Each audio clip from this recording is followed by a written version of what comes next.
am Jamie, and welcome to SciFi Vision presents The Wilderness Chose with my co-host Scarlet. And tonight we have special guest co-hosts Seaview Circle, Brady and Doug. Thanks, guys, for coming. Thank you for having us. Thank you for having us. We're excited to be here.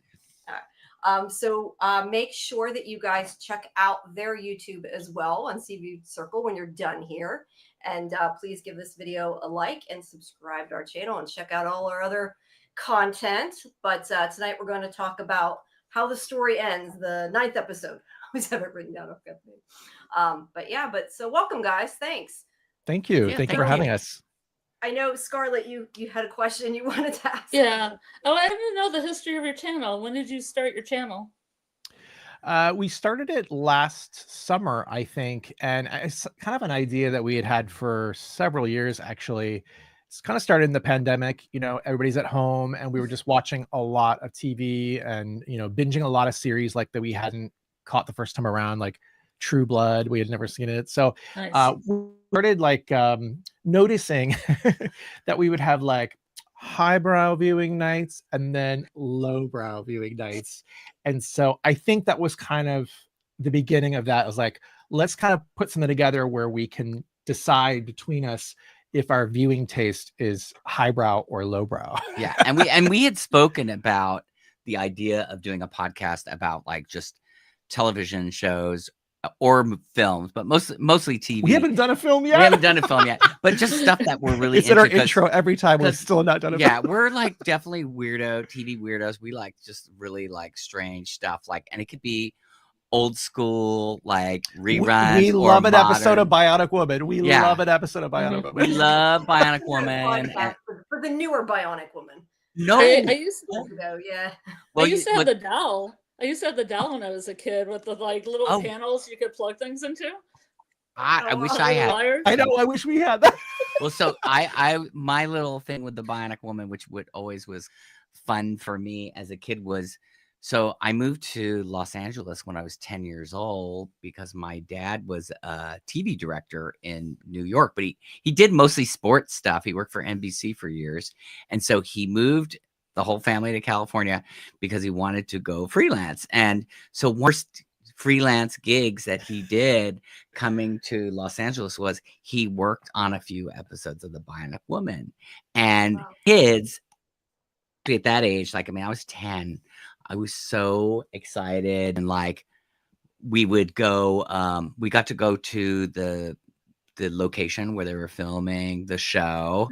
And I remember we were all like, oh my God, Lindsay. And then the guy who played Oscar Goldman, he used to call the house a couple times. And I remember I picked up the phone and I was just like, because your dad was like an AD, right? He was the AD, assistant director. He had to like speak to the schedule. He had to speak about the schedule for the day. And so he would call, I guess his name was Richard Anderson. I remember him going like, hey buddy, is your dad there? And I would go like, oh my God, Dad. Oscar's on the phone. So it was really exciting for me as a kid. I was just like, and you know, the funny thing was my father hated the job. Like he said, it was a really grueling schedule. It wasn't what he was used to. So I heard later, I didn't know this, but my mom said he was really kind of depressed because he knew that kids loved the Bionic Woman and he wanted us out of him, but he hated the job. So like he ended up just doing like these 2 episodes in season 3, the Bionic Dog part 1 and 2. And then he quit and then did something else. Or I guess that's the thing about like being a freelance person. Yeah. So anyway, that was for me, you know, a huge thing. Plus growing up in that time period, just love all the and trashy 70s, that is definitely shows. Something that is baked into like our podcast, especially like with the Knots Landing, which is what we started with. And I kind of turned you on to that like a long time ago. Yeah. And bootleg DVDs, you know, but now last year they finally started streaming the entire series. It's 344 episodes. Wow. It's a long it's like 14 seasons, right? Like 14 seasons. Yeah. So the reason why we really decided to do the podcast is because when we found out that it was going to finally be available, and we thought, oh, this is a really good time. Yeah, we to thought kind of jump on that bandwagon. Good opportunity. And then the other thing with that show is because you could always rewatch it and you get something out of it because there's so many episodes. I mean, you know, if there's a highbrow nighttime soap from the 80s, this is it, compared to Dallas or Dynasty, which are more, campy and whatever. So this always had, like, I think, higher quality writing, higher quality storytelling or acting. And so that's kind of what we started with. Now, when we got done with season 1, Yellowjackets was just coming back, and we're huge fans of Yellowjackets, so we're like, we gotta do it. So that's how we got to Yellowjackets. And we'll eventually get back to Knots Landing. Yeah, we're gonna get back to Knots Landing. Maybe go for we might do something else too. too. Yeah. Yeah, it just depends on what feels right, because you obviously there's a certain amount of work that goes into putting together an hour or longer podcast, as you guys know. Yeah. And, it feels like producing an hour of TV like every week. It's yeah, it's a lot. I don't know. To me, the live is easier. When I try to record something, I redo it so many times I end up giving up. I did one for Severance and I never did anymore. So yeah, that's I've done all the live. We've had a lot of friends who keep telling us we need to see Severance, and I know we need to watch it. Seen it yet? So I mean I don't know. Maybe we should start out fresh on that. Yeah. I mean, you tell us. Yeah, that's definitely a show you can definitely deep dive into. That's for sure. Yeah. All right. Well, what did you guys think about this episode? Well, I would say I think there was just so much to kind of chew on, and also it kind of obviously more secrets were revealed, as we know. For anybody who's not watched it yet, I imagine they've watched it, right? We can do the spoilers. Oh, spoilers, everyone. Yeah. I mean, I think we were pretty much in agreement that somebody was going to die. Yeah, we felt that coming. So, and I think that we had actually already kind of maybe surmised that it might be Van. And we were very sad to see her go, because we are huge 6 Feet Under fans as well. So when she joined the last season, we were super excited. But yeah, I think overall, I think the second half of the season has just been chugging along, really good, really high quality, and we're really enjoying the thrill ride.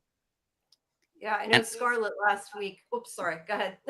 Oh no, I was just going to say one thing too. I think that what I'm relieved about with the episode is, I think going into this episode, we were a little concerned that like they were gonna just accelerate, and maybe too much would be like revealed, and possibly thinking like, oh, it's gonna end. You know what I mean? Like, I don't know. We were in this like paranoia thing. Where, yeah, because I obviously I think that they are doing like this kind of return to the pilot, right? We're getting closer to those events in the pilot, and so there's this fear like it's just gonna end, like it's not gonna be renewed and whatever. So to me, I do feel like the pacing is still slow enough where it feels like everything is still very deliberate. So we felt better after watching that last episode. Like it wasn't going to just be like, yeah, I tie it up in a neat little knot and I say, that's it, Yeah. No, I was just going to say, last week, Scarlett was telling me she thought the Van was going to die because they took the adult Van out of the credits. So she noticed even more than I did. Lauren Ambrose wasn't in the opening credits sequence. It just went like when the teens morph into their adult counterparts, it was just Teen Van. And I was like, oh no. I know what's going to happen. Well, I really would love to speak to an editor on the show at some point to see how much of that type of stuff is like really baked in there. I think it's fascinating. Yeah, you never know if it's for real or you're just noticing things sometimes. Yeah, I know. I think that's one of those things where there's been a few times where I definitely do notice on the credits that like, oh, that seems a little different. But I mean, well, yeah, as the season progresses, they do add in little pieces that were like would have been a spoiler before, so it's always changing, I think, every week if you watch, really closely. But I don't really ever look at the names, so that's fascinating that I don't know if she was in the game too, right? I don't know, she wasn't in the episode last week anyway, right? Yeah, right. Yeah, I don't know, was her name there or just not her image, Scarlett? She was there. Her name was there, but I mean technically she was there in spirit because she was in a room, but she wasn't seen. Right. Yes. What did you all think of the episode? I liked it. I just think the main thing about this episode I take away more and more is how much I wish that Jonna would die. Oh God. I am like, but I'm going to put up Chris's comment. It says that no good, Shauna. I want to get out of the way. I have said from the beginning that I enjoy the adult Shauna because I love Melanie Linsky and she's hilarious. But even she's like getting on my nerves sometimes. I mean, as a character, not as an actress, just because like I just want to wring her neck. Like she's doing so many things, and I'm just like, why are these people still following her? And it's starting to annoy me because I just want like Natalie grab the gun, something like that. Yeah. So, yeah. Or We were kind of talking about it. Yeah, we were talking about it. We already have done a podcast for this episode that's like somewhere in the cloud somewhere uploading at some point. But by the time we were finish, about Misty and like, where does her allegiance really lie here in all this? Because why is she, to me, I think she's just trying to save her butt, right? They're all just trying to save their butt. It's literally like Survivor, really, the game, because you have to kind of be with the majority, otherwise you're going to be ostracized and you literally could be on the chopping block as we saw with Coach Ben. So I don't know. I think that's probably part of it. There's fear, right? There's fear in all of them, even probably in Travis, although I was very happy to see him finally do something in this episode because I feel like he was so kind of shattered all season and not doing anything. So for him to at least even try to trap Lottie, who is this impediment, he sees that him going home. I thought that was good. Now, of course, she did give him, I think, something valuable. She did give him some sense of closure there. You could see it on his face. At what cost, right? I don't know. We'll see. What did you think, Scarlett? I think that Yellowjackets always has interesting penultimate episodes, like season 1's June coming. And where everything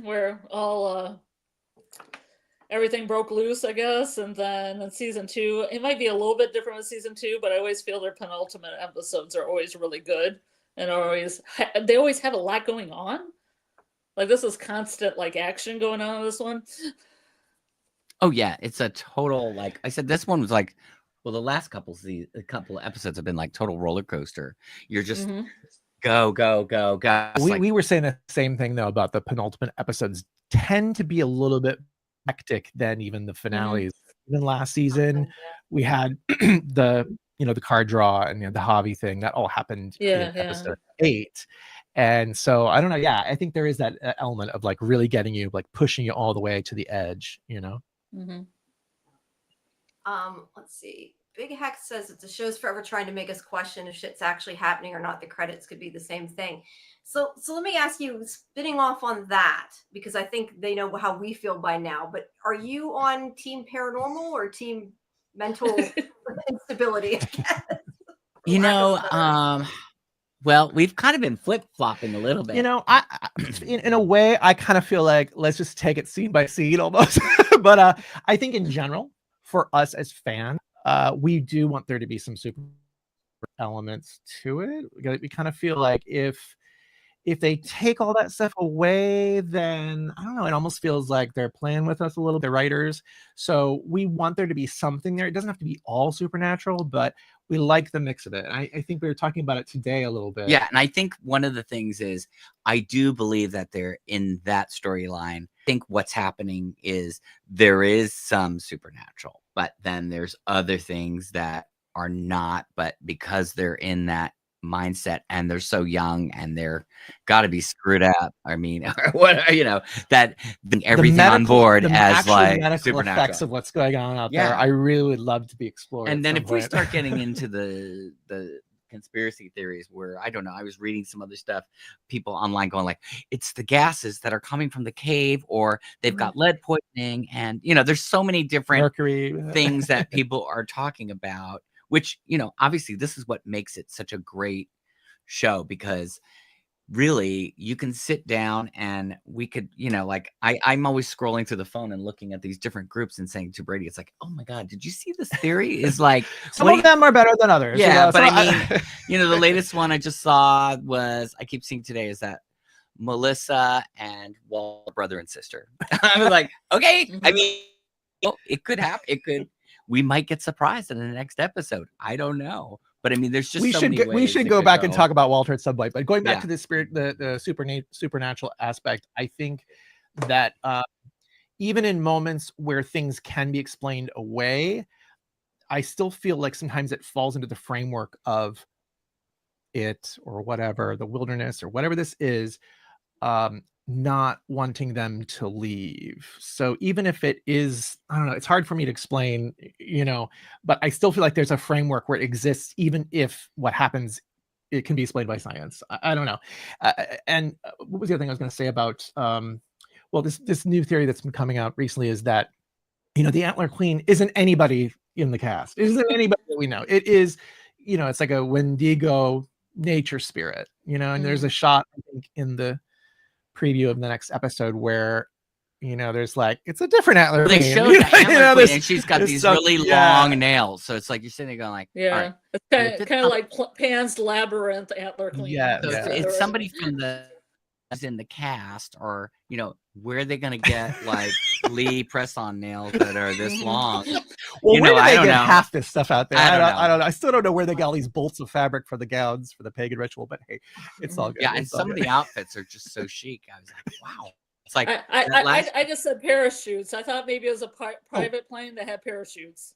Okay. Oh yeah. Okay. Yeah. Fair enough. Silky fabric they could use for ropes. That's right. They could just they definitely, there was a few seamstresses on that team, because how they're making outfits. It's funny. I know this sounds so weird. I would love to see an episode where it's just like a day in the normal life. Like, let's put all the politics aside stuff and all this crazy. Let's just see them sewing the items. Let's, behind the scenes. Let's see Travis carving every one of those sticks in an hour that he puts into the pit. Wow, that was impressive. Yeah. I don't know. I'm a sci-fi person. The thing is, and it's funny because I am a sci-fi person, I struggle to see the paranormal. Like, I want to see more paranormal, but I'm always the one explaining it away. And I know Scarlet, a lot of times it's like, no, it's the wilderness, but I don't know. I sometimes struggle to see it. I'd like to see more of it. So I just want to end up ambiguous, kind of like turn of the screw, where you can make your own conclusion. Right. I mean, yeah, I think that's fair for everybody. It's kind of like we have our little, do we have it here? Where's our little? Oh, our theories are right there. There you go. They're hiding. Our little theory board here, which eventually at the end of the season, we're going where we just kind of talk about whatever's left. But what was I going to say? I already forgot. But the cabin fire. Do we really need to know? Oh, sorry. Do we even really need to know who set the cabin fire at this point? No, it's not really even relevant. You know what I mean? In a way, that's one of those things where like I can leave open to interpretation for everybody. Where's Crystal? Where's Crystal? Where's Crystal? Was Crystal real? This I need to know. I do need to know too. I think. What do you all think? I didn't think she was real. Yeah, she don't think she's real. I thought she was Missy's imaginary friend the whole time. And everybody just played to her because they didn't want to be around her. If she's busy with somebody else, then that means they're spending less time with them. Like Akila's mouse. Yeah. I mean, they were all going last winter. That's why it was so tragic when Hannah kills Kodiak and Shauna knows about it, and they go to tell Natalie, and she just completely breaks down about all that stuff that they did last winter, and now they're gonna have to go through this again. Oh yeah, that was heartbreaking. Really, like I was just like, oh boy, I feel so bad for these kids. Good thing it's not a real story. Well, it was a real story, right? I mean, it's, the 70s. In the 70s, but maybe not exactly the same. Right. That's why I have to always remind myself and Brady too. Yeah. Like, it's not real. Like, oh my God, you've seen this. Like, no, it's not real. It's not real. But I mean, I know this is the thing. You can see it from the way that everybody writes about it. Again, we're all invested, right? It's passionate, and so you kind of want it to be real, but at the same time, like, okay, I just got to remember, it's a story, it's being told, and it's television. So, anyway. Let me go through a couple of these in the chat here. I think Hex says Sean is the worst villain of all time. I think she might be there. Let's see. Samuel says tinfoil hat theory. Shauna, Ty, and Misty could kill Melissa, completing the prophecy Travis wrote. Is that to do with the drawing? Is that? Yeah, maybe because it'd be the 3 people with the body on the slab. Oh, okay. Oh, right. All right. Well, that's a long time coming, though. Yeah, that is quite a long time coming. Let's see. Forever Autumn says, "Way Shauna made me side with Cody, even though he said sexist remarks. That's how you know she's the worst." Yeah, I think they were trying to play that up so the knife in the eye wasn't such a big deal, but I was like, no, Jimmy Do we think Cody's actually dead, even though he has a knife in the eye? I didn't really say whether. I really don't want him to be. I mean, would like him just to walk around with a knife in the eye. Right. I wonder if you can survive an attack with I mean, I guess it would depend on how far the knife Melissa rebounded real quick after that arrow. She sure did. But maybe the bear had 3 eyes, right? I mean, we assumed it meant Cody, but maybe 2 eyes and 1 eye. Yeah. It's a combination of the 2 of them, right? What about, I this was kind of an interesting thing that, that nothing is put in there for no reason, right? So struck me weird, and I read a little bit, people were writing about it too, is the fact that when Hannah calls out Cody and says that what about the Eric, what was that, the Eric reference, so the rucksack, right, the rucksack.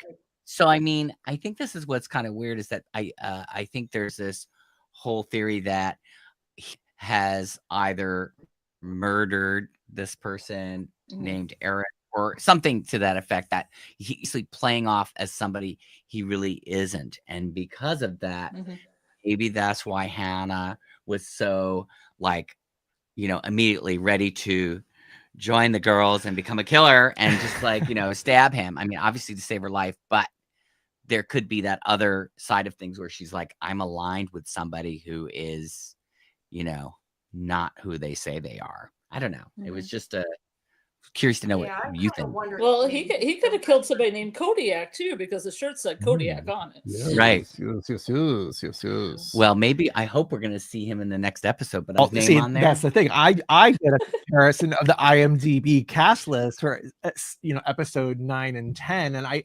didn't mean to do it. I just was going through and pulling out information, for our outline or whatever for our podcast, and then I noticed that the cast number was different between the 2 episodes, and so when I went there, I was so disheartened because, Joel McHale's name was not on it. Okay, but neither was Nia Zendaya's, and that she was my girl this season. Okay, so I was so happy to see the preview and see that Akila is there. And did you see? Oh yeah. That crazy reveal again. Spoiler alert! If nobody saw the you see the promo, the promo. Did you see the promo? If you haven't watched the promo, just hit mute now. Yeah. For about a minute. That shot of this new. Well, I don't want to say new because it's not new. This costumed close up, and I believe it is Akila because it's that shawl that we've been talking about. That really beautiful shawl with all the different fabric. There's a hat, I believe. Like a Shauna hat that's navy, and it's pushed down, and there's and then the way it's framed, it looks like Jack Skellington from Nightmare Before Christmas, which would have been a movie they would have known because it had come out by then. And that is this crazy reveal. If you look at the original pilot, that character is there. You just don't see it. Right. You don't notice that. It doesn't read the same. It's wild. So I think that's Akila. Yeah, I thought we were looking like it looked like the same outfit she was wearing, like the knit, the thing that she took the little piece of yarn off. Yeah. It's it looks like that's what it was, unless they're trading all their clothes again. Which those pink Converse are everywhere. Right. I know the pink Converse are making the rounds, and then of course the Cabin Daddy's jacket. Cabin Daddy. Many people. We might do an entire podcast just Cabin Daddy's jacket. Yeah, we're gonna do it at some point. Eventually, we'll get there. Where does Cabin Daddy's jacket went from this person to that person? Yeah, even funny. Paul wore it in a dream. Oh yeah. Yeah. Mm-hmm. And maybe Paul's just gonna come and be. That's the other one. That's the other one. Who's stalking them? I don't know. Who knows? The one that Lottie saw in the camp. Well, not was the one that was it the one No, that that people were saying that Paul was in the back of Natalie's funeral, and he's Oh, the right. one Oh, yeah. stalking Shauna or whatever. Coach Ben's boyfriend who he broke up with. Mhm. Who knows? I don't know. I don't know about that one. I don't know. It's very conspiratorial, but it could be fun. Yeah. I was at least hoping Kodiak would disappear when they turned around, like he would be like dead, and then they'd turn around and he'd just be gone. Well, if it isn't his name, he could definitely be alive in the present, because they said, these people disappeared, but if they have the wrong name, it could be a person he killed. Ooh, that's good. Right. Yeah. That is, It's going to be exciting this next episode. It's going to be a lot though to digest, I'm sure. And it's like, and did you say that we're going to that? yeah. thing? We got tickets to a screening. We got the tickets to the screening. Holly, they're doing it here At Vidiot's, which is in Eagle Rock in like North LA near Pasadena. So they're doing this special screening on Friday night with a bunch of the actors there. So it's in a Q&A. So it should be really interesting. And we'll have already seen it because we're going to watch it on Thursday night. But then we got to try to record the episode in the morning and then we'll see get how it there goes. early because I guess they say you got to wait in line for several hours just in case, because they like oversell it. It's a free thing, but you have to have like this membership. My friend gave it to us. So you can put it on your cell phone and stand in line and watch it while you're waiting.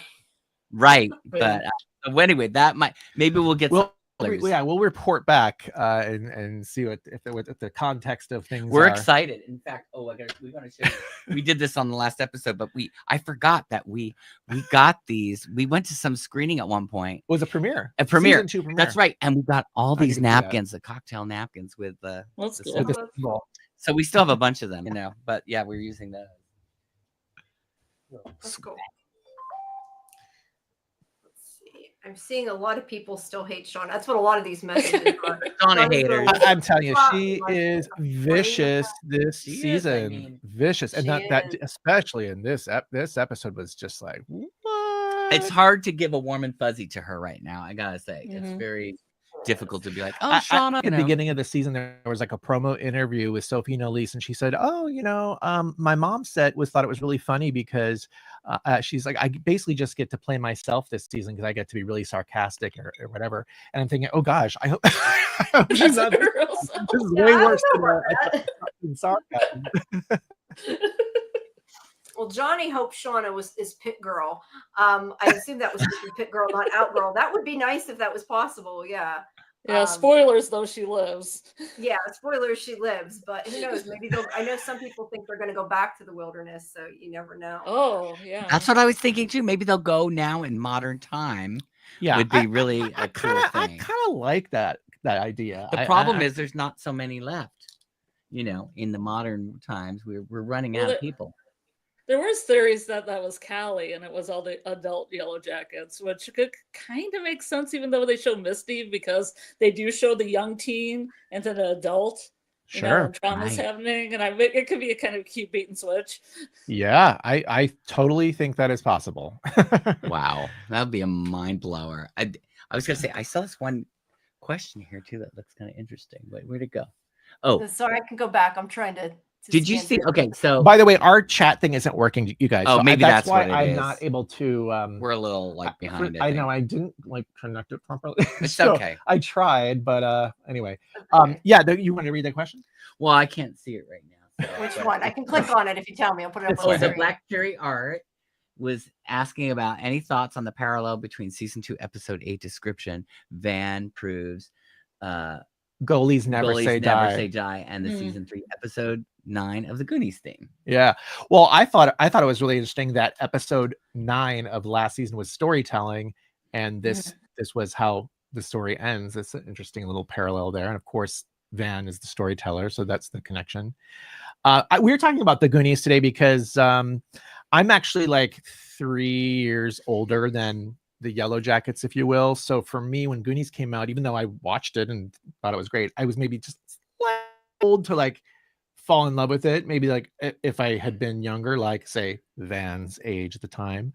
I was too old. I was already going to concerts and things, So I was I was in Well, I think what year did that come out? 85? Yeah. Okay. I was like just starting my first year of junior college. So I'm an old fart. But yeah, I was probably just going to gigs and like, whatever, enjoying my So freedom. had you seen it? Had you seen it though at the time? I don't think I saw it I think I saw it after. I'm sure I Mhm. saw it like on TV, Yeah. and I probably, on like and I probably saw it like in the UK. That's Cool. probably like they would always show like movies on like a Sunday, I mean, it was a, so I probably saw it. pop culture moment for sure. Yeah, so I would have seen it later, but I certainly wouldn't have been, of the age group that would have been like, oh my God, like I was, I'm more of like I'm probably more of like a poltergeist ET person. Oh yeah.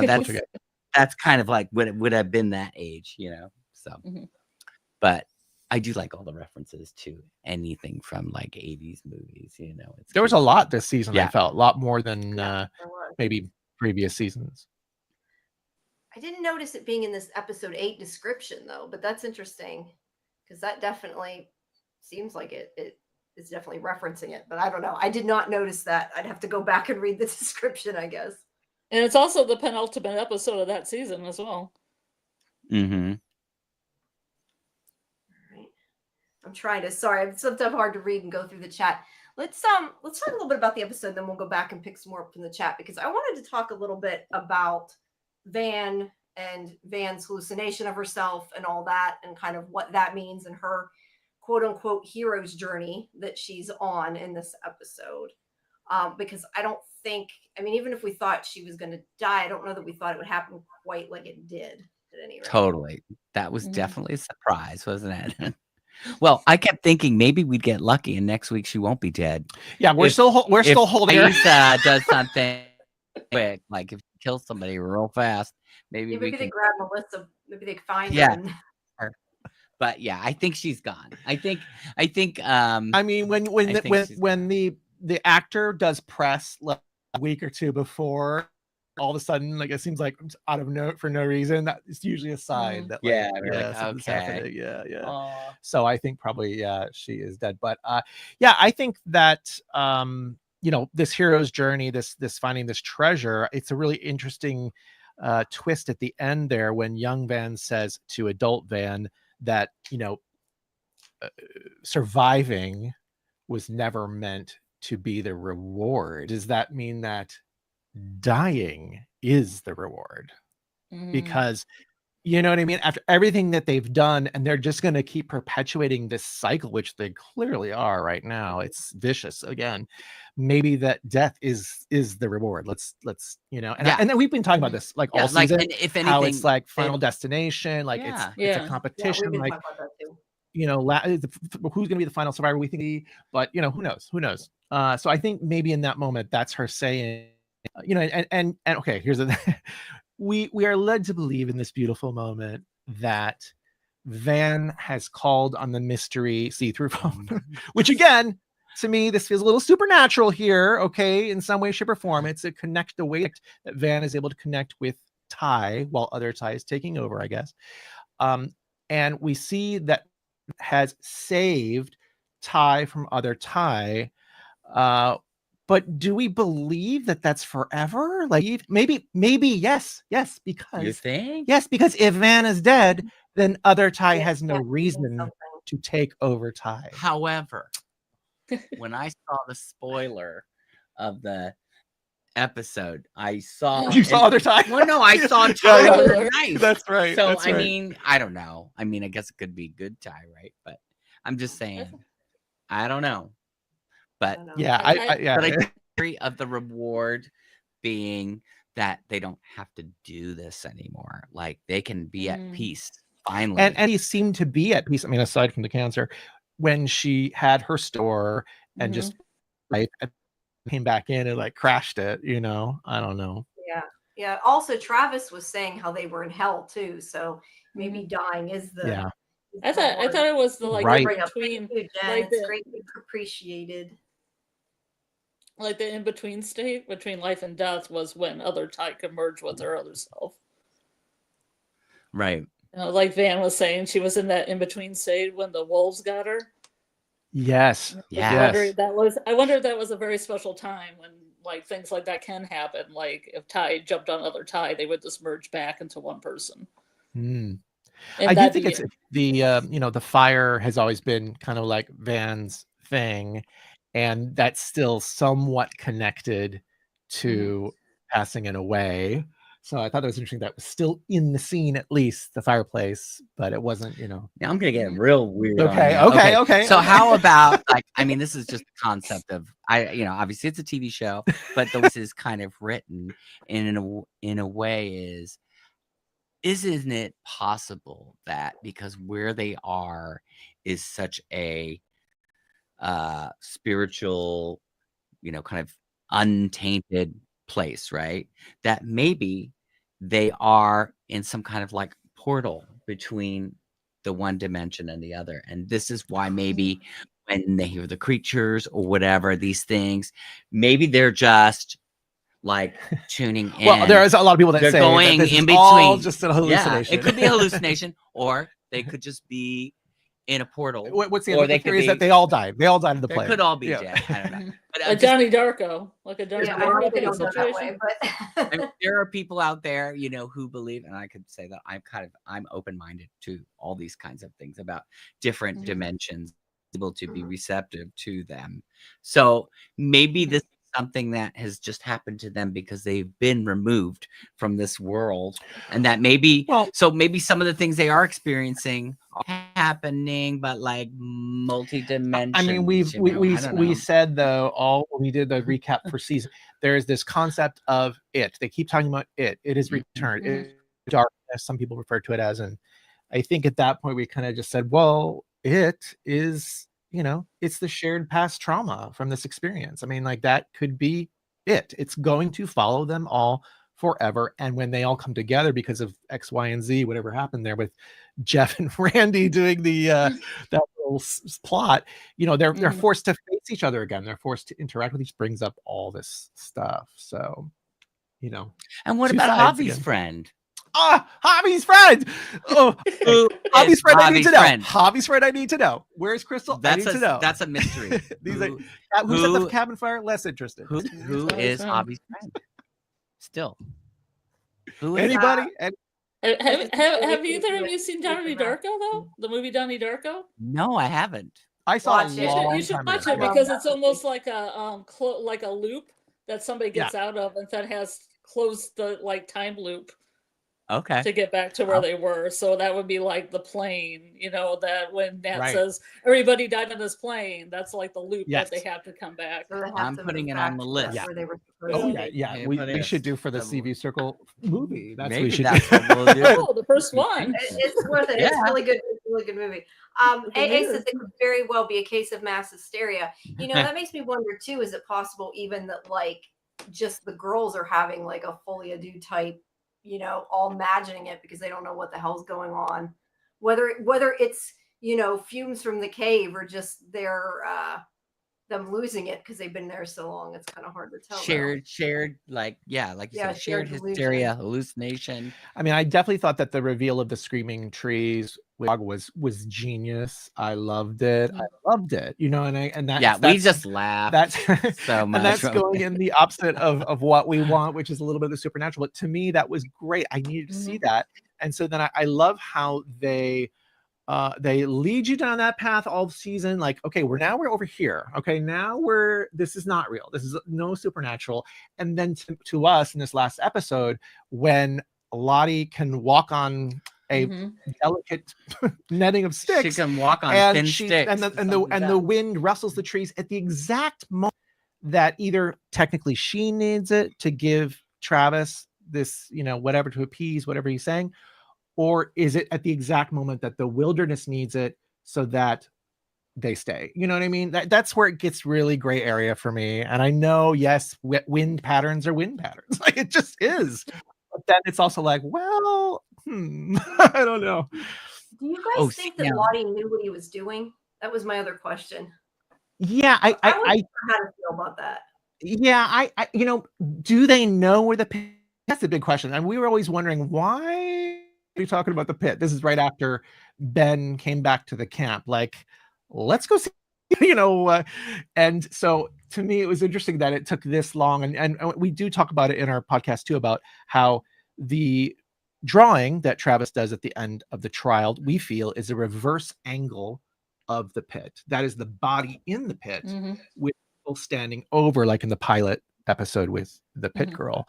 So when he says it's the outcome, it makes perfect sense to me that he is then going to be the one who creates the pit, especially since the bark, like natural lines on it that look like spikes up perpendicular to the body. So I liked that a lot. Now, did Lottie know where the pit was? She is somewhat perceptive, right? So maybe she did sense like, oh, okay, actually, since he was calling her on her shit right then and there, you're ruining everything. Well, I mean, we just pushed her. He could have pushed her, but he didn't. She gave him closure in that moment. Right. He needed that closure about Javi. So I think that was kind of beautiful. But again, still means that Lottie's out there for a while, you know. Crazy lot. lot. I think that Lottie could sense something. I kind of question though, like why he thinks killing Lottie would solve the problem. Because I know that Lottie is the one that started him saying, we can't leave. But the one that's keeping them there and making them all make the same decision is Shauna. Yeah. I don't know. And if you think even like in the present, that they're still following and listening to Shauna, and most of the stuff that's caused is because of Shauna. Yeah. Because even like Van, if they hadn't have, you know, listened to her whenever she wanted to tie up Melissa and everything, Van may not have ended up dead either. So yeah, it's always Shauna. It just is consistently making bad decisions. We talked about it. Yeah, she's so impulsive. Yeah, and so arrogant. Paranoid. She won't like listen to anybody. And then, look at all the lives of the people that she cares about. All the people's lives that she's just mucking up left and right. Now, the preview for the next episode appears as though some of these Sadekis have made a decision, you know, or well, we don't. Or they're running. We don't know yet. A bunch of empty hangers yeah. and a closet. So what does that mean? And it was Callie's bedroom. Yeah. So maybe at least we know probably Callie's flying the coop, but probably, you know, Papa and daughter. Now that they got stoned together, we were talking about how Miss has become the most sane of all of them in season 3 in the adult timeline. Definitely seems to be. Yeah, agreed. Now, you go ahead. I was just pulling some more from the chat. And guys, I will eventually get to them all. I'm just pulling some randomly. We have a lot there. Aren't there supposed to be heavy levels of mercury in their water? Maybe it's that. Maybe it's why Hannah turned so fast if she wasn't using a manipulation tactic.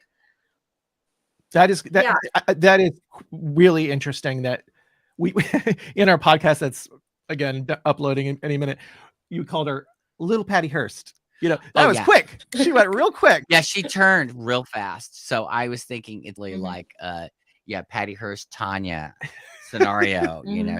Yeah.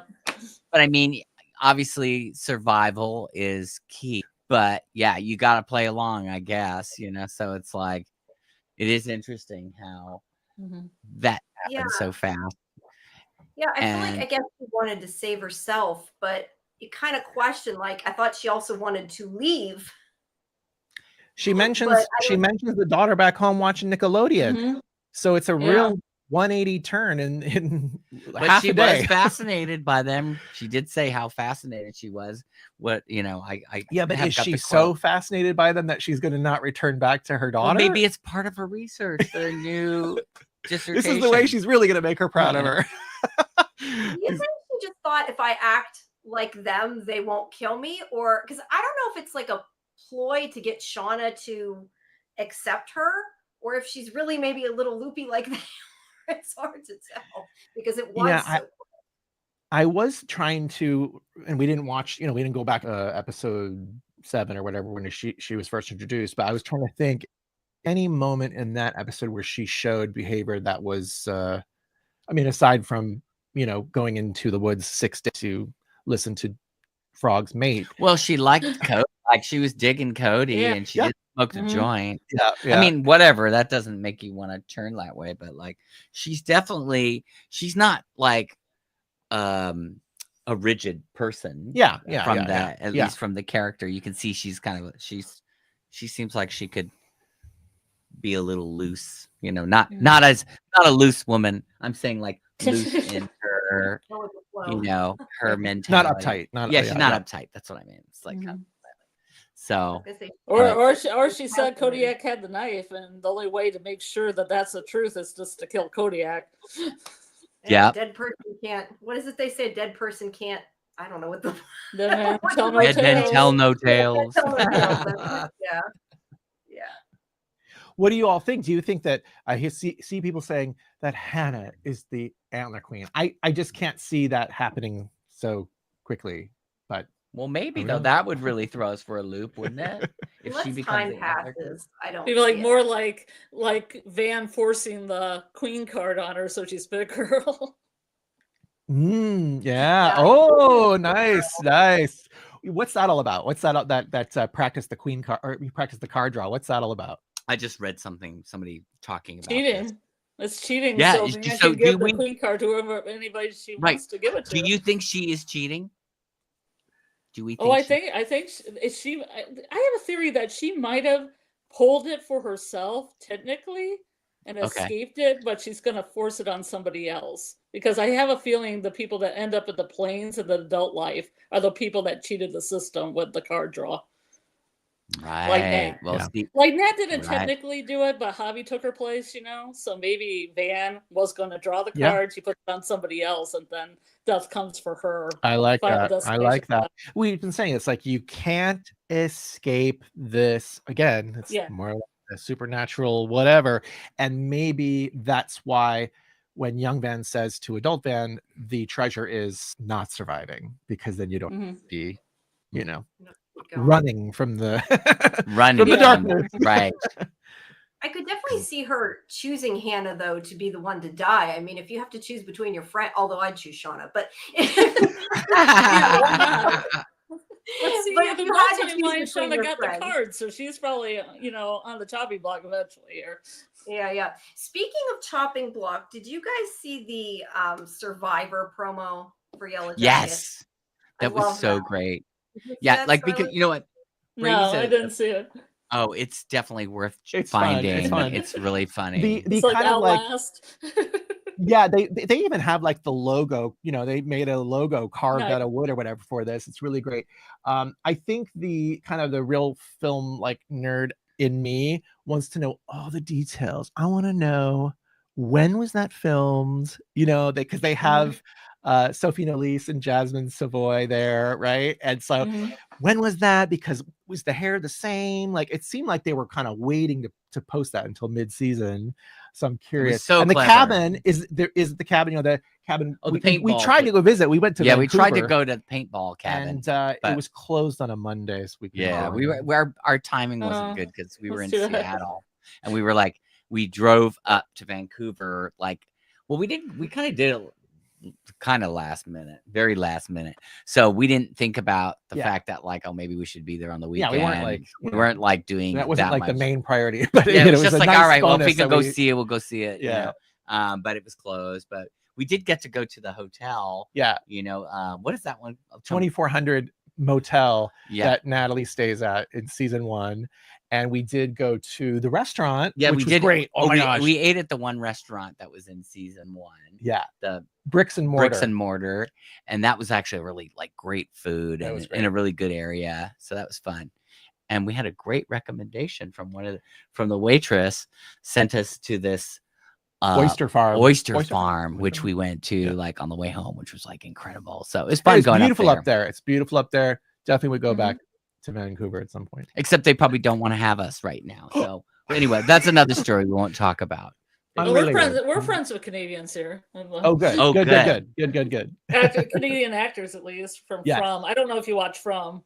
No, that's another one I really want to watch. So again, when we have let's say a huge backlog of 20 years of combined knowledge together of stuff to maybe cover on a podcast, then our mind just goes spinning. Like someone said, oh, you should do White Lotus, which a lot of people are talking about. Yeah, I think the finale is tonight. It probably already aired. White Lotus, I heard. Yeah, but I'm already dodging stuff because I haven't seen it yet.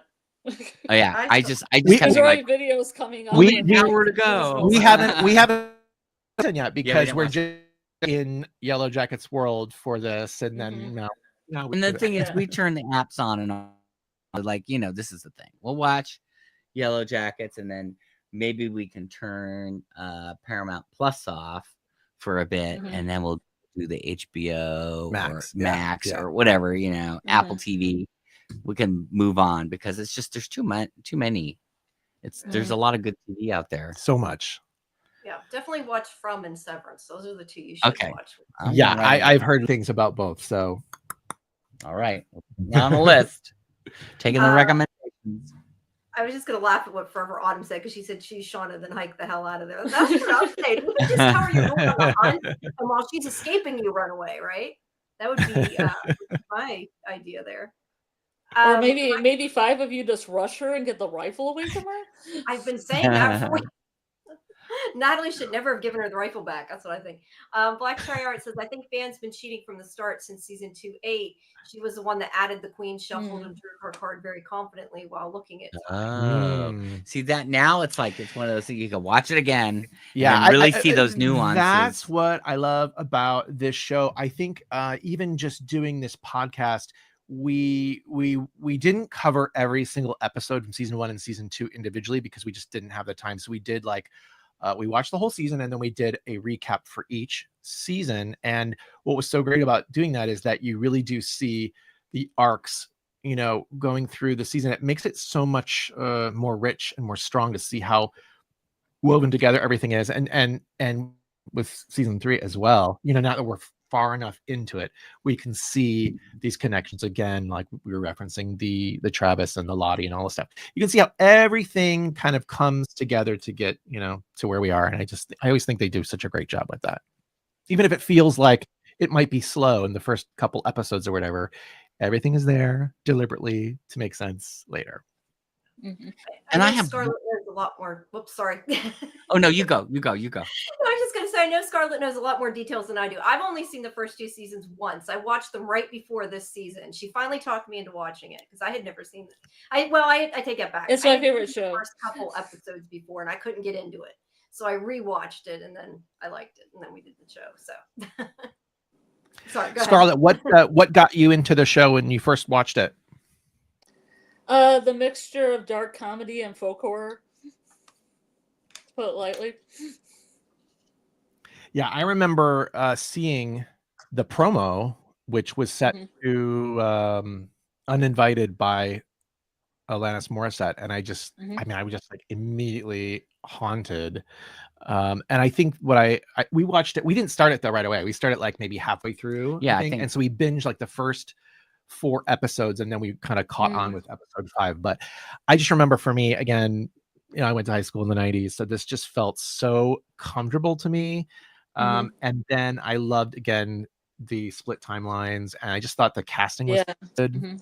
So still missing. Yeah, I Showtime had a free weekend, and I had cable, and I binge watched the whole first season.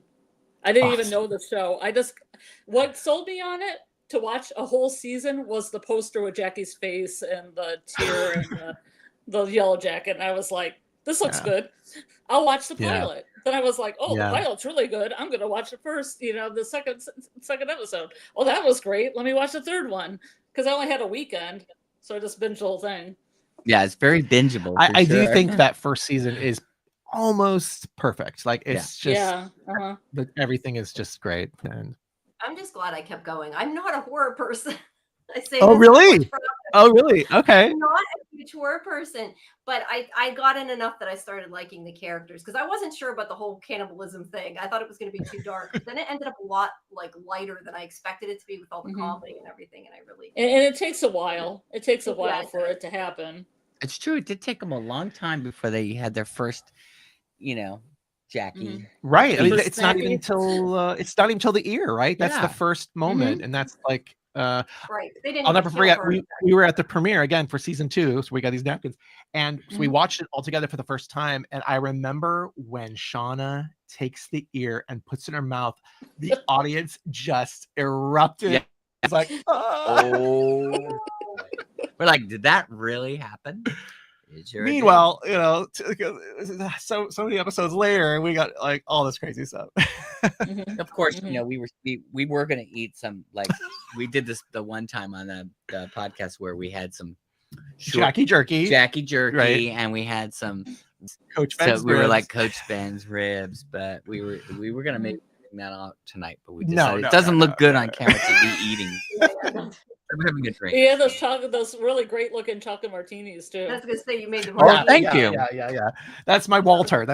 Yeah, and also Misty. He's Walter and Misty in one. Yeah. Oh, pull that together pretty quickly too, from like a watching it at night and then in the morning going like, oh, how can I do this real quick? So just so you know, the chocolatinis, they did not have booze in them because I didn't have any booze in the house. They were just we were recording first thing in the morning. They're coffee based. They were just coffee martini without the booze.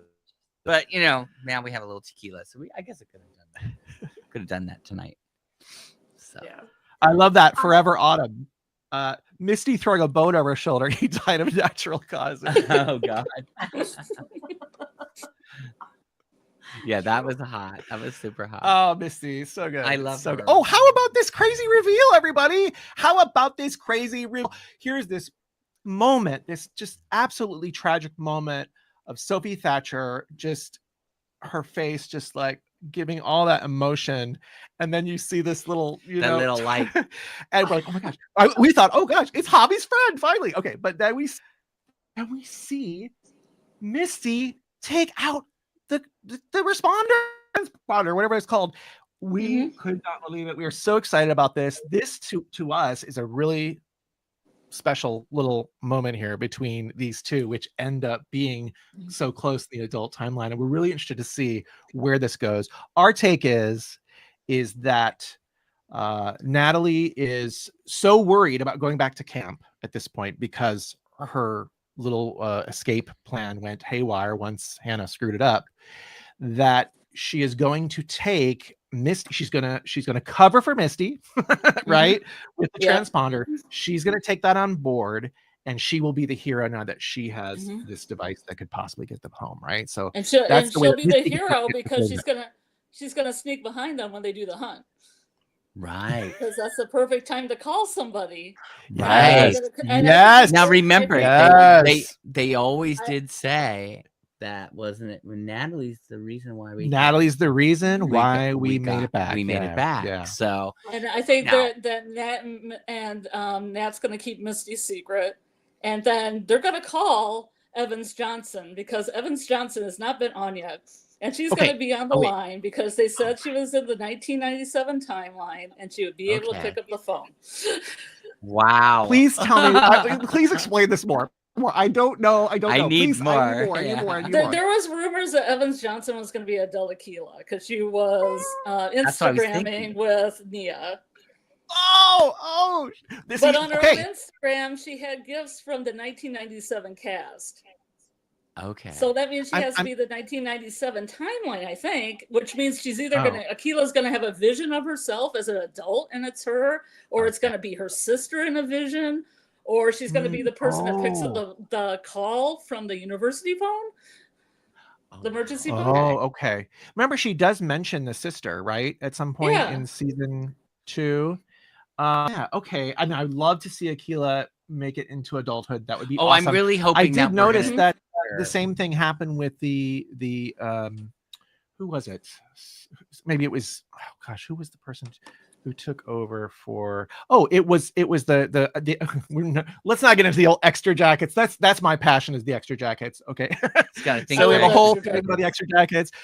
So the actress Princess Davis and the actress plays Brit, who is Silvana Estefanos. They are friends on Instagram. So I thought that was interesting. It's almost like an unknown sort of verification that Brit was originally played by Princess Davis in season 1 as the background. Yeah. In a way, it's like there, that's right? Cool.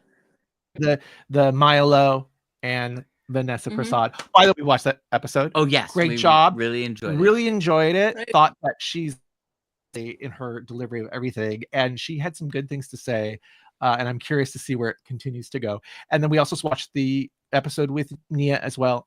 Love her. So great job. Thanks. Thank you. Gary said, let's talk about Walter's friend Keith Morrison. You have to know who that is. Oh, The yeah. journalist. Yeah, I looked it up. course. I recognized the name, but I didn't know until I looked it up. Oh, I do already you know? knew who it was. Well, if you watch our episode when it eventually drops, you will see Doug doing his impression I love of Keith Morrison. or maybe it's your impression of Bill It's Hader. probably Bill Hader doing it. Keith Have you ever Morrison. seen? If you no, I ever haven't need seen to him laugh? do them. That's Okay. funny. Well, I mean, if you're My familiar with sister, who may still be in the she's chat a- room, yeah, she she- turned us on to she- Bill Hader doing. I don't even know if Shannon knew that we were fansing, but she's like, "Oh, you got to see this," and then we I just went down like mean, the Bill I can't Hader even tell SNL you how wormhole. many Datelines do you think I've watched in my life? I've watched so many. I mean, it's like because I love cults and I love the murderers and all that. Misty. I've watched. It's Misty. I watch all that stuff. I've always watched it. I'm obsessed. So, but the Datelines, I would always be watching those with. Well, Speaking of the cult, right? so. I mean, when the end of season 1 came up and it was the purple people, we were like, "Oh, we So so excited. in. We are I so was in." so in the cult. I love my Bhagwan and the wild Sure, country and Now, speaking about, well, we Manson still got to murders. talk about Walter actually, but what about the Lottie situation, everybody? What is gonna happen next week? oh geez. I mean, I think everybody's thinking it's gonna be right. I mean, that's kind of maybe the Accidentally? most obvious, but I feel like they wouldn't be that obvious, would they? Hillary Swank is Melissa. Like Lottie will be in the stairwell. Callie will come in and she'll be part of the ritual, but then she leaves because she doesn't want to be part of the ritual. Then other Ty comes in and talks to Lottie and she says, "I don't want to be in this ritual, Lottie," and she leaves. And then Jeff comes in. I think and Jeff- for Callie. I keep then thinking she Jeff's leaves. the killer. I feel like Jeff. And might be then, the but then killer. after everybody leaves, she just falls down the stairs, like Yeah. She's just like, whatever. That's kind of I'm like done. a oop death. Where she Or just could it falls be down. that Callie went there and did something and Jeff, to protect her, did it? Is the other Yeah. question. Right. Yeah. I don't know. I Here's keep a question. saying Either Walter made it up or it's Callie's involved. But I still don't know that I think he may just have made it up. I don't know. How are we all on Walter's affection for Misty? Is it 100% real? Or is he just trying to get more I keep information? I mean, going there's so many tangents on this because I don't know. These just could go on forever. How much? I more- like to believe that he does love her and that he's whatever he's doing, he's doing it for Misty or to impress Misty or whatever. How I much don't of know. Walter is Moriarty in this conflict against Yeah. Missy Sherlock? Right. How evil will he go? And I know. is his evilness love to Misty? Well, didn't that come up, right? Didn't that come up at some point in season Yeah. 2? Wasn't there some discussion about yeah. I don't He know. said that he to wanted do to. Moriarty to her Sherlock or something like yeah. that. Right. yeah. Maybe her more. Yeah, I don't know. Well- Sometimes I think they're sweet, and other times I think he's really creepy. So I kind of go back and forth. Well, yeah, they're definitely painting that picture, I feel, right? And I don't know. It's going back to the Lottie ritual. This is another question. So we were always, in season 1 into season 2 into season 3, we were thinking, oh gosh, this is a quote unquote vision, right? That young Lottie has, just like all the other things. And then you find out, no, this is like the basement of the condo or the hotel or whatever that the family lives in. And so then you're thinking, okay, so was that a vision or was it a memory? In other words, she couldn't could she have known what she was going to look like as an adult? No, maybe she was as she is now. So was it a vision of her having a ritual that ends in death, because at that moment you have the Laura Lee explosion behind her head, maybe, I don't know, or she was remembering it and now she's trying to recapture that as an adult. It's very striking. They're Well, wearing the I mean, exact same outfit. We even. know she visions, so isn't it conceivable? Many people do have visions. They would. So maybe she had the vision of the way she was going to die, and Mhm. it just, Yeah, at that moment when you have the vision, you don't know that that's like, oh, I'm going out, but maybe, I have that moment. maybe now that Lottie is like sprung from the clinic and no longer part of her intentional community, which, let's be honest, is just her way to recreate the wilderness from her childhood. Maybe she was looking for other ways, to recreate whatever, right? So like she purposely did that. Or maybe she just wanted a lollipop. No, I always love that line. Yeah, is that gonna ever come out? Lollipop. You say, Yeah. I used to call them lollipops. Like, whatever. I don't know. Do you think the ritual is an in-between thing, like the Travis ritual from season 1 that ended badly? Right. Yeah, I Is mean, she maybe trying to see something? Yeah. Oh, I definitely think that she's trying to connect, right? That's what it is. I really love the fact that they brought in this cave gases thing, the with Travis this season, because I felt it was such a great tie-in to what we found out about him. Because at the time when he dies in season 1, we don't really we're not quite invested yet in him, even as a teen. It takes us a while to get invested in him. He's kind of a jerk kind of in season 1. So I thought it was interesting that he then gets a little bit more screen time in season 2, and I liked that. And we talk about a little bit in this current episode too about the order in which the teens die and then the order in which the adults have died, and if there's a reason for that. Because there's a certain loss, there's a loss in that teen timeline of these characteristics that each of those people have, that once they lose that, then it causes them to fall deeper and deeper down the drain, of morality, and just, allows them the ability to do things that they never would have done had they had faith, or they had, intelligence, or whatever, innocence left, but they don't. Well, I mean, oh yeah, go ahead. No, I was just going to say, why do you think that even now that they're adults, that they're still, you talk about morality, like that they're willing to, at least it seems like they're going to be willing to. I mean, we didn't see the full outcome because it changed, but willing to maybe kill Melissa just because Shauna says so. They're still, I don't know, they're still somehow under her spell. I don't know if she's brainwashed them or what, but that's why I said none of that would have even happened with Van if they had just not listened to Shauna. Misty's the only one that's saying, I'm not going to clean up your shit anymore. Yeah, right. She's definitely become the voice of reason. I suppose though, did was it ever oh yeah, they did listen to the tape, right? Misty listened to the tape in the car on the road trip, so she has heard the tape. But I mean, that's the only thing I can think of, is that Van or Ty in that moment with Melissa, whatever, that whole situation, that they're still worried that this tape could come out. But because right now Shauna has the tape, I guess, but there could be another copy, so maybe that's why. I don't know. And then what about the letter, right? That's another little piece that is not to play yet. I'm curious to see where that pops up, and maybe it factors into. I think maybe Callie didn't give it to her. I'm still kind of thinking maybe Callie's in, like I said, maybe even she is part of what happened to Lottie. I don't know, but the fact that she didn't give her the letter to me is really important. I think, Scarlett, you think maybe she just didn't see the letter, right? Yeah, she's a teenager. She, like, every scene we see her in, she just has the tape. She might have just taken it out and been like, ooh, tape, and then the note's still kind of stuck in the envelope. Yeah, but she does seem, I would say that, like, when you, especially in this last episode, that interaction between her and Jeff, she does seem like she's been kind of setting the tone about, obviously mom is not a good person, but it's almost like I feel like she seems like she's hiding something. So it's, it wouldn't surprise me that, yeah, okay, maybe she is, maybe she didn't necessarily kill Lottie, is involved in somehow that situation happening. And of course, got the note.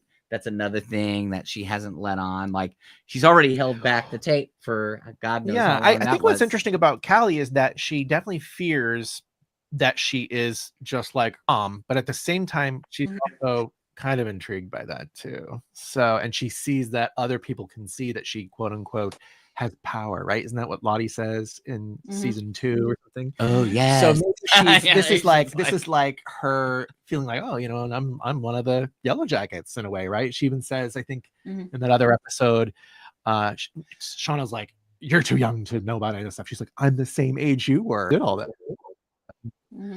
Well, I did have a slight theory that maybe Callie did find the note and then called up Lottie to explain the note to her, and Lottie might have the note. Ah, okay. okay. Next. But I don't know if Callie did anything, because I kind of think that Lottie just took down the stairs like an accident, but maybe not. I can't wait to see it. Yeah, it's gonna. Well, we'll see. I mean, dude, we might not get a reveal. Although I mean, maybe they'll wrap it we up. were really sad that Simone Kessel is not part of the show going forward, because we really enjoyed the few episodes that we had this season where she's sort of outside of the intentional community, because I just thought it was going to be really fun to see her like on the loose. You know, like when she walks into Shauna's house and just looks around like, oh this is where you live. It was so good, so good. I just love the way every turn of phrase. Yeah, she's a great actress. It's really fun to watch her. Yeah, and just that character was so like crazy. She had some crazy looks in the eyes, which I love. I don't think her or Lauren Ambrose thought their stories were done character-wise. Yeah, I guess it must be interesting working as an actor on that program, because I guess you're really not going to be sure of what's happening until like probably a week before they give you the script or whatever. I don't know. I think we had mentioned that when we were talking about Steven Kruger, that the showrunners who had worked with him previously did tell him in advance, you'll be dead in season 3. So they let him know. Well, at least I feel like I can get some work if I get somebody books you in. That's a valid point. I have to wonder though, if we're going to get flashback between, at least we think we're going to get teen flashback after they are back from the wilderness. But is there a possibility we could still get like leading up to what we've seen of the adults? I mean, maybe they could still show up, the actors. That would be awesome. That would be so awesome. Or ghost figures, right? Because isn't there that that other theory that Lottie's father purposely tampered with the plane to make it crash because he couldn't deal with his daughter like messing up his whatever? That would be something that there's so many theories. I mean, I heard. What about this one? I don't know if you guys. What's your thoughts on the reality show they're watching, the divorce thing? Anybody divorcing? What's your take on it? Because I read some people writing all this crazy stuff saying like, that is Mari with plastic surgery and they don't know it's Mari. And I was going like, wow, I like that. I've not heard that. I thought they were going to have an episode where Simone took back Ty's stuff. Oh, really? Okay, yeah, I can see. Yeah, I okay, mean, sure, yeah, right. What? That would be great. I just want more Simone because right. I love her. They weren't represented hardly at all, and that story with Sammy in the first season was so intriguing. I want more of that. I do too. I think they could definitely bring that back. Still work. They really set the tone too with that at the beginning where, obviously they really like fooled us all because we were like going, oh my God, that kid, he is doing some creepy stuff. And then it's like, okay, what about mommy is not so nice. What about the man with no eyes? Can we talk a little bit about the sort of, is it just her boogeyman from the commercial that's following her, and like, is it like her companion, her sidekick? He looks like Michael Jackson. Because why was no eyes in the hallucination in the classroom when Ty wasn't even there? I'm so confused about that. Yeah, I feel like he's the wonder about shared hallucinations. We mentioned that earlier. Like maybe it's sort of a shared thing. I thought it was the body made of death, like just in general, the Final Destination death. Right, because that was Ty's grandmother who saw it first, right? In the so mirror. I was thinking something. I remember you and I had this discussion. I don't even think we talked about it on the podcast, but like what was weird about that character is, so she had that interaction when she saw her, grandmother dying, and that's her boogeyman, and that boogeyman has followed her everywhere, and she brought him to the wilderness too. I mean, so the thing is, maybe there isn't a spirit that's there because of the wilderness. Maybe it's just hot. Maybe Ty brought it. Right. You were saying how Ty brought really like this dark element to maybe them out there. Yeah, maybe she just brought it all the way down the line. Maybe she just had it with her the whole time from grandma, passed down from grandma or whatever. Which is why I think the Sammy thing would be really interesting. But now, do we know, is Sammy Ty's child or is it Simone's child? It's never been said. Right. There's been theories. But nothing concrete. Well, I would just love to see Simone anytime. I think she's fantastic, and Sammy too is really. I kind of knew he was going to be on there because I follow him on Instagram, and he had posted something like the day before, and he's like doing this little dance, and it says #Vancouver. I'm like, okay. Oh, that was one of my favorite moments of this season was when Simone meets Lauren Ambrose, and what did she say? She's like, "Oh, you're her," or something like that. I was like, "Wow." Yeah. It was great. We needed that. Yeah, that was fun. That's why, we love the little bits that come through. I was gonna say Lily Rose had a question. She said, "What are your thoughts on the idea that Walter might be working with or for Lottie? He seems like a fixer with how easy it is for him to fit in with Misty." There's been a lot of talk about that. Yeah, a lot of talk about how with the wealth, they're so wealthy. True. Like the connections and. I mean, I haven't thought about that, but I think that is a great. Here's another question: did we ever? And again, maybe we know this. So if we know, please tell me. Yeah. Travis's bank account was drained. Who drained it? Lottie. We know this. Okay. So see, there is something weird about that because how does Lottie have the wherewithal to drain someone's bank account necessarily? I mean, maybe there is that. It was all part of her intentional community that people hand over their information, their bank account. Okay, right. Okay. So he was actually a member. Do we can officially say that, or not 100%, but probably. Yeah. Probably, at least in some kind of relationship with Lottie. Maybe romantic, maybe spiritual. Do you? Yeah, that's another question. I said, do you think they hooked up in adult timeline? I mean, I sure hope they did. I always thought Lisa was their kid. I love that. That would be really. I love that. That's cool. And that would be why she willed her that money too. Oh my God! He would be the wilderness baby because maybe Lottie comes back and she finds out she's pregnant because. Oh my gosh! I love it because that's what we always said. That would be great. Okay, I love that. You blew my mind. That's a great, and that would work. And that would work with the timeline too. That's really good. Yeah, because 50 grand is 50 grand. So are you gonna give 50 grand to everybody that's wearing a purple sweater? I don't think so. No, I mean that would be the other thing I want to say is, do we think Lisa's coming back? Yeah, do we think Lisa had something to do with it? Yeah, that was our other question. Like here you have Misty looking at the cloaked phone, her and she ups and leaves, and you immediately.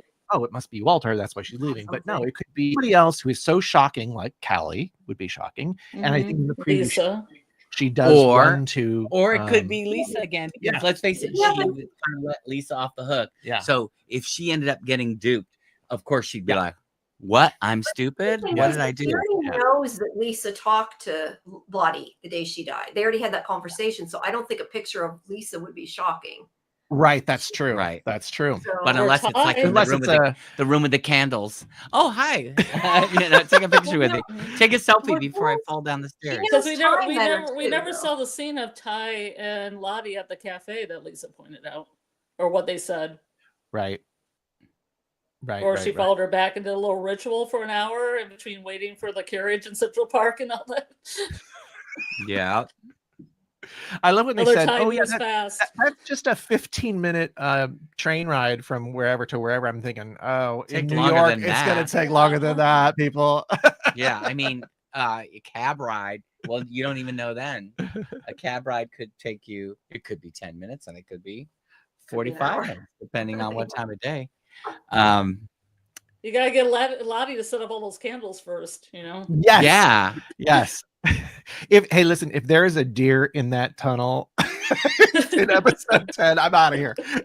You know, I was always, I felt like I did like that whole thing with the cellar, you know, or whatever you want to. Is it like a back? Is it a cellar? Is it a basement? What Well, is yeah, it's it? like a basement. It's like It's like a it's basement. you know, the behind the scenes, back of house. Of the Yeah, hotel. it Yeah. really is like back of house. Like I think we said this in one of the episodes that we did, but you know, both Brady and I, we both worked at this, that way where we met was we met at this boutique hotel that we worked at, and then I worked at What that another. Boomer was? I was watching your.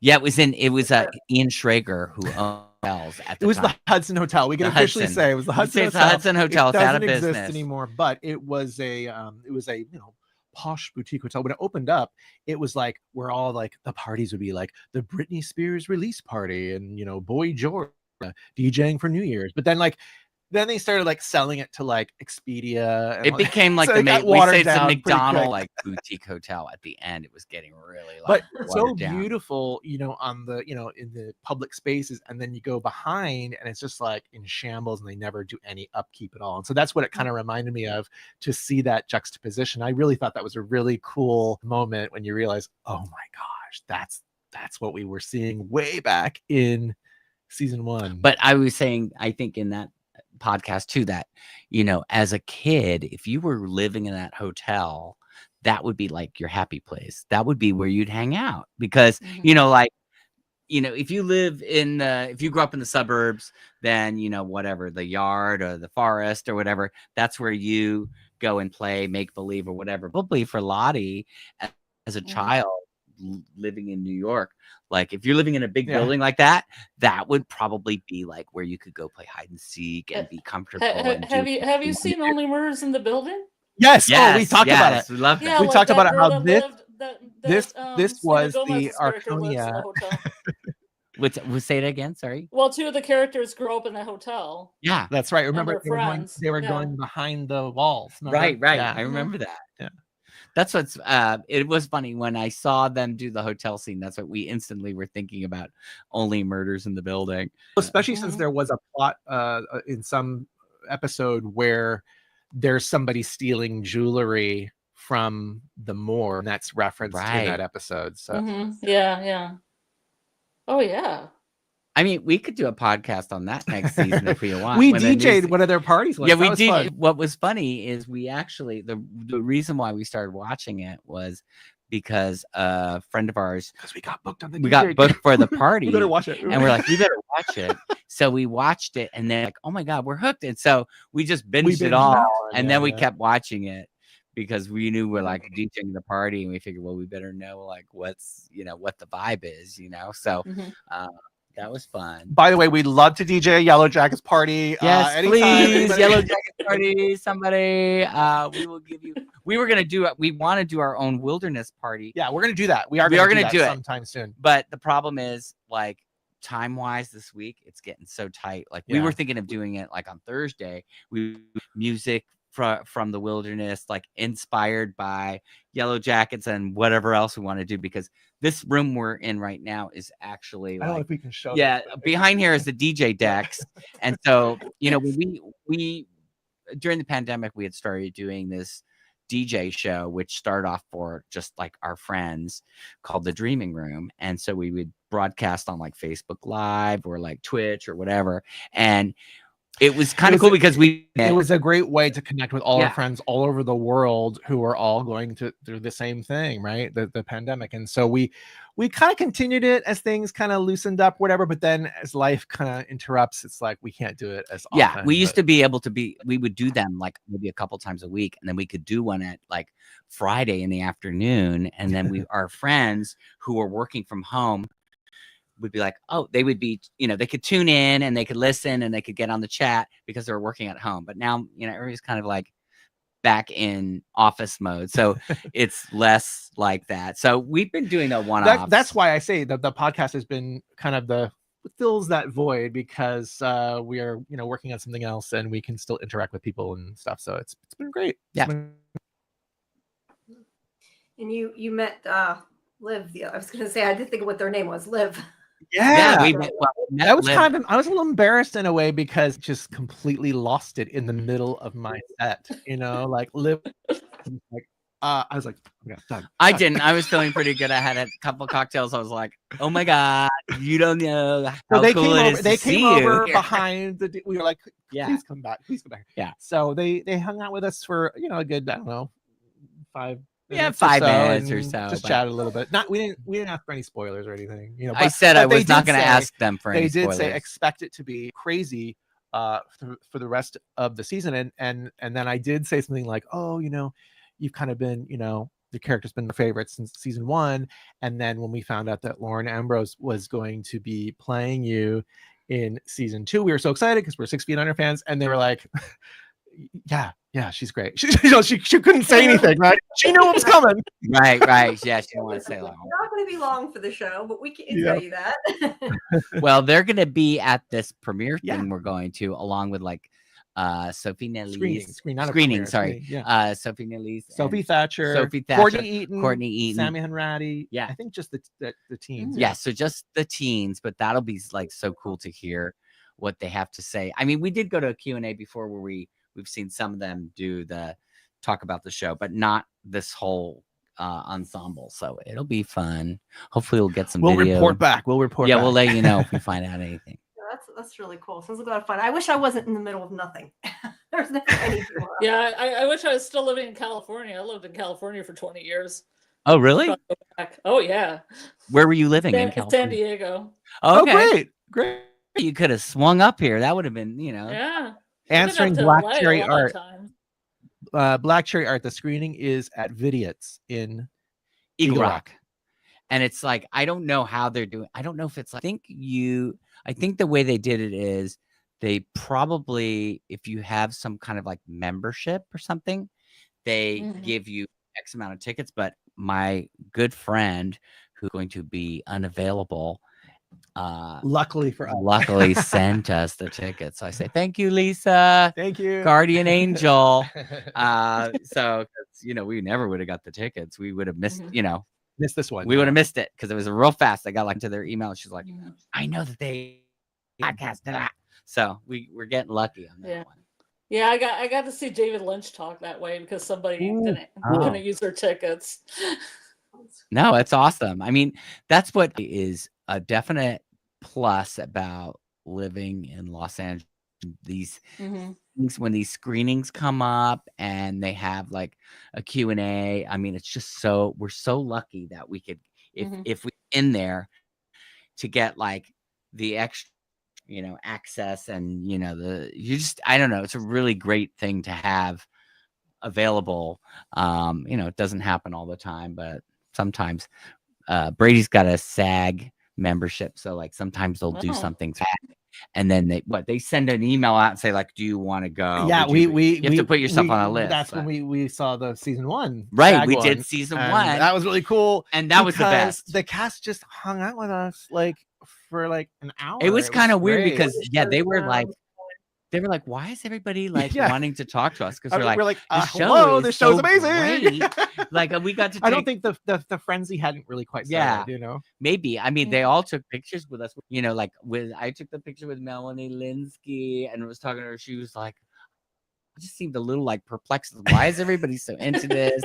Like it was weird. It was like, no, because it's like so This awesome. is the crazy thing. Okay, so Christina Ricci was there, and she is wearing I don't know if it's real leather, it might be, a faux leather perhaps. But it's wearing the same jacket that she wears throughout season 3 that is, supposed to be Natalie's jacket.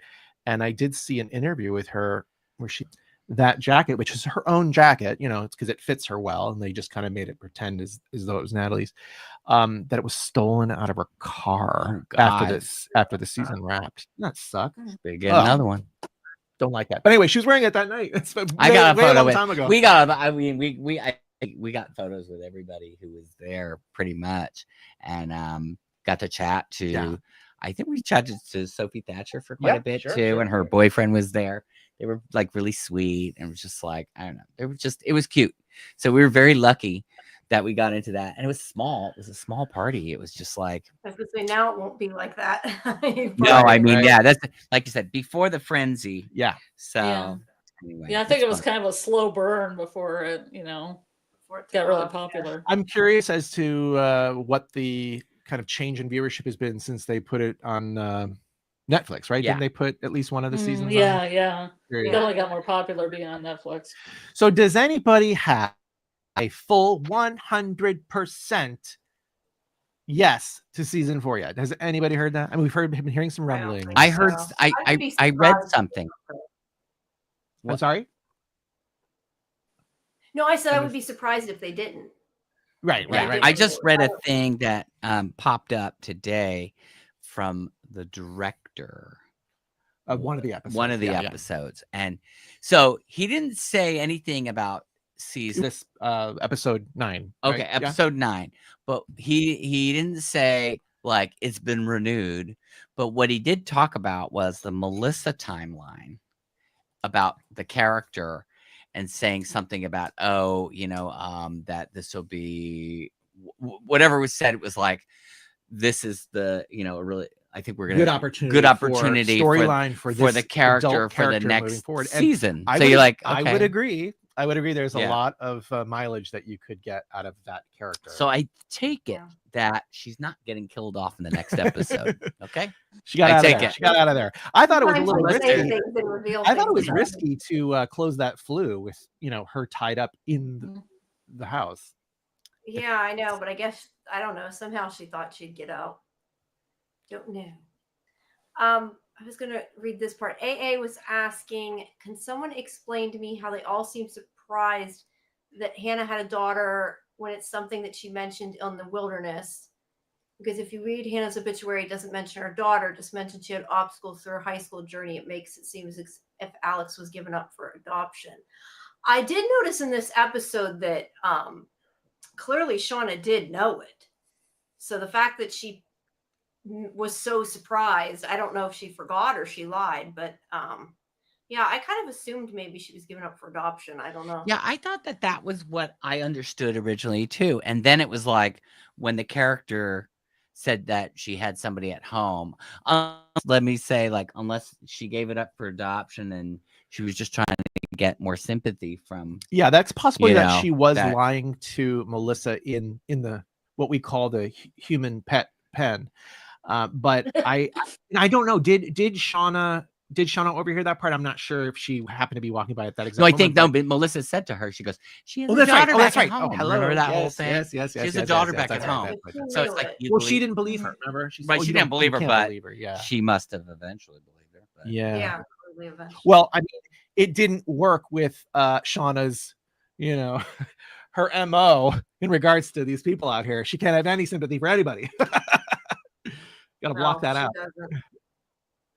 She's a non-sympathetic person. AA also said, have you heard the theory that Callie was stolen from Lottie? Like supposedly Lottie gave Shauna Callie for some reason, but was supposed to get her back and never did. Maybe that's why Shauna was so mad. I have not heard that. Have you guys? I don't know if I heard exactly that.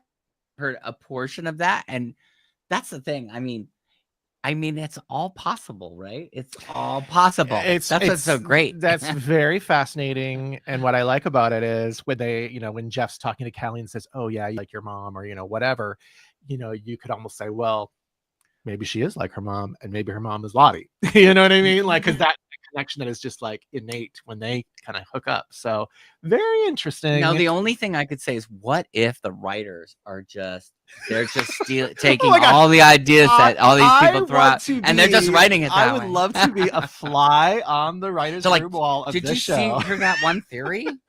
Because that's a great one. We could throw that into the mix. Or where things are happy accidents and I wonder if Yeah. they just take credit for it later. I was 'cause know- I was talking about this whole weird thing about, obviously like conspiracy theories or, all this kind of stuff, how we can come up with answers to things. And I think that's what's really fascinating about maybe it's human nature. Like we are always trying to find order, right? Or something, a reason. Yeah, reason. So yeah. this is what's so kind of cool with this show. It just feeds into all of that stuff where Yeah, we I could just sit here and go, kind of talked about it last week, or I don't know Yeah. if it was last week or one of the podcasts. There's really like at least 2 answers, if not more, to every single little plot point that they throw at us. So I wonder how deliberate that is. Do they Yeah. have some massive, grid And they're like, okay, this could be this. Hey, and if the writers are there, I don't know if they're gonna, or the creators gonna be there. I don't know. I don't know if they're gonna be there on Friday, but maybe like if they ask a question from the audience, maybe we can try that to would be a find, good question. that would be a ask. good Yeah, question to find yeah. out. Like, okay, How guys, deliberate are your or how are your misdirects? are you really trying to trick everybody? Because you're doing a good Well, job.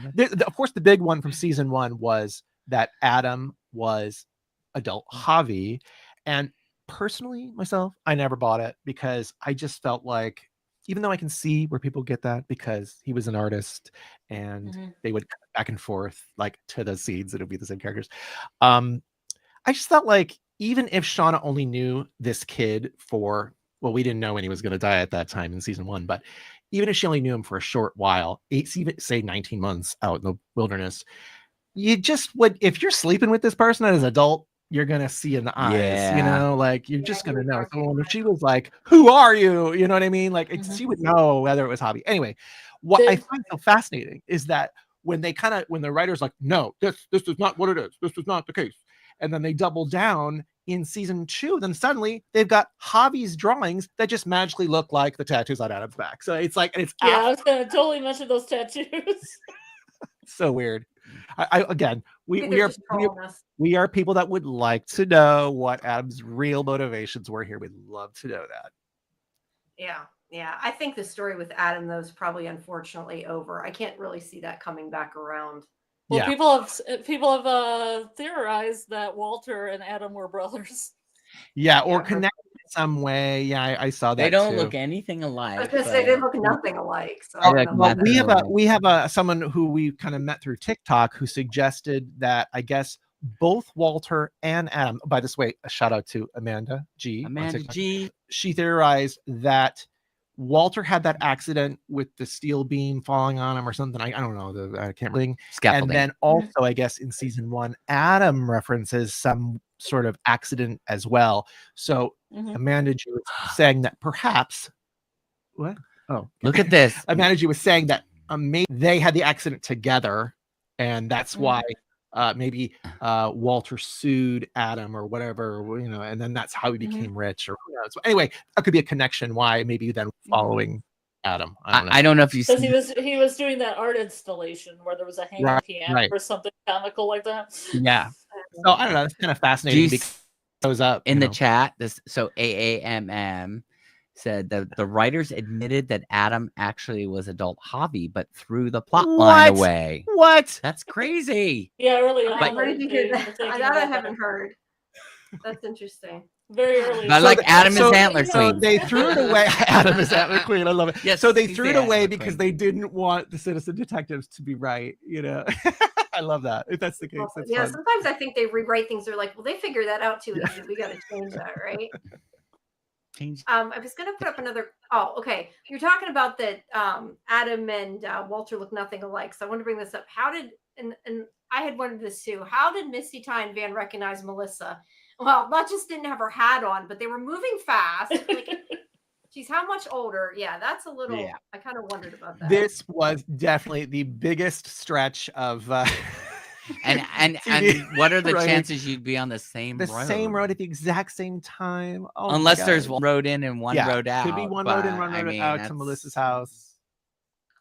Hannah's house. Yeah, I did find that. Allegedly, the Delt Melissa is at Nat's funeral.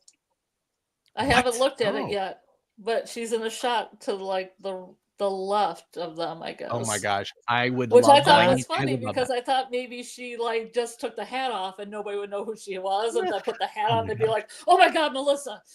That was our big joke in our podcast. We said because we were saying the same exact thing, and then we said, "Wait, was she wearing the hat?" No, she wasn't wearing the hat. So how would they have known it was her?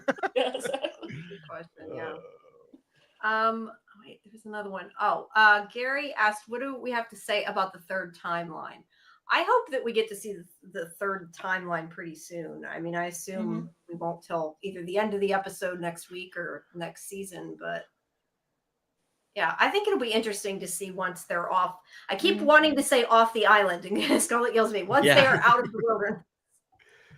Oh, I think it is fascinating. Yeah, I mean, think it's a great, I mean, they have so much that you could get into. You could Mhm. just And they've do already started, an you know, entire they've season already all about that. planted the seeds, right? We have the Natalie mugshot that's in her storage room.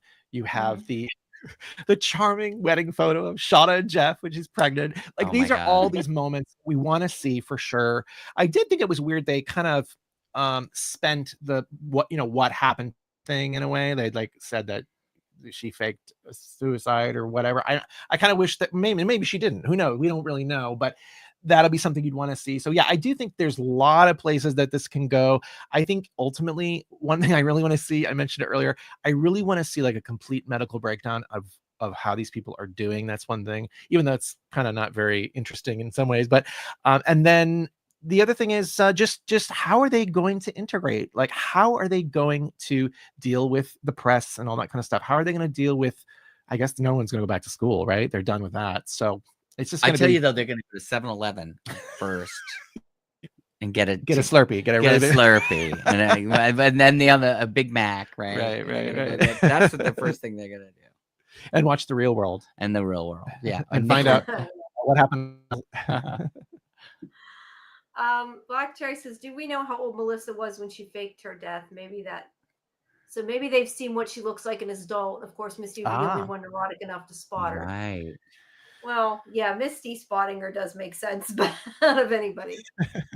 I think I was really shocked when Shauna didn't that she was alive, because I kept thinking that maybe there was going to be some kind of scenario where like Shauna let her go, or you know what I mean, whatever happened with what was going on. I think what you're saying is we thought, oh, once she goes back to the normal boring life, she leaves Melissa and she goes right back to Jeff. And again, maybe, does she go back to Jeff because she loves Jeff at that point? Probably not. I mean, I wonder, maybe she goes back to Jeff because again, that is like a connection to Jackie. I'm thinking. And then I think she does love him, but there was a mention. They said that thing that went back. Don't they say something that Shauna, the things that we did, like even after like they came back like bad things. So I mean, I want to know like, okay, so what are those bad things that you did? Are we talking about really season? Are we talking about like right when you got back? Did you do something to get rid of maybe somebody else who came back from the wilderness with you? Like early on. That's what I was thinking with the Melissa I'm hoping thing. somebody else comes back. Tequila, not that I want Tequila to eventually die then, but somebody comes back and they're talking, and then they gotta hunt. And what about Barbara? In Real World? Barbara. What about Barbara? Yeah, we have theories that Adalkila was Barbara. Right. I was thinking that too. I think that would be great if it's adult. Aquila is Barbara. Or there was another theory that Barbara was. Oh, sorry, that Barbara was Walter, like Barbara Walters. Barbara Walter. Oh yes, that's good. That would be funny. That's a good one. Barbara Walter. Yeah, exactly. Like if they weren't talking on the phone or whatever, and they were just talking online, like an online therapist. Yeah. Oh yeah. Wow. Yes, and that's why he's so invested. He knows everything. He knows that's everything. A real good one. He knows everything. I think I'm gonna sign up for the Barbara Walter theory. Or he called himself Barbara, not Walter. Right, Barbara, not Walter.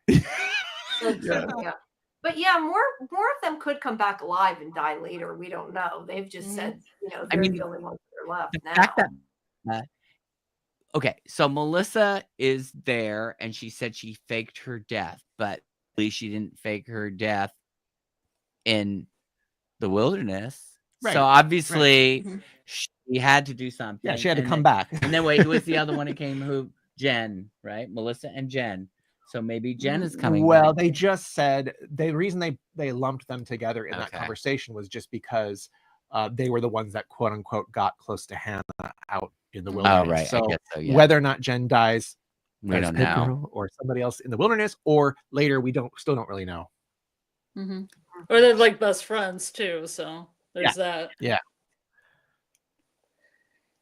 Yeah, I have a feeling a couple of them come back and have ill fates in 1998 or like later. Yeah, Yes, that's what I yes. want to see. That. Or And I think it would 2001 would be a good time because that would be Jeff and Shona's wedding, which I'd love to see. Or love to see that. 2004, Natalie goes to prison. 2003, I think on that. Yeah, 2003. Yeah, why did she go to prison? Yeah, why did she go to prison? We don't know. And how long was she there then? She could have been there for a long time. She, went to rehab. Well, I guess Ty had said though that she was in and out of rehab. So, and I mean, I don't know how long they send you to jail these days for killing somebody because let's face it, sometimes. Well, she could Well, she did get 10 out. years. I I don't know. Well, she here's did another- do identity. She did that identity theft with Susan. I don't know if she went Oh, to that's jail. right. Yeah, That's she right. did. Yeah, That's yeah. right. That's right. Lucky How she about did. there's a line, and hopefully maybe either of you or anybody in the chat room remembers this, but there is a conversation at some point early on, maybe midway through season 1, and say it's Shauna and Ty, it's Natalie or Misty. I'm not sure what the grouping is, but they do say something like, "Oh, have you heard from anybody else?" Or Mhm. The others. and I guess obviously they could be referencing Lottie at that time, but who else?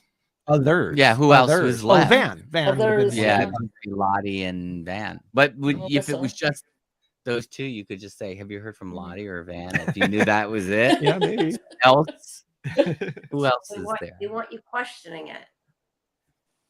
Yeah. What about? I'm looking at some of the things I had marked in my notes that we could talk about. What about that Misty finally admitted that she locked her in the fridge? That she locked Shauna in the fridge. I That was a so. great line. I like thought that that, was yeah. great, and that was, again, this whole thing about the. I mean, I still think she's being stalked by somebody. I mean, who was in the bathroom? The Queen of Hearts thing is really hard to explain. Just from we Who joked would about put it. the phone We in joked there? about it on our show, but yeah, because the steps that are taken are very strange. Like, just for example, who turns off the light in a public bathroom when they leave? Like, nobody does that. Nobody. So it is weird. Yeah, And I I kept do that. assuming it was Melissa. I and do she that every lied. once in a while. To the point, it could be somebody else. I hadn't even thought of that. That's a good point. well, and you notice again. Well, it wasn't her, but then again, we do Hey. know that she could be a liar. Yes, she's not reliable. She's let's not be honest at this reliable. point. Now, person. I like that. Who mentioned that there was Melissa possibly spotted at Nat's funeral, because remember after that they go and have drinks, and not only does Shauna kind of do like a double take, but I swear Van does too. So it isn't just Shauna kind of like. Remember, I feel like, kind I feel of like I remember. saw that. I think now the problem is So. we'll have to go back and watch it all over. Yeah. And all of them, all these like not See, before I thought- Friday. Not before Friday. yeah. See, I thought that Melissa was playing a game of two truths and a lie, because she Yeah. was saying, the brakes. You're like, oh, brakes can do that. That's not Yeah. the truth. Oh, the freezer, that could just happen. But the phone was like the lie that she was saying. I like that. It wasn't I the like phone. that. That's Yeah. good. That's good. That would go with the motif of Walter. Because I was Well, the curious teacher also, learned. I don't know how long of a time span, the activities of this season are. Usually the adult timeline is usually crammed very short, but, Yeah. how long would Melissa have been there in New Jersey for all this? Like a week, 2 weeks? I don't know. Not very long. Yeah. Long enough to go to the restaurant and leave the Yeah. tape. Yeah. Yeah, she might have went just for the funeral and that's it. Mhm. Let me ask you guys of something that bugs me. What exactly do you think is on that tape that we haven't heard? Because in my opinion, what we've heard so far wouldn't prove anything other than that Right. Lottie killed what's his face? I can't think of his name now, but that she killed him. Like, I don't see how that puts guilt on them. Oh, Edwin. Edwin. So yeah, unless she turned it on, and we don't know she turned it on, because it's implying that the beginning of the tape was when they found them.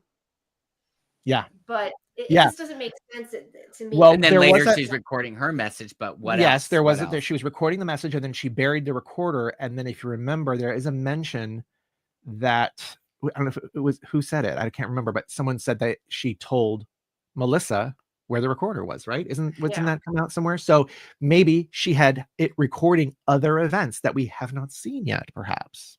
Yeah. Maybe. I don't know. Because obviously what's going to happen. Yeah, is but next- she's in captivity. Yeah, this that's point, true. like, well, maybe she she isn't did- anymore. After she kills Kodiak, maybe she's hanging with the. Well, we'll find out, but you know, I have a feeling she's still going to be strapped to that brown chair. The I know, yeah. the Do we think she's airline going to be chair. an antler queen? Do you think we think she's going to be Pit Girl? Do we think she's going to be the girl that gets? Well, we don't know for sure if the one that gets hung upside down is the same as Pit Girl or not. But that's Yeah. the other thing. Did you notice she was playing Hangman? I mentioned that Scarlet earlier today.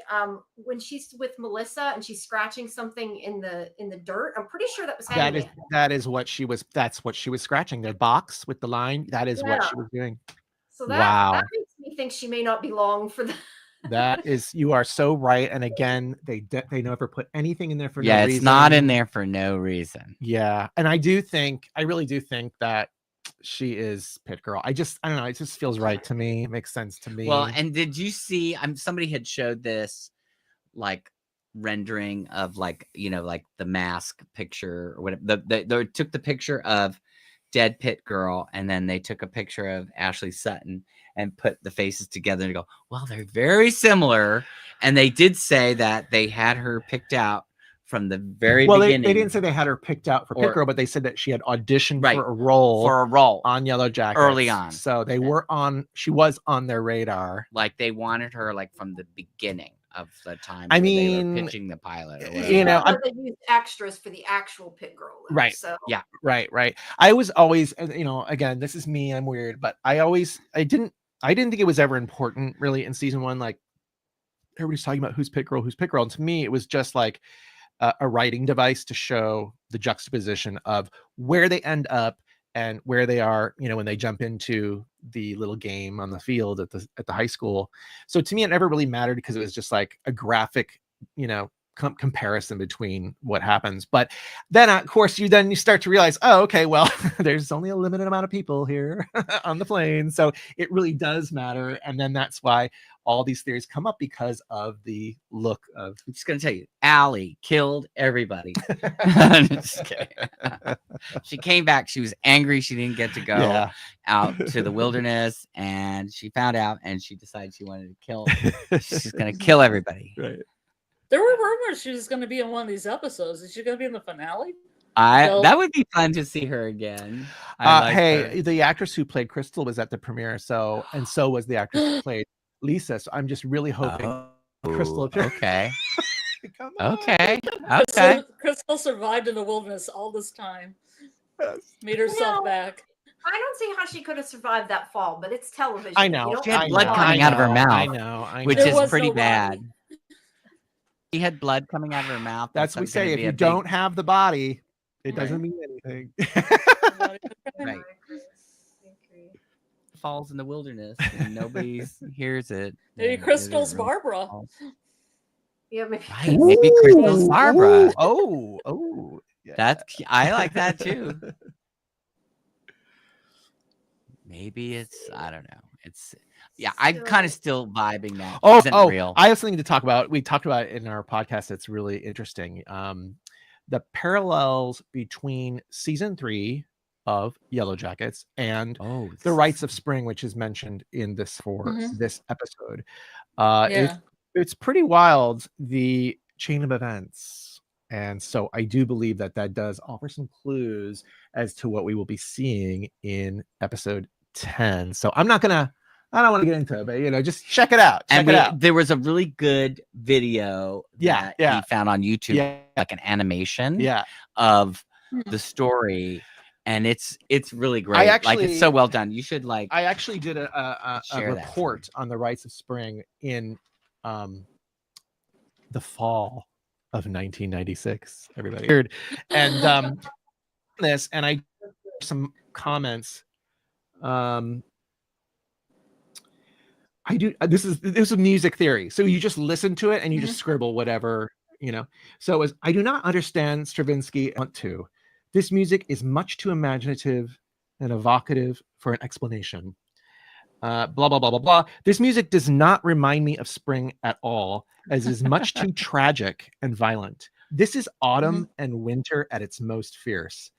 I like this time of year, and therefore I do find this music rather intriguing.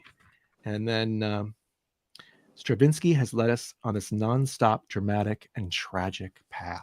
Anyway, if you check out that, I'll link to it if I can somehow do it. I'm going to give you to this animation. It's really great. You'll see the comparisons. It's wild. And as somebody who was in like concert band and orchestra and all this stuff, I can say to you, Stravinsky, we didn't do the Rites of Spring, but we how did. could you?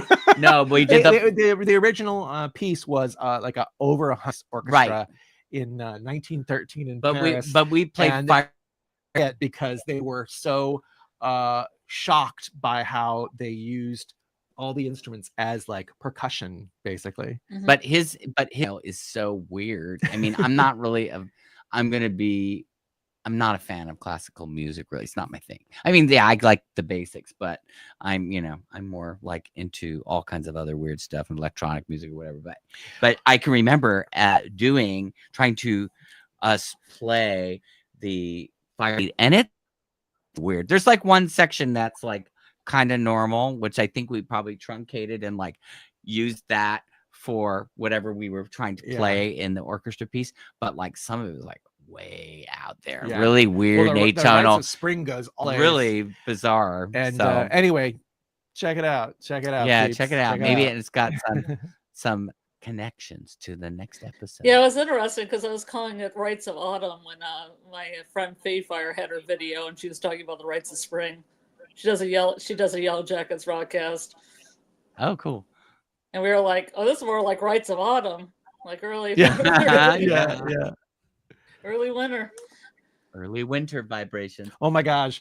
I will have to find out from Amanda G on TikTok what date this is, because she has gone in and tracked the weather patterns of British Columbia of 1996-7. And she found out that Shauna's baby was born on December 29th, 1996. Based off the snowfall. I have to question though if the writers went into that. Exactly. Yeah. It's like this is retconning from the fan base. No, I know. Yeah, they're probably like, oh. I always thought it was Christmas. I thought the baby was born on Christmas. It's close. I don't know. Let's see. Forever Autumn says, I feel like Hannah's daughter has listened to the tape, knows it all, and is working with Melissa for revenge. At least that's what I hope. That's an interesting idea. I don't know. I don't know if she would have told her or not, but I kind of like that idea. I was really wondering hopefully we'll get to see what happens when Hannah's daughter gets home and she's looking at like, what the hell happened here? Everybody's gonna what happened? There's blood everywhere. There's jam on the wall. Wild. I did find it was an interesting, I don't even know what you would call this, but that here we have the setting of everything they do out in the wilderness is, this amazing wilderness, beautiful place. It's crazy. It's savage. It's wild, whatever. And then what's happening in the adult timeline just happens in a suburban house. This is their playground to do the same kind of stuff as adults. Yeah. Do you think they're going to go back? Some people think they're going to go back. I don't know that I think that. I'm just saying I've heard they're gonna have to burn that house down is what they're gonna have to do. All the evidence. Yes. Well, now that Misty's not available for cleanup. You know what though? You said that. I was saying how last week that Melissa made the comment about how Shauna wants to, I forget what she said, but she likes to burn it all down or whatever. She likes that chaos. And it made me, and I know you're right, we don't really need to know about the cabin, but it made me wonder if she burnt the cabin down. But that would make sense that maybe it was alluding she's gonna burn the house down. Could happen. Yeah. Well, I mean, but I think I've never thought that Shauna had done it because she's the one who discovers it, right? She's the one who is up writing in her journal. So I never thought that. I kind of thought maybe Van or Ty, again, going into what Ty was kind of saying about them going back to 1997 America and not being able to be open with the relationship. Like that might be in some ways like Misty chose to break the transponder because she have a community and she finally found people that were paying attention to her. Maybe that was Ty or other Ty's way of saying, okay, let's put a wrench into this so we can stay out here longer together, because obviously we can see to what lengths in the current timeline to stay with her. I don't know. Yeah, no, I didn't think it, but then when she said that comment, it made me wonder. So yeah, I don't know. But yeah, maybe it's just foreshadowing she's going to burn the house down. That would make sense. Let's see. AA said there's a scene when Coach is standing by the poop cliff where Crystal fell. There's a shot that shows Coach overlooking the cliff, and you can see a little opening in the cliff, like grass-looking door. So she might not be dead if it's supernatural and something helped her. Yeah. It's Well, one of maybe those that's things I Hobby's would friend have to go again. back a moment. Yeah, maybe it's Hobby. Now I have to go back and look. What but- was the time frame that happened? Crystal happened in like episode 4, the same day that Shauna went into labor, but then we don't really know when Coach went to the cliff. How far after? Yeah, we don't really know. I don't know. Just curious. See, how long was that body out there? You know, when Misty Yeah. goes back, it's not there. Yeah, it's gone. I don't know. I'm not good at keeping track of the timeline. I always just ask. I'm not usually not either, to be honest. Wow. Let's see what we skipped. I know you guys are probably like, we've been going on for 2 hours. You guys, Yeah, can't we're take actually gonna probably wrap up here, to be honest. Yeah, But here it's too. been That's fine. awesome. Yeah. like it's been really, really fun, and I like the fact that it's just kind of like free form, and we just kind of talk about topics as they come up. I think that's really fun way to do Yeah. it. I don't know covered everything. We definitely but, we definitely covered some conspiracy stuff. Yeah. I don't Just know. I'm fun. bad Yeah. at staying organized out of order, so I'm like, Yeah, it's different. I was like wondering. doing it I that was way. wondering It's if you crossed anything off your list, listening to watching episode 9. Anything off your board? Well, about yeah, the there fr- was one thing. and the freezer was definitely the Misty freezer. okay, scenario that was the big answer. But I don't know. I don't even. We did Did cross- we have that on the list? we did cross off. Oh no, you know what? We didn't officially cross it off, but it was, where is it? It's Travis's The Reverse Angle of the Pit. And although we can't fully officially say that that's what it is, it feels pretty right at this point that if he drew it, however it came out in his mind, even if he was drinking some berry wine during that trial, it still made sense that concept was in his head. And he thought, oh, well, here's a pit. Let's make this a trap for this crazy loon who won't let us get home. One of the crazy loons who won't let One us of the get crazy loons, yeah. One of the many. Divide and conquer. One of home. the many. I think they're going to all by the end up dead. Though either be one survivor or no survivors. That's my Hopefully it'll be Misty and not Shauna. What do you guys think about, like, just, we were talking about, what if they just ditch the whole adult timeline? Like, what if they just, Oh, if they killed everybody off? I in don't the think that's adult going to happen timeline- in the next But episode. I mean, I guess not. But But the way the pacing is, that's not going to happen. Yeah. But But I mean, you could just well, you go back to could, the but just team timeline. I the whole- think it's partly. I think it's part of the master plan. All gonna, yeah. you know. I think they together. wouldn't want to get rid of all that cast either. I feel Yeah. yeah, like Jeff, or it could become the Jeff show. Yeah, Jeff. Chief, yeah. Jeff. All of Jeff. No, that's great. All right, we are going to Yeah, head out. But we're gonna head thank you out. so much, Scarlett and Jamie, for having us. Really enjoyed this. Yeah. And Everybody, make sure you check out their YouTube. I put the link in the description. I did the little mention thing. It should have linked it right if I did it right. So everybody check that awesome. out. And our new podcast covering all this stuff that we just talked about will just drop it probably immediately after we. it get might off. be dropped by the time we get up, because were knows? you Who knows? uploading it or Yeah, what? it was It's uploading. So So however we're long waiting that to finish, takes. yeah. Oh, and by the way, I was going to say that I had meant to have it come out like earlier today because it had the promo. I don't know if I said that Yeah. for this, Mhm. but it just could get it in time. But you know so. what? It's still, people will, It's if still people watch cross-reference. that, then they're going to So find then they you. can We come watch can- that. Totally. So when we're done with this, you guys can go watch their video. Yes, Yeah. exactly. Yeah, exactly. Exactly. We're But I not mean, write it's- down the episode yet for those. You of can who watch want. ours tomorrow sometime. Yes, That's what we'll exactly. say. Yeah. Watch it Exactly. tomorrow when you know. But But again, yeah, thank you for coming. having us. Let This us is know about fun. I keep saying premiere too. The thing, not the premiere, the finale. Yeah, You're yeah. going And to. listen, we can always talk till the cows come home about more conspiracies. Right. So if you want to do Mhm. another party at some point after it's all done, you know, Mhm. let us know. Maybe we can just whatever. We can kiki for hours. Yeah, we're planning on maybe doing a wrap up of the season Yeah. and any theories for season 4. Yeah. Yeah, that's cool. that's That'd be good. cool. I like that. Good idea. All right. Well, take care. All And right. thanks for everybody also in the chat room for Yeah, your great thank you comments. everybody for I showing wish up. I could have like chatted, but we didn't sign in. And then I see something go by and I'm like, oh my God, that's good. That's funny. Yeah, it's We're hard, able to hard read 'em. talk and keep track of it sometimes. So Yeah, it's a lot going on. So All right. Well, take care. Have a all great right. rest of your night. Thank you. I do too. Yeah. Bye bye. Thank you. Okay, Good night. Good All night. right, bye. Bye bye.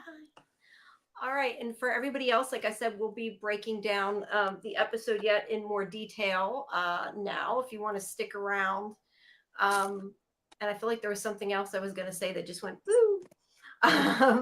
But we'll try to get through some more of you in the chat too. I know there's been quite a lot of people. I've kind of randomly picked some because we had a lot and it was hard to do and talk. So let's see. Let's go through. Why don't we go through a couple of them and then we will start going through the episode in order.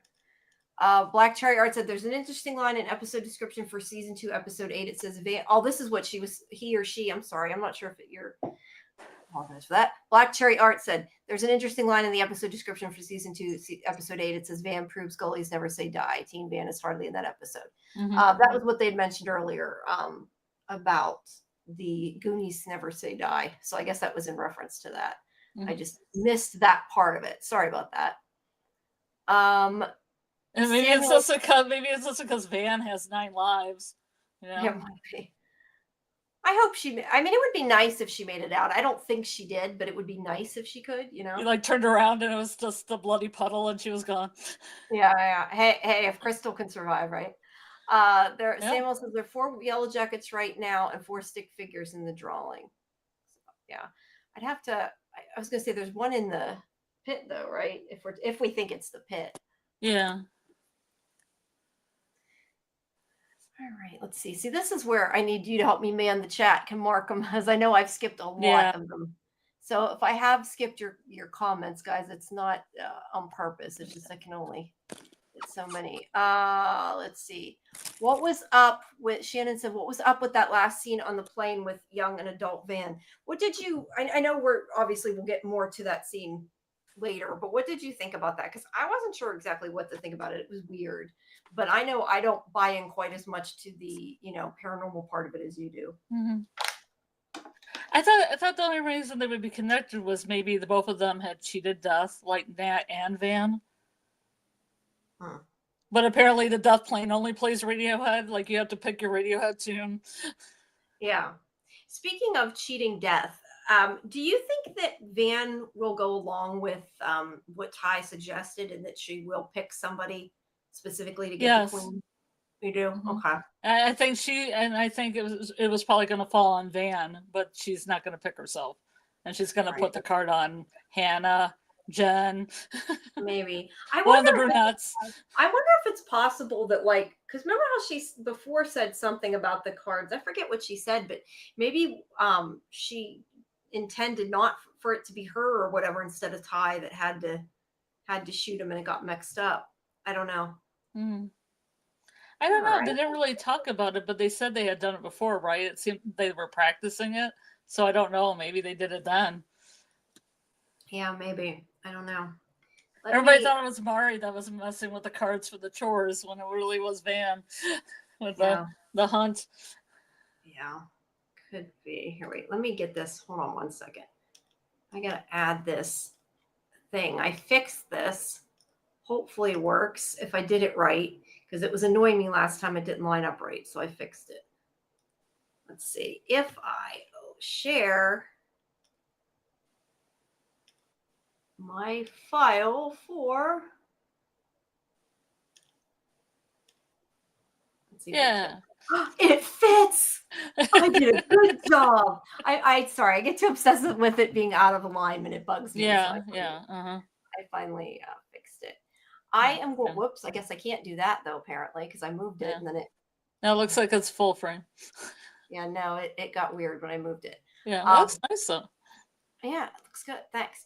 I am going to though go off for camera for a minute because I'm going to stretch a little bit, but we'll keep talking. That is not me. My own avatar, damn it. There we go. Yeah. I remember because last time there was a different picture.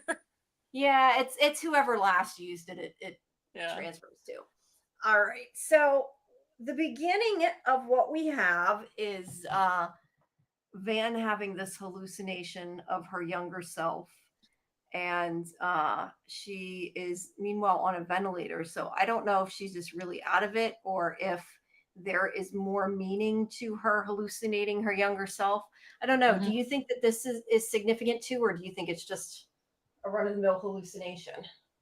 I don't know. I think it's significant in the fact that like Van, which I like to say is death, but maybe not death, but maybe death, is injecting her IV with this black liquid, like ink.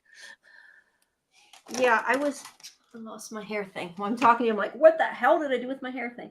You know, kind of like other Ty wasn't really getting the Van, so death, instead of being through other Ty, is now taking the persona of teen Van to convince adult Van to go do what she needs to do, but then die.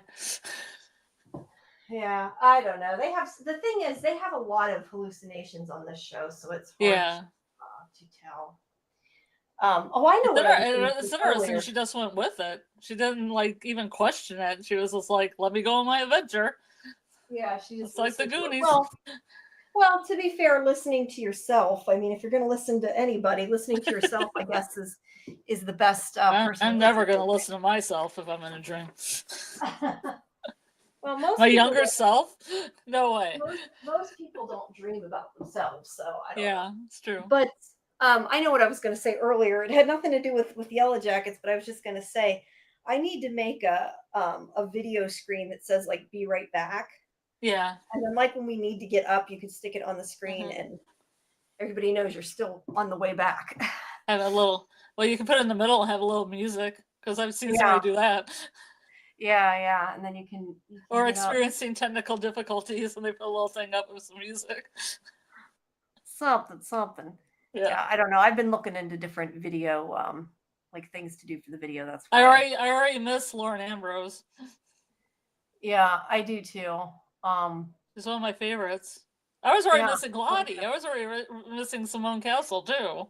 Yeah, they had just brought them in. They hadn't actually been gone that long. Or not been gone long. They hadn't actually been in the show that long. Well, I have a theory. I have a theory about that. What's your theory about that? That they basically the big three, which would be Shauna, Ty, and Misty, suck other people up into their orbit, like the wilderness wants them to. You know, like Van was just at her store minding her own business, and that other Ty came to collect her. You know. Yeah. Well, that's and what Lottie was just having her intentional community, and she was actually helping people, and she actually helped Nat. But then who comes in and storms the castle? Shauna, Ty, Van, and Misty. Yeah. Is the cult there anymore? No, it's not, because they just bulldoze that thing down. Yeah. Because they're like chaos. Yes, they do like chaos, that's for sure. So therefore, they were like, you know, those people that got sucked into the whirlwind were the first ones to go, instead of the core going, you know. The ones that get stuck in their orbit. Yeah, the question is what happens once everybody else is gone? That's the question.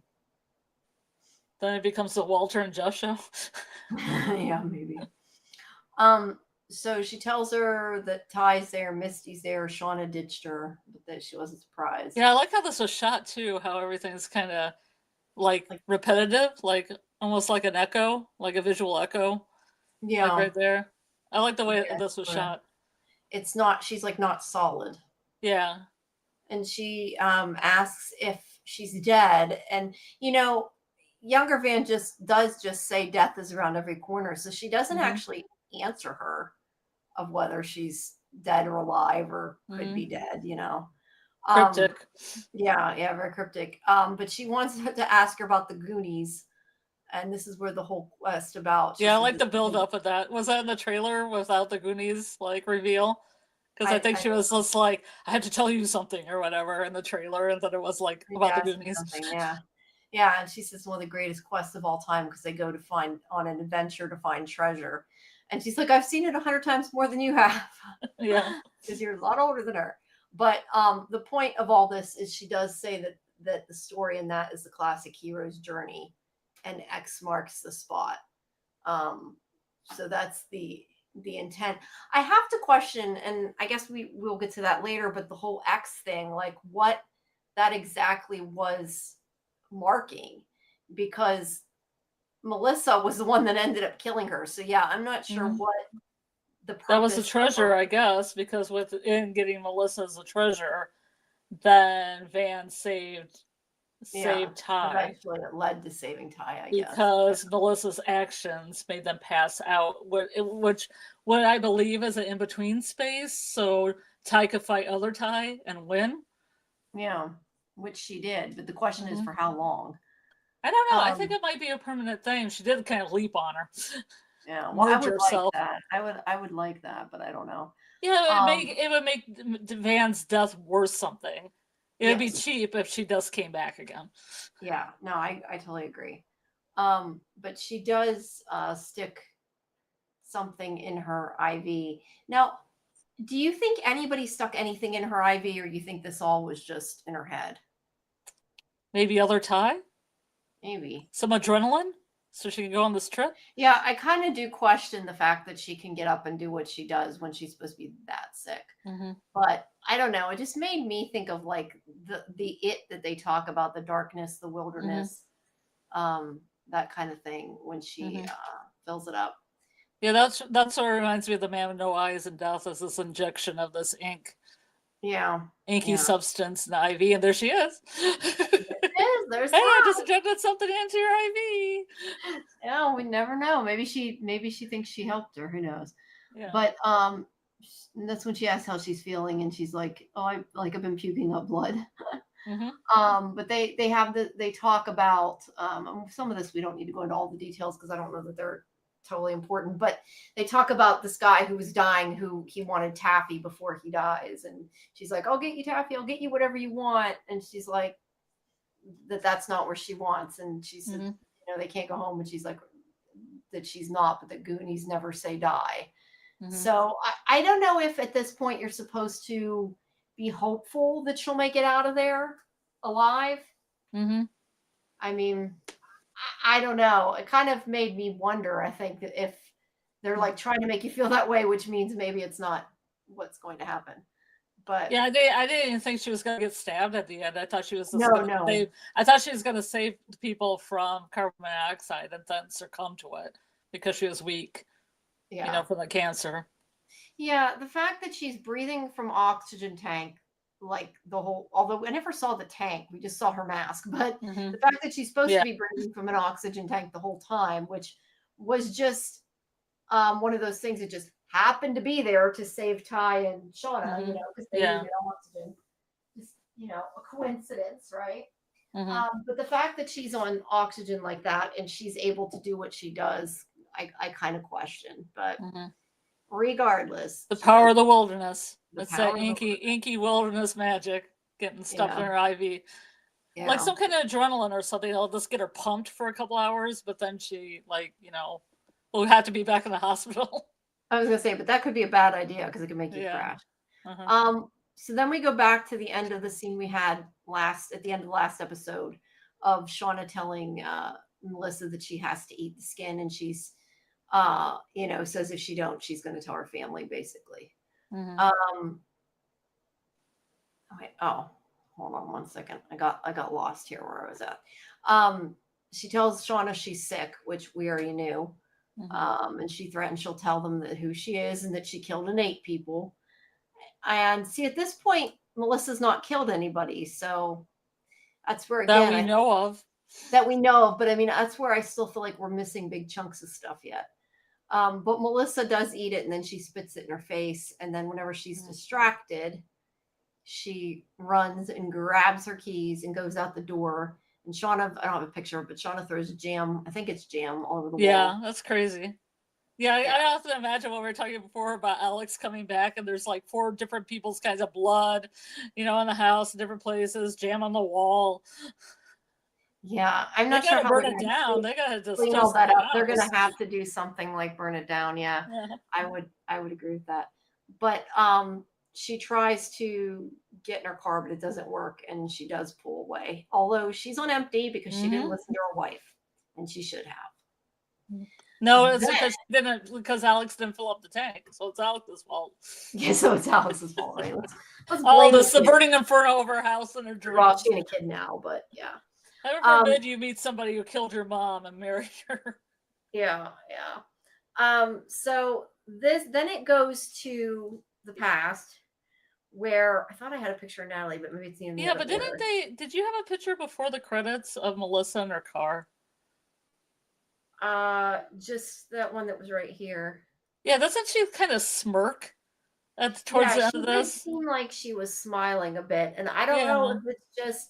I kind of wonder if it's almost like how Shauna likes the chaos. I think she likes the chaos too. Digs it. Yeah, I think that's a big part of it. Mm-hmm. But anyway, their fight. And also, I wrote down Laura and Ambrose back in credits. Yeah. Back. Only to go.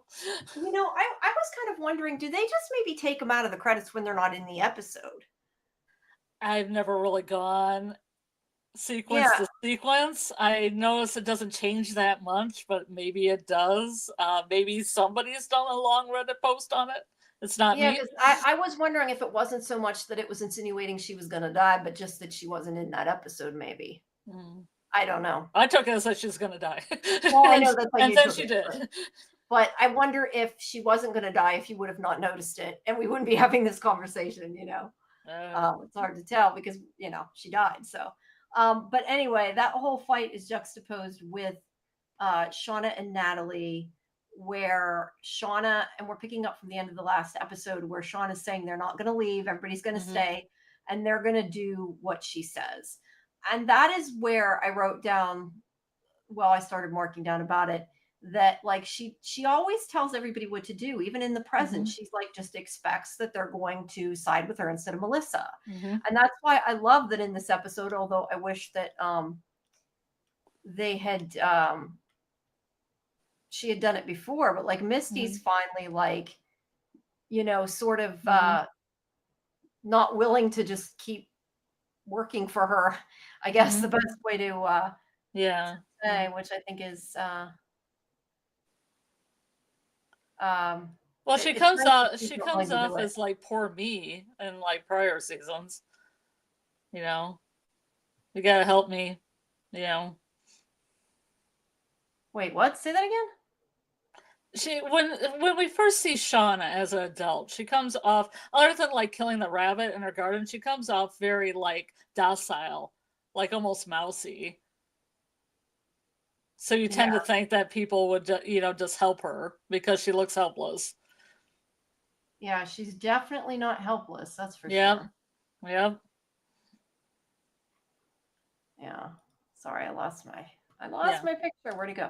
But yeah, Shauna, I don't know. I just think they need to quit listening to her. They just need to rush her. How many people are here? Yeah, I've said that from the beginning. They just should attack her. I think that many of them could definitely attack her and it would work out. I'm looking through some of these to see if any of these are related to what we're saying, but I think they're all farther in, unless they were saying that they didn't like Shauna. There was a lot of people saying they didn't understand didn't like Shauna. Now, I think it was Gary that said here says people don't understand Shauna. I think they made another comment earlier that it sounded like maybe they don't hate Shauna like we do. So I don't know. I love to hate Shauna, so I have a love-hate relationship with her. Yeah, Mackie says, I don't want to fix Shauna. I accept her as she is. I don't know. I can't accept Shauna at this point. I'll fix her. Yeah. That's what Jeff thought, at least. Chris is funny, and I know, guys, he's put these things up like an hour ago, or no, like 2 hours ago. So sorry, we're just getting into them now. But the spinning in Mari's soup is somehow now quaint compared to what she's done. You're not wrong. You're not wrong. Yeah. Let's see. Go back to the halcyon days of her just spitting and people's venison stew. Yeah. AA had said, I wanted Van to have a happy ending, so bad my theory is only one Yellowjackets would be left. I thought it could be Misty, Sean, or Van. I wanted Van to eat cancer, live life outliving the rest. I think out of all of them, I would have rather had her live too, just because she's the one that is like less evil than all of them, you know. So yeah. But anyway, you know, everybody listens to Shauna, which is the problem. But Natalie is the only one that is fighting with her, and they're just kind of like, what's going on? And at one point, Travis is mad at Lottie here, and that's where he's saying that they've been in hell and she has no right to keep them there. And she says it's not her, you know, it's not them, but what it wants. And this is where I still don't know why he blames Lottie. Like, Lottie started the chain reaction, we can't leave. Yes. That being said, I think that if Shauna hadn't said you're not allowed to leave, she would have let them leave. She just would have stayed behind like an idiot, but she would have let them leave. So yeah, I do not understand at all Travis and his completely blaming her for everything. So. Maybe she's just he's afraid she's going to do something in the future. Maybe. You know, because like Kodiak and Hannah are both still alive right now. Maybe Lottie decides to put an axe in Kodiak's head or an axe in Hannah's head. That's a good point. Yeah, I think he knows that people buy into her crazy. I mean, or gets Aquila to do something crazy, you know? Or gets Aquila to do something crazy, yeah. Oh, here's that quote that I saw before I had missed. Gary said, I think Sean is the real hero and we're going to see Justified. I don't know. You know, I mean, that's like people who ship Randall and From. I'm like, I don't know. No, I mean, you guys, everybody's entitled to their own opinion. I like different opinions. I mean, but yeah, I don't know. Redemption arc, I guess. I don't know that I see Sean as redemption arc. Let's put it that way. I do think that there's a possibility, and you said before that she'll go to prison for Callie if Callie did it. Oh, I never said that. That was Lori, not me. Oh, that was Lori. Okay, I'm sorry. I don't think there'll ever be a jail thing that lasts long in the show. No, but I could see that being a way that they could potentially redeem her. Yeah. Or at least try to redeem her. But yeah. Try, Yeah, try. Let's see. So Ty is saying they don't have to stay there forever. But when there's so many things left to clean up, it's not the smartest move just to leave. And that's when Cody's like, you guys have a lot to discuss. Have fun braiding each other's hair and partaking in some light cannibalism. He's like, Ty. Like, did he really think they were going to let him leave? I mean, it was a good line, but yeah. Well, Kodiak's a mystery wrapped in an enigma that we'll never know anything about because now he's got a knife to an eye. Yeah. Yes, he may be gone. Sorry, Joe McHale. Yeah, I was really rooting for you. But Shauna points the gun at him. Yeah, she gets this, and you don't have a picture of her, how fast she got her away from Nat. Like, you know, she definitely, Nat definitely is the log. Like, she sits on a log at the end of the episode, and Shauna's definitely the heron in this tale. Yeah. The tale that Kodiak told. She's definitely the one that eats the frogs. Yeah, and she didn't stop her, so well, that's like the log, the leader, that's the log. The frogs sit on the log and it's fine, you know, but she's kind of passive like a log. Yeah, no, she is in this episode. I would agree with that. She's fair but passive. She's fair but passive, and she's like aggressive. She tried. She just wasn't aggressive enough. Like, she needed to extend her authority more when Shauna was spitting in Mari's food because everybody saw it. Yeah. She just hawks so much spit in there. I mean, I think probably nobody wanted to deal with it. I think is the issue. That's the problem when you let things just go. Yeah, I know. Yeah, but would you want to deal with that? It was easier just to let it go and let them fight it out, right? I'd kill her in her sleep. Yeah. But she ever sleeps, which I don't think she does. It doesn't seem like it in this episode. AA says, Shauna isn't misunderstood like Melissa, and you were sleeping with your best friend's boyfriend before the crash. You have been a bad person. Shauna, like Scarlet, I love to hate her. Yeah. Yeah, you wanted to see like how this all became adult Shauna. Yeah. And you want to see Shauna and Jeff's wedding? You want to see what kind of chaos that was? Yeah. Somebody had said earlier they think we'll see that. I could see them showing that, definitely. So he doesn't believe she'll shoot him, and he's like, so do you even know how to use that little girl? She's like, my boyfriend taught me how. That's a great line. Yeah, no, Don't worry, my boyfriend taught me. Yeah. I don't know if he thought he could like shock her, phase her. I don't know why he was like talking back to her, but it was funny. I don't know if he just maybe really didn't think she'd do it, but yeah, she would do it. So Ty's I like, think they were the writers were trying to build him up as a sexist pig, so when he got the knife in the eye, it didn't matter as much. maybe. But it kind of fell flat a little for me. Yeah. If that's what they were trying to do. Yeah, if that's the case, I agree. But Ty says they can put them in both of them in the animal pen, then decide what to do. And Shauna's like, okay, but take their shoes. Why didn't they do that to Coach? Why did Coach I know. get I was thinking his at least severed? they didn't like cut his leg open like they did to Yeah. Coach. They just took his shoes. Like that was, yeah, they could have done that to him. I agree. What do you notice this? Because when I saw this with the antlers, Well, that's cool. I don't know if it's just like, yes, it's a very cool shot the way the scene was directed, but it almost makes it look like somebody's looking in on it, doesn't it? It's a wilderness. It's the wilderness. Javi's friend. Yeah, maybe. Cabin No, Daddy. it's a really cool shot. Mackie says that line was gangster. Sit down, Cody.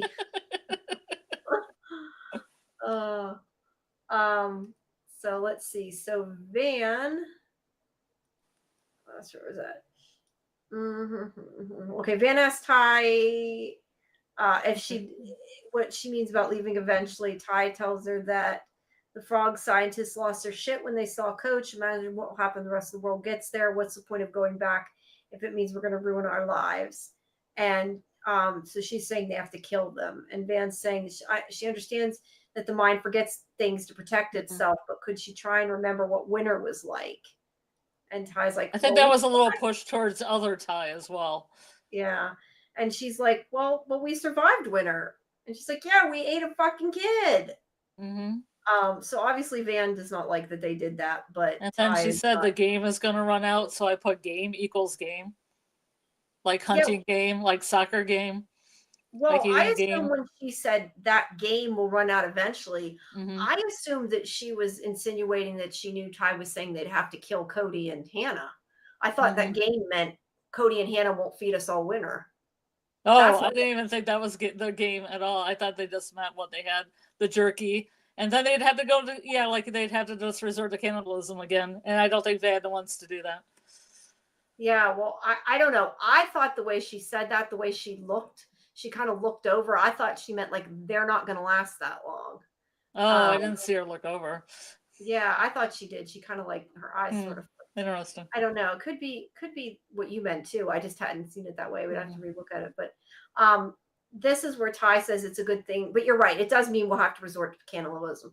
And Ty says it's a good thing you've been practicing with the cards and to try. She's seen through them if they just have to be smart. I wrote in my notes. Van and Ty fucked over the wilderness with the cards and paid for it later. Yeah, I was going to say, basically, she's like saying, we can fake out the cards and you can choose who you want to die. So we're both living. So we're both fine, which is not okay. But and Van is kind of doesn't want to hear that either. Which is funny because I always thought that Mario's forcing the number 2 card on Misty and Crystal when they would do the chores. Yeah, maybe they faked it the whole time, right? Well, she was always pushing it on them because I think she thought it was funny that they had to clean out the shit bucket. Maybe it might be. AA said there are a lot of scenes it looks like someone's watching them. I used to think that it was a tribe of people the girls would cross paths with, but now I just think it's the wilderness. Yeah, I don't know that anybody was necessarily there. I just think it was weird the way it looked. And it looked pretty cool though.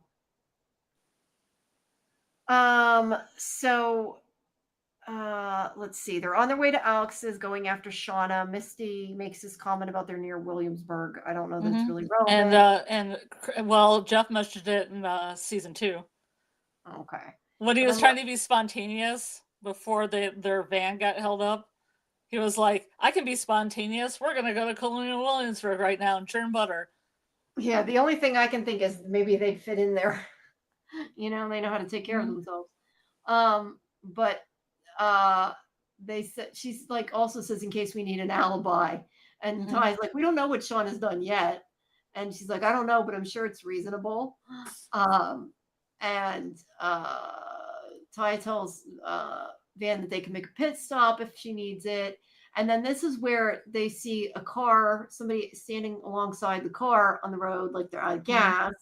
And Van's like, I can't believe someone's having a worse day than me. But somehow, even though they're moving and it's far away. And even though Melissa doesn't have the hat on. And even though Melissa doesn't have the hat on, somehow Missy knows it's Melissa. And they stop the car. And Melissa automatically is like, oh shit, as she should be. And she starts running and they chase after her. And that's the picture that's like from the trailer or whatever. She somehow had time to fix her arm. I don't know if she wrapped clothes, like she might have ripped a shirt or something. But they go after her and tackle her. And she's like, the tie that says I got you now this time, because I wrote that in my notes. I got you now this time, because it seems like it means more than one time. And who said that? I think it might have been Ty.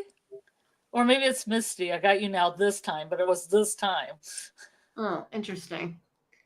Like they've had adventures with Melissa before. Yeah, well, but they thought she was dead, so I don't know. Or at least Shauna did. Maybe you die this time? I was gonna say maybe she told them to tell Shauna she was dead because she didn't want to see Shauna again. Who knows? But she threatens her with the tire iron, gets her in the car. Van's still in the car, and that's where she sees the railroad sign X marks the spot. And again, I don't know if that's just showing, that doing this is what leads to her finding the treasure or doing whatever it is she needs to do. But clearly it does not go well. So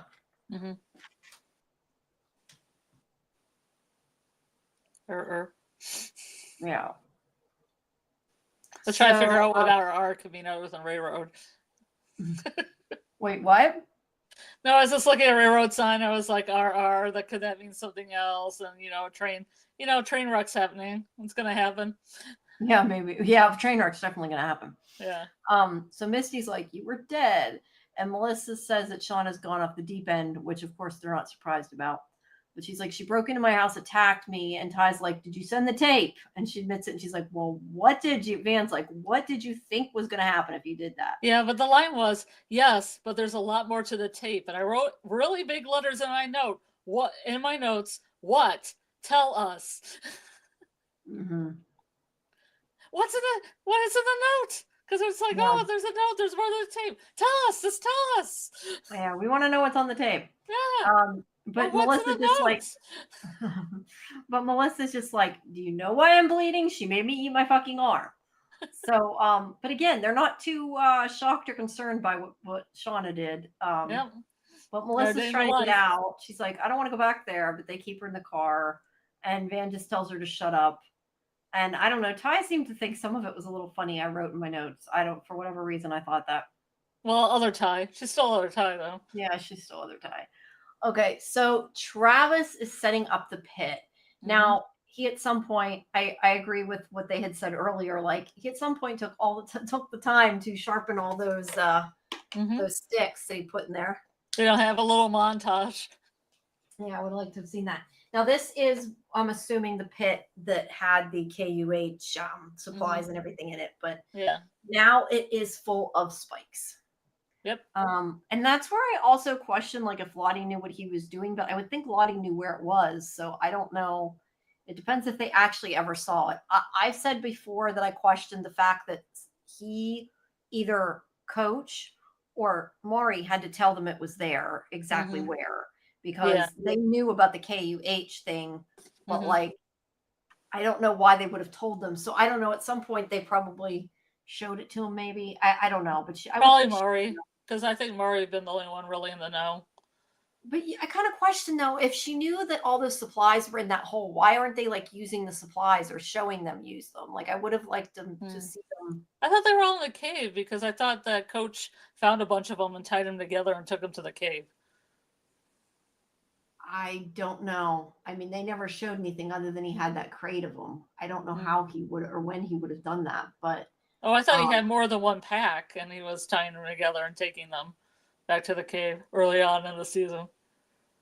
maybe. I just because I wonder if they still had them, why they wouldn't be using them. Is my point. Like they don't ever show them eating them, but They don't have hot cocoa party because you'd they have don't a have hot cocoa party. Yeah, they could. Some lasagna or whatever that pasta was in there. Why do I have? Okay, I see what did I do? Why do I have two different? Okay, hold on. I somehow opened two images and I didn't even know I did. So I have I'm like, which one am I messing with? But my point is that I would think she would know where the pit is, but I have to question that he would have done that if she did know, was my whole point. But he's fixing the pit. And then I have in my notes, again, why Lottie? Why not Shauna? Does he really think that if Lottie, hadn't said they had to stay, like that would have went down? It wasn't really her fault. Um, and also, if she died because she fell in the hole or whatever, how would that change them going back? It wouldn't, because Shauna would still say we're not going back. I guess maybe the idea is he could be like, see, she was wrong. The wilderness didn't want us to stay. I guess that's the point. I don't know. It's not clear to me, but Shauna is walking. Okay, there's the pit picture. That's a good shot. So Shauna is walking past some of the other girls. He spits at her there. She walks past Cody. He spits at her, but she sees the other girls, and now didn't you say something about you could hear what they said, but it wasn't in the captions? Yeah, so like something about like overpowering her and stuff, or maybe killing her. It's just really whispery. You have to turn it up really loud, and it's not complete sentences. And I don't know if it's just Shauna's paranoia either, because it's from her perspective. Yeah, that's what I kind of wondered. Is she just hearing people whispering because she wants everything to be the way she says? But she goes and talks to some of the others, and it's Makila, Mari. No, wait. Makila, Mari, Nat, and Jen were the ones that were whispering. Shauna tells Melissa and Ty, and I forget who else is there, Van and Misty and Melissa. Oh, I just said Melissa. That they're up to something. And Ty's like, we have the gun. It'd be dumb for them to try anything. And Misty says that everyone knows that they kick her out of the meetings because they think she's annoying. So they could use it to their advantage and she could get intel. And that's when Van calls her 00 Quigley. And Ty's like, but it's a good idea. So, Shauna agrees with it. And of course, nobody's going to disagree with her. So, let's see. AA thinks the supplies are in the cave. So she agrees with you. But they still didn't get them. I mean, your point is they still didn't get them because they're not drinking hot cocoa and eating pasta. Well, maybe they're afraid to because of the hallucinations. They can only go so far without, hallucinating. I don't know. But, considering how many times Aquila went down there, she could grab some of the cocoa. Yeah, get the cocoa while you're down there hallucinating. Yeah, get it while you're down there. But Shauna's cleaning the blood. And they come in. Except not on her face for some reason. Yeah, that's a good point. She's cleaning the blood off the towel, but leaving it all over her. But they come in, because at first she grabs her knife, because she hears somebody. And she's like, I might have made things a little worse. And then she realizes Melissa's there, who also has not wiped off her face. Yep. And she asks how they found Melissa. And she's like, I ran out of gas. And I love that she's like, you should have listened to your wife. And this is where Shauna's like, what are we going to tie her up with? And Ty's like, we can take a minute. And this is my whole point. Like, Shauna automatically assumes that they will clean up her problem, which is exactly what Misty says. And they all listen to it. And it's starting to piss me off really bad because they just agree and they shouldn't. But she's somewhere she got that queen energy and people are like disobeying her. Yeah, and it's like, you're not in the wilderness anymore. You don't have to listen to her. But Misty eventually doesn't. Yeah, I know, which I appreciate. Yeah. But Sean is like, well, she sent the tape, so she had to have killed Lottie. And Misty's like, well, let's not forget your DNA was under Lottie's fingernails. And you were in the city the day she died, and then she shows the receipt, and then she's like, I was getting a cat at the Humane Society because they had one exactly like the one Jeff was trying to find to help his karma. And it's like, I find it hilarious. And this is what I said before about Shauna screws up things for everybody and they continue to let her. Like Shauna is trying to help Jeff fix his karma by taking a cat and lying about the cat. Like that is not, I'm not sure how that's going to help his karma. You can also blame everything on Jeff too, because Jeff was the one that started the blackmail thing that got most of them there in the first place. That is true. That is true. But Shauna's already, you know, way off the deep end by that point. Yeah. But anyway, Shauna doesn't care whether they believe it or not. And Misty's like, you're trying to pin it on Melissa. And that's when Shauna's like, yeah, but she sent the tape. She left the phone, she cut my brakes and locked me in the freezer. And I love where Misty's like, oh, that was actually me. All right. She's like, all right, that was me. She's like, the locks were broken. I would have warned you, but you were such a bitch. I forget exactly what she said. She said absolute asshole. You were such an absolute asshole that I thought it'd do you some good being stuck in there. So I didn't say anything. And then Ty is like, whoops, I went too far. Ty is like, we need to focus on what's going on. And Misty's like, you always take Shauna's side. And Ty says, it's not about sides. She just doesn't think Shauna killed Lottie. I also don't know that I think Melissa killed Lottie, but that's beside the fact. I also like the fact that Misty called her Martha Misdirect, which I love. Martha Misdirect. I missed that part. She called Shauna Martha Misdirect here. Oh, okay, cool. No, I missed that part. Because she's always misdirecting everything. No, she is. She's reflecting it on someone else. Yeah. Yeah. But Misty says it's Shauna's mess. They can find a different maid to clean it up. He's like, I'm still getting to the bottom of it, but basically she's not going to help. And every time they kind of talk about other Ty being around Allie, around Lottie, they just stop talking about it, which kind of makes other Ty sus to me. Yeah. Hey, Trace. Hey, everybody who's still here. We appreciate it. Yeah. Find some other maid to clean it up. Yep. Find somebody else. And I wrote on this. I wrote in my notes all the plaid. Oh, the plaid. Yeah, that is kind of funny. They're both wearing plaid. Lottie and Travis have all the plaid. They do. I think that's Cabin Daddy's jacket, right? That we were talking about earlier. It might be. I don't know. That Seaview was going to do a whole video on. Did they take I hope they didn't take the body off the jacket off the dead body. I'm assuming they got it from the cabin. No, it was just in the cabin. Okay, not quite so bad then. But Travis wants Lottie to talk to him, and he's saying that he has a rush he hasn't felt before when he wasn't tripping, and he needs her to talk to him and wants her to come, and then she agrees. And this is where I have, does she actually know what he wants? And we talked about this a little bit earlier. Let me see. I wanted to go through some of the starred chat to see if any of these were ones from that are at this point yet. Oh shit. Why do I do that? What? I clicked the unstar instead of the put up. And I think it was something AA said, and I lost it. You have 9 starred ones. From my view, you have 9 starred ones. Oh, I have 27. I had 28 a second ago. No, well, I can probably, it might not update to you. But somebody said something that I lost. I think it was AA. But it was about, let me see if I can find it really quick. I probably can't. But it was about Travis. I don't know if you had something else you said about Travis that I skipped. You'll have to tell me, guys, because I lost it. Yeah, I don't know. I lost it. I apologize. But anyway, so Forever Autumn says, I saw comparisons at Lottie walking over the pit, seeing to Peter is to the same as Peter witnessing Jesus walking on water. I guess it was probably trying to give that impression. I mean, I think maybe she just didn't walk heavy enough. She didn't walk around in the exact spot. But it could have been the wilderness. Very, very saintly of her. Yeah. Yeah, but so when he makes a pit, he throws the log in. He takes a heavy log and pitches it in.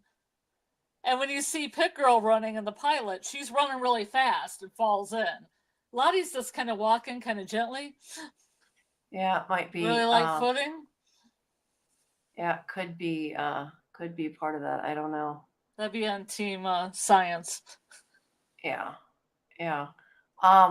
I mean, yeah, I tend to think it's just she didn't walk on it the right way. I'd be Team Science there. But Team Supernatural says she's a saint. Yeah, you're right. AA had said Lottie's definitely a psychic with a touch of schizophrenia. Let's see. Lottie definitely knew she stepped on a twig on top of the trap. She looked at Travis, slightly grinned, and walked off. She was showing him she was above all this. So it's possible. I mean, talking about where we went before, maybe they didn't know where the pit was. Maybe Travis has found it. But even then, she knew. Yeah, I don't know. Let me get that back off. Now I don't know how to unhighlight it. There we go. Okay. So, but anyway, she goes with him.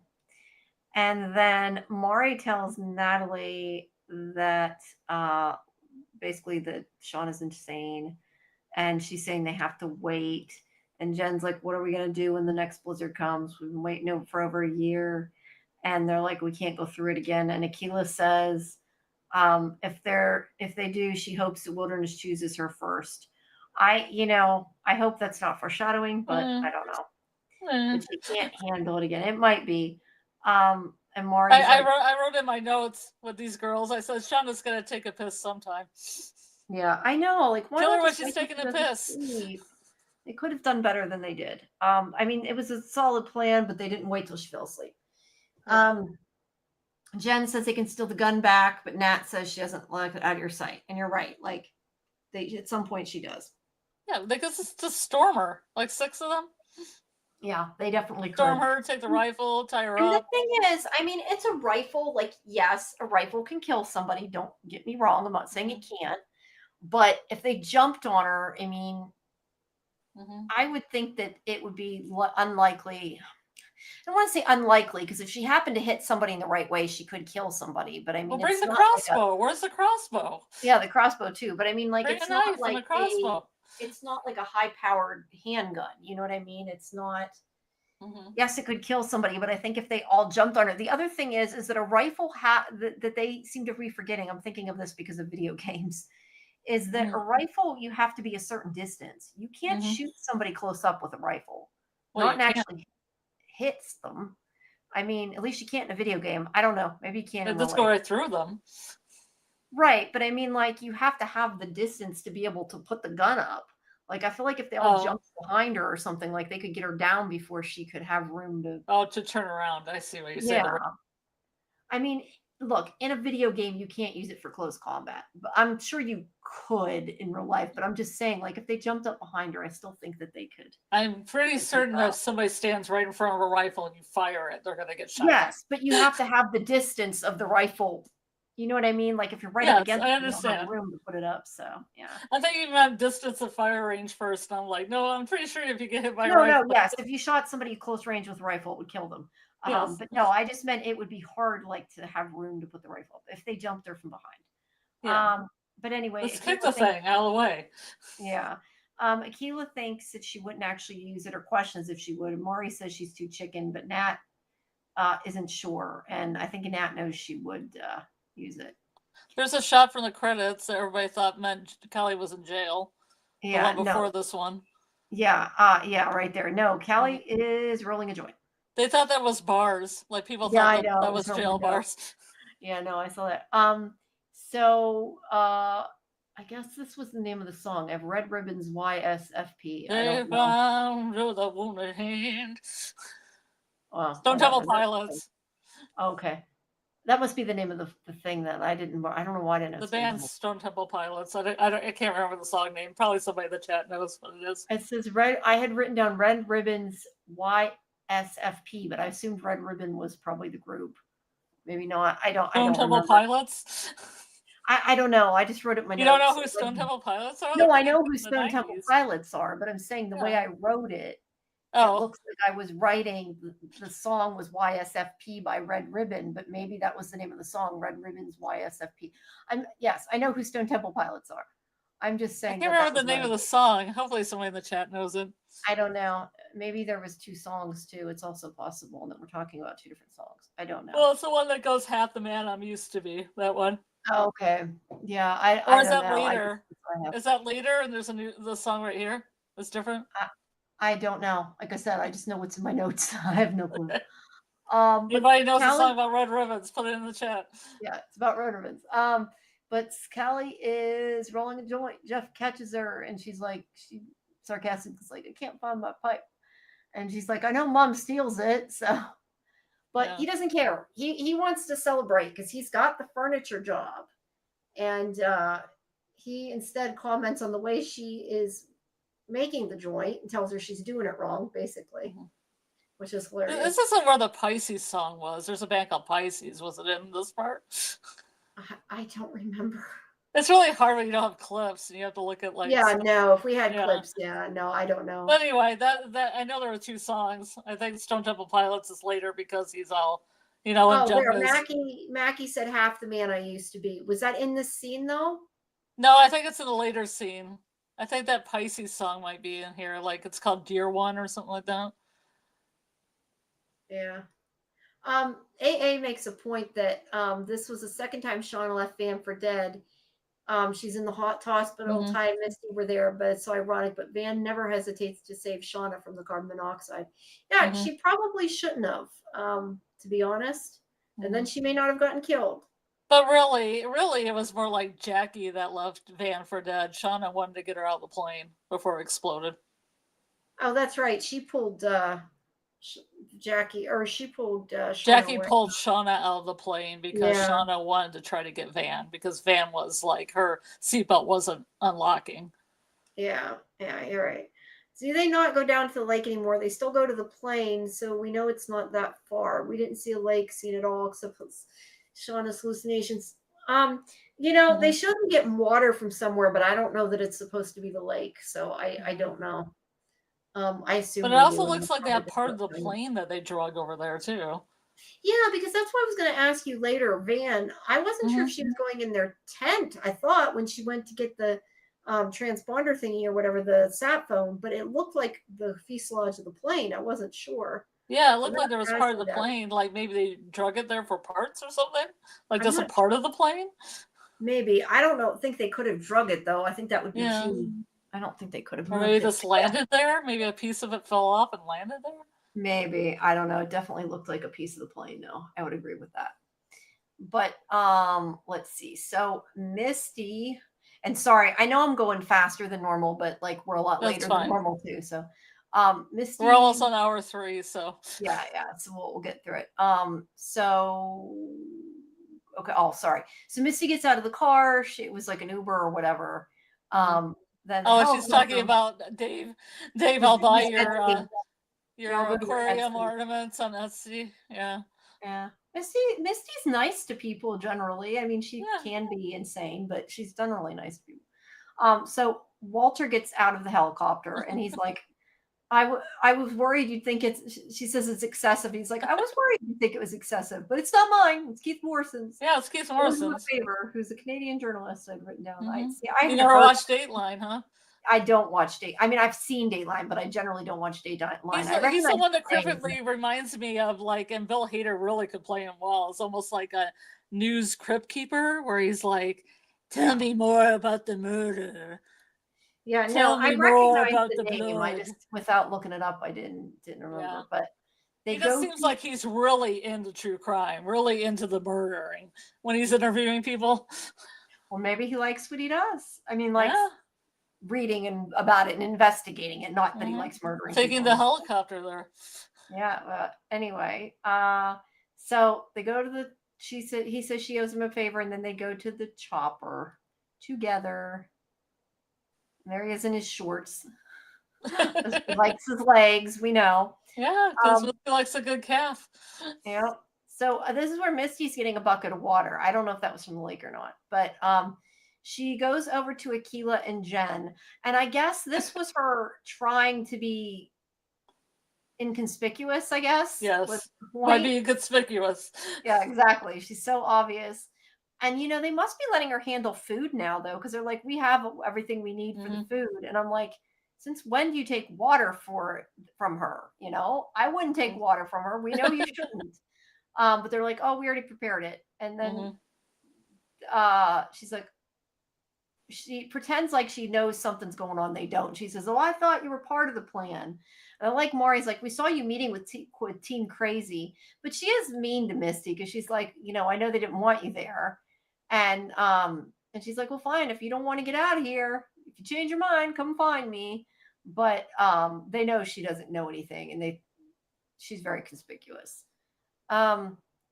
AA says, when Walter said that Keith Morrison owed him a favor, it made me think Walter is an investigative journalist. Ooh, yeah. I like that. Yeah, there was also this H26ON, which I equated to heron, like the bird. You mean on the helicopter? On the helicopter, yeah. Oh, yeah. Maybe equating Walter to like the heron and the Zoosmith. Yeah, that would make him bad. We'll have to see. Yeah. If he really hit the jackpot with this Yellowjackets story, unless Misty kills him before he outs him, it would make sense that that's why he's interested in him. I like that theory. I do. So anyway, Misty watches Van. More Jen. This is where they're talking to her. Misty sees Van sneak off. Misty sees Van sneak off, and it follows her. And this is where I was saying it does look like the fuselage or some part of the plane.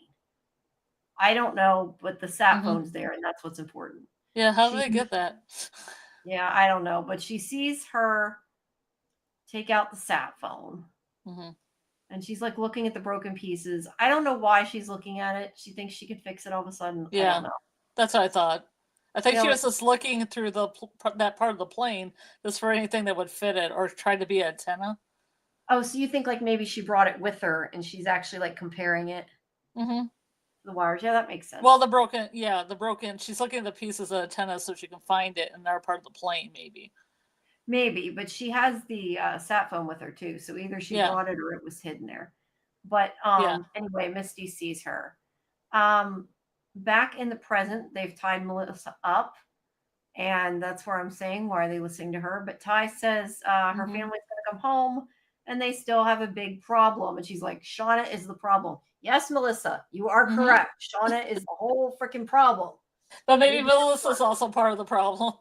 Well, Melissa's part of the problem, but Shauna caused Melissa to be the problem through half of it. That's true. I mean, to be fair, if Shauna wasn't a complete bitch to her like she was in this episode, Melissa may have not wanted to kill her.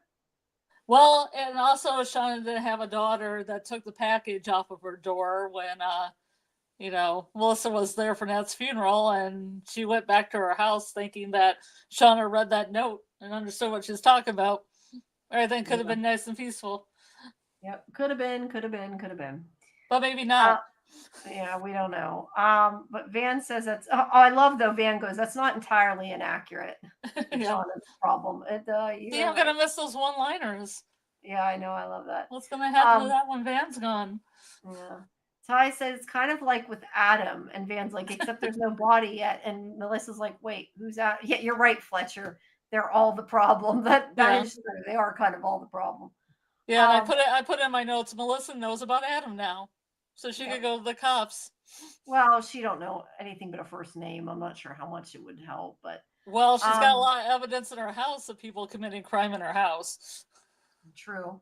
But she's like, why did you say that? Now you just dug her grave. Now I question this because Shauna already intended to kill her, but the way she says it, it's almost like, well, I was gonna let her go, but well, now this is the tipping point. I can't. Like, you were gonna kill her anyway. The tipping point. Yeah. But I still think she was gonna kill her. Ty's like, I'm just saying it feels familiar. So Melissa's like, so Shauna acted like a lunatic and killed somebody and made you clean it up and put you at risk and was wrong then too. And Shauna's like, well, you're the one who, married Hannah's daughter. What kind of psychopath brings home a dead woman's tape and marries her daughter? And they're like, what? And then she goes to explain it, but Shauna's like, just shut up. It reminds me of when they were in Loudie's compound and they were like a lot of exposition. Yeah, and Shauna's just like, just shut up.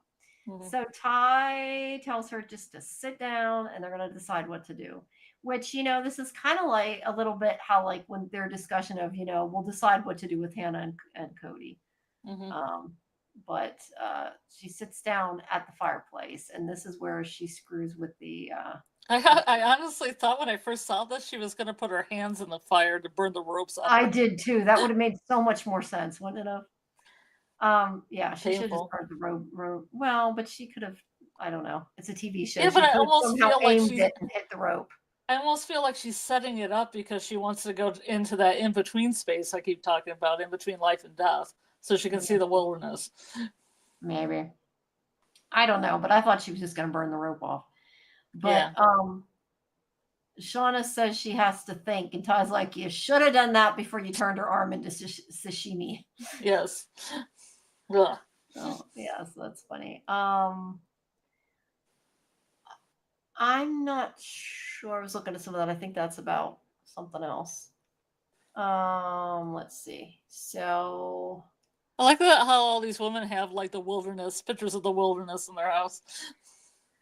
oh, excuse me. Yeah, I saw that. I was going to mention the painting on the wall or the picture on the wall, and then I went off of it. Because Shauna has one too in her house. Yeah. Well, they can't get away from it, right? Nope. So Hannah is trying to write something. There's where she's trying to. And that's where I thought she was gonna burn the ropes off. Yeah, that's what I thought too. So this is where I have written here that Hannah was writing something with a stick, and that was when I realized it was Hangman because of the question, because of what she said to Melissa. You figure out it's Hangman, and I think that means she ain't gonna last very long. I think that's fine. And she's like, well, Melissa says something about she's bored, and then she's like, well, do you want to turn on the TV? And then she asks about the real world, and she's like, I don't take know. Another arrow to watch the real world. Yeah, I know. She wants to know what the real world, and she's like, I don't know. All I watch is Nickelodeon with my 10-year-old daughter. Now, this tells everybody that Alex is 35 because people were saying she was too young for Melissa. I mean, Melissa's what, like 40, like early 40s or something? I can't remember how old they're supposed to be. There's not that much of an age discrepancy. Yeah, either way, there may be an age gap with the actresses, but there's not with the characters because she's 35. Like Shauna didn't steal her best friend's boyfriend and create a life with him after eating her body. Shauna doesn't judge any. Shauna don't judge anyone. You're right. Shauna has no right to judge anybody. So she says she has a 10-year-old daughter, and they kind of start bonding a little bit. And she's like, I get it. I know you've been missing your family for over a year. And she's like, well, they can't keep us here forever, right? As prisoners. And Melissa's like, I just stopped trying to predict what's going to happen a long time ago, but people were willing to do a lot to live to see another day. And then Hannah's like, from a purely scientific perspective, it's the most interesting study of survival I've witnessed, even more so than horny frogs. And that's when she's laughs and says it's because teen girls are even hornier. And then Shauna comes up and gets pissed because she was laughing. Like, oh my God, Melissa talked to him. I know. It's like she wants to own everything. She thinks she wants to control everything. It's not about, it's just she has to control everything. All she was doing was talking to her and she laughed, but she's pissed about it because, oh my God, Melissa's talking to somebody else. How dare you have fun? How dare you have fun? How dare you have a normal life? How dare you laugh? Yeah. I mean, it's all the same thing. But she's like, you're so dumb getting close to her. She's going to try to escape. And she's like, okay, so you think that she's going to make a joke and I'll be like, fine, you can go free. No, I put down, you're hilarious. Here's your freedom. It's a great Melissa line. Yeah, it is. And this is where she tells Shauna that Hannah had a kid back home. So later when Shauna says in the present, when she says that Hannah had a kid, like she didn't know, she did know. Now, is it just she didn't believe Melissa or she forgot? I don't know. But I don't think she believed her because Shauna's at the point now where she doesn't believe anybody really. Yeah. Because she does question he believes it, but she's like, she just wants you to feel bad for her. She's manipulating you. It's like you're not manipulating her. I almost wonder if like Hannah didn't have like a kinship adoption with Alex and somebody in her family so she could keep the name and everything. Yeah. Of her kid. Very well might I have looked it been. up. There's such a thing called a kinship adoption because I was looking up what could, how she could keep the name, but she could have a last name because it could be like her sister got married and she has a different last name. And, all Yeah. that. I don't know that we're ever going to find out her name unless it's in the credits, and I don't know that it matters. But yeah, it could have been somebody in her family adopted her. Yeah. Mm-hmm. But either way, What do you it was mean? Like clearly who are you talking about without a name? Melissa. I said I don't know that we are not Melissa. Alex. Did we know her last name? Was it in the credits? Oh no, That's I what I don't said. think So we so. may It never was know just her last Alex. name. It was I just don't know that her Alex. last name matters, but It's probably Hat. Melissa yeah, it's Hat. probably that. Melissa But Hat, Lila at any Hat, and rate, Alex Hat. but at any rate, The she Hats. clearly was in contact with her. It sounds like, even Yeah. though she wasn't. She was living with somebody else. Do we have confirmation that Alex was adopted? No, we don't know. We're only going by what Shauna said, that insinuated that she didn't keep the baby, but she could be with the family member. We just don't know. Mm-hmm. That happened with my aunt. That's what I'm saying. My aunt's mom couldn't take care of her, so her mom's sister adopted her, like a kinship adoption. Yeah, it definitely could be. So she technically called her aunt her mom. No, yeah, I get that. Yeah. I was just thinking it was dumb.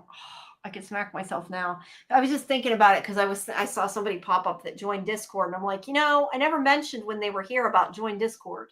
Oh, join Discord, everyone.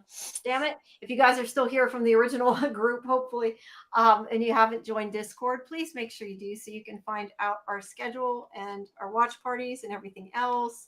And I hate that I didn't say that earlier while they were still here, but oh well, there's the link. You win some, you lose some. Mm-hmm. I can't remember everything. But so anyway, I lost where I was now. So she doesn't believe it. Mm-hmm. She doesn't think she should have sympathy for Melissa or for Hannah. And Melissa's like, it's not a competition. And she's like, I know, but I didn't think you were that stupid. So Melissa finally just runs off because she's like had enough of her shit. Mm-hmm. Not that far. So Shauna gets pissed. When she walks out, she's like, I'm not done talking to you. Like, she just really wants to control everything. And she's like, you see how much I care? And that's when she's like, you weren't important until nobody gave a shit about you till I started talking to you. And everybody looks at her like, oh my God, you're insane. And Melissa asks why she can't just be nice. And Shauna says she's nothing. And then she says, to everybody, you're right. She's completely nuts. And Shauna pulls a gun on her. She's like, say it again. So, I mean, why aren't people rushing her and just taking the rifle away from her? I agree. I totally agree. They tell her to put the gun down, but they don't actually move. Mm-hmm. And Melissa's like, I dare you. And then Shauna somehow shoots her almost in the arm, but doesn't hit her. Just hits her jacket. Yeah. And then, that's, what I thought was going to happen?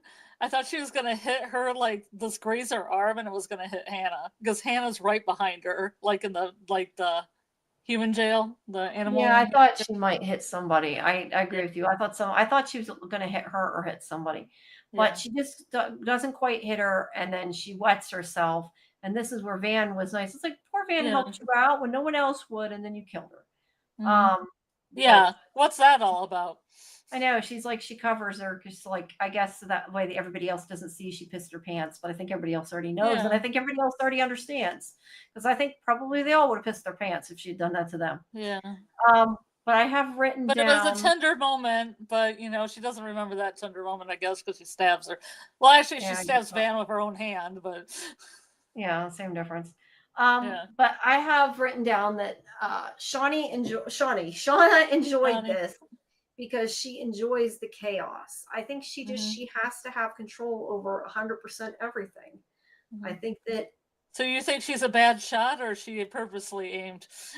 No, I think she purposely didn't hit her. I think she's really lucky she didn't hit her. Mm-hmm. I wouldn't have been surprised if she did hit her. I think Shauna thinks she can do it and not hit her, but I mean, that's just because she's cocky. I think a lot of it was luck. I really do. What the heck just happened to my picture there? I don't know what happened. It is not showing the picture that I have.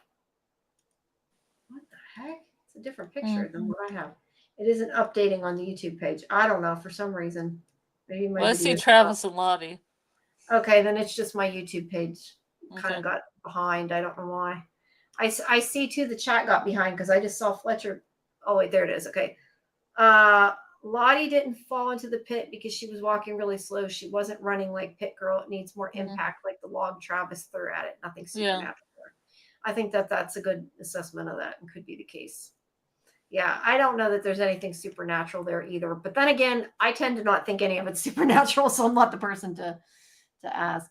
But this is where that happens. He gets her to go in front of the pit, and she says to tell her what's wrong, and maybe she can help. He says she can't, and he's like, it's bullshit. We had a chance at rescue. You ruined it. You're ruining everything. I can't let you do that. And she's like, I'm sorry. I just wanted you to see Javi and feel that he's still here. Yeah, which is some bullshit. I think she believes the bullshit, but still. But she listens to the wind. And Travis here is kind of like not sure if he wants to do it, though. He kind of like hesitates, almost like he wanted to pull her back. But keeps like telling himself, we're never going to go home. And so he's made up his mind he's going to kill her. And he's just trying to do his part. Yeah, and she steps on. I still don't think it would have fixed anything. But she, let's see. She steps on it and nothing happens. And she walks right across it. And I have that. I'm not sure, again, if she knew it or not that it was there. She acts like she does, but Lottie's kind of, sometimes it's hard to tell.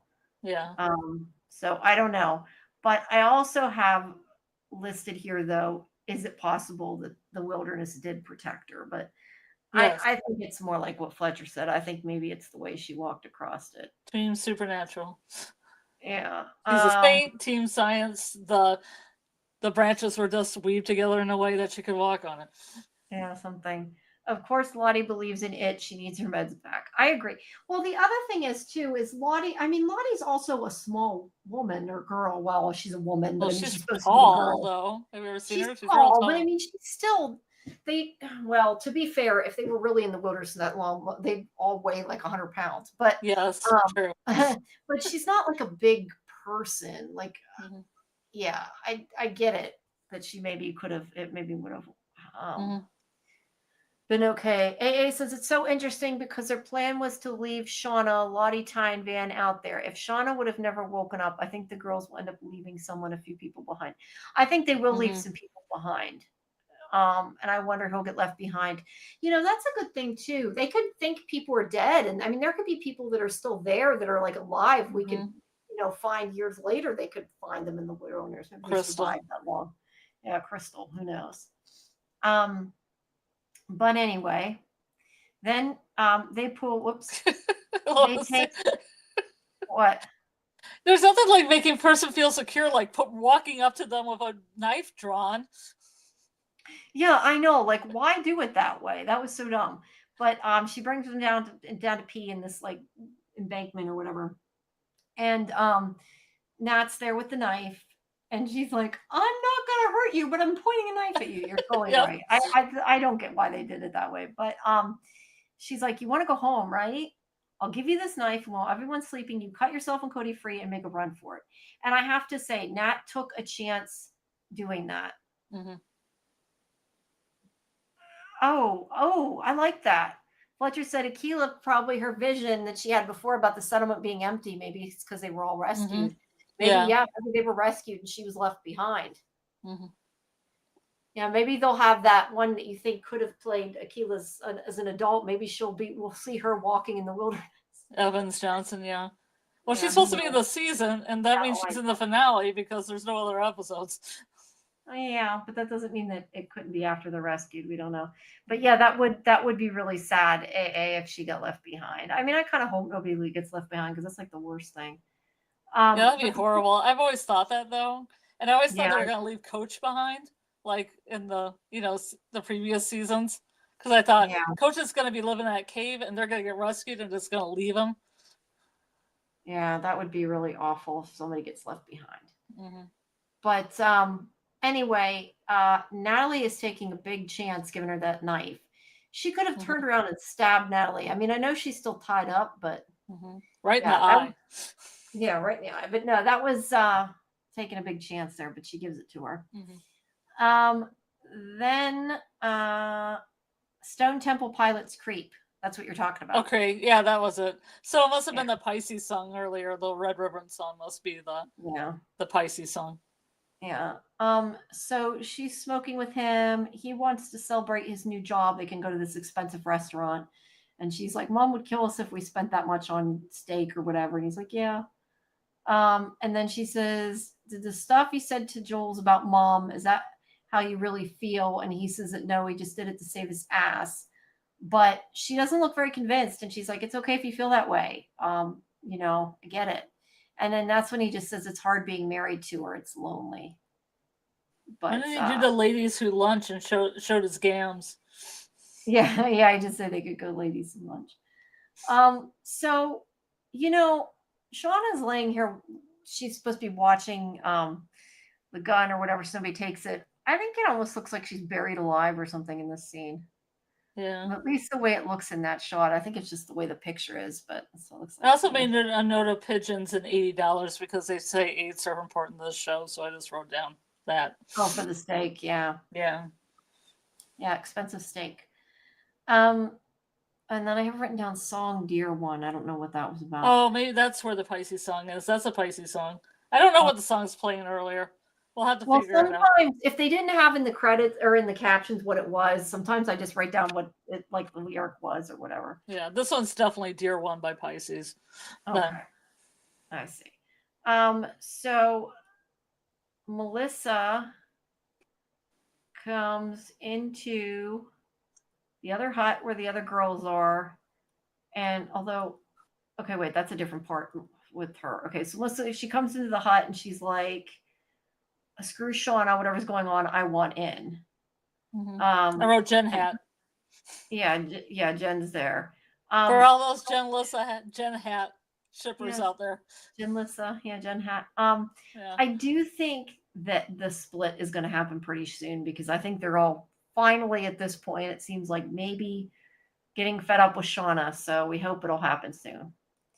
But meanwhile, Misty is looking at the antenna from the satellite radio, and I don't have a picture of her seeing it, but she seems to realize something, which we know later is because it was similar to in the transponder.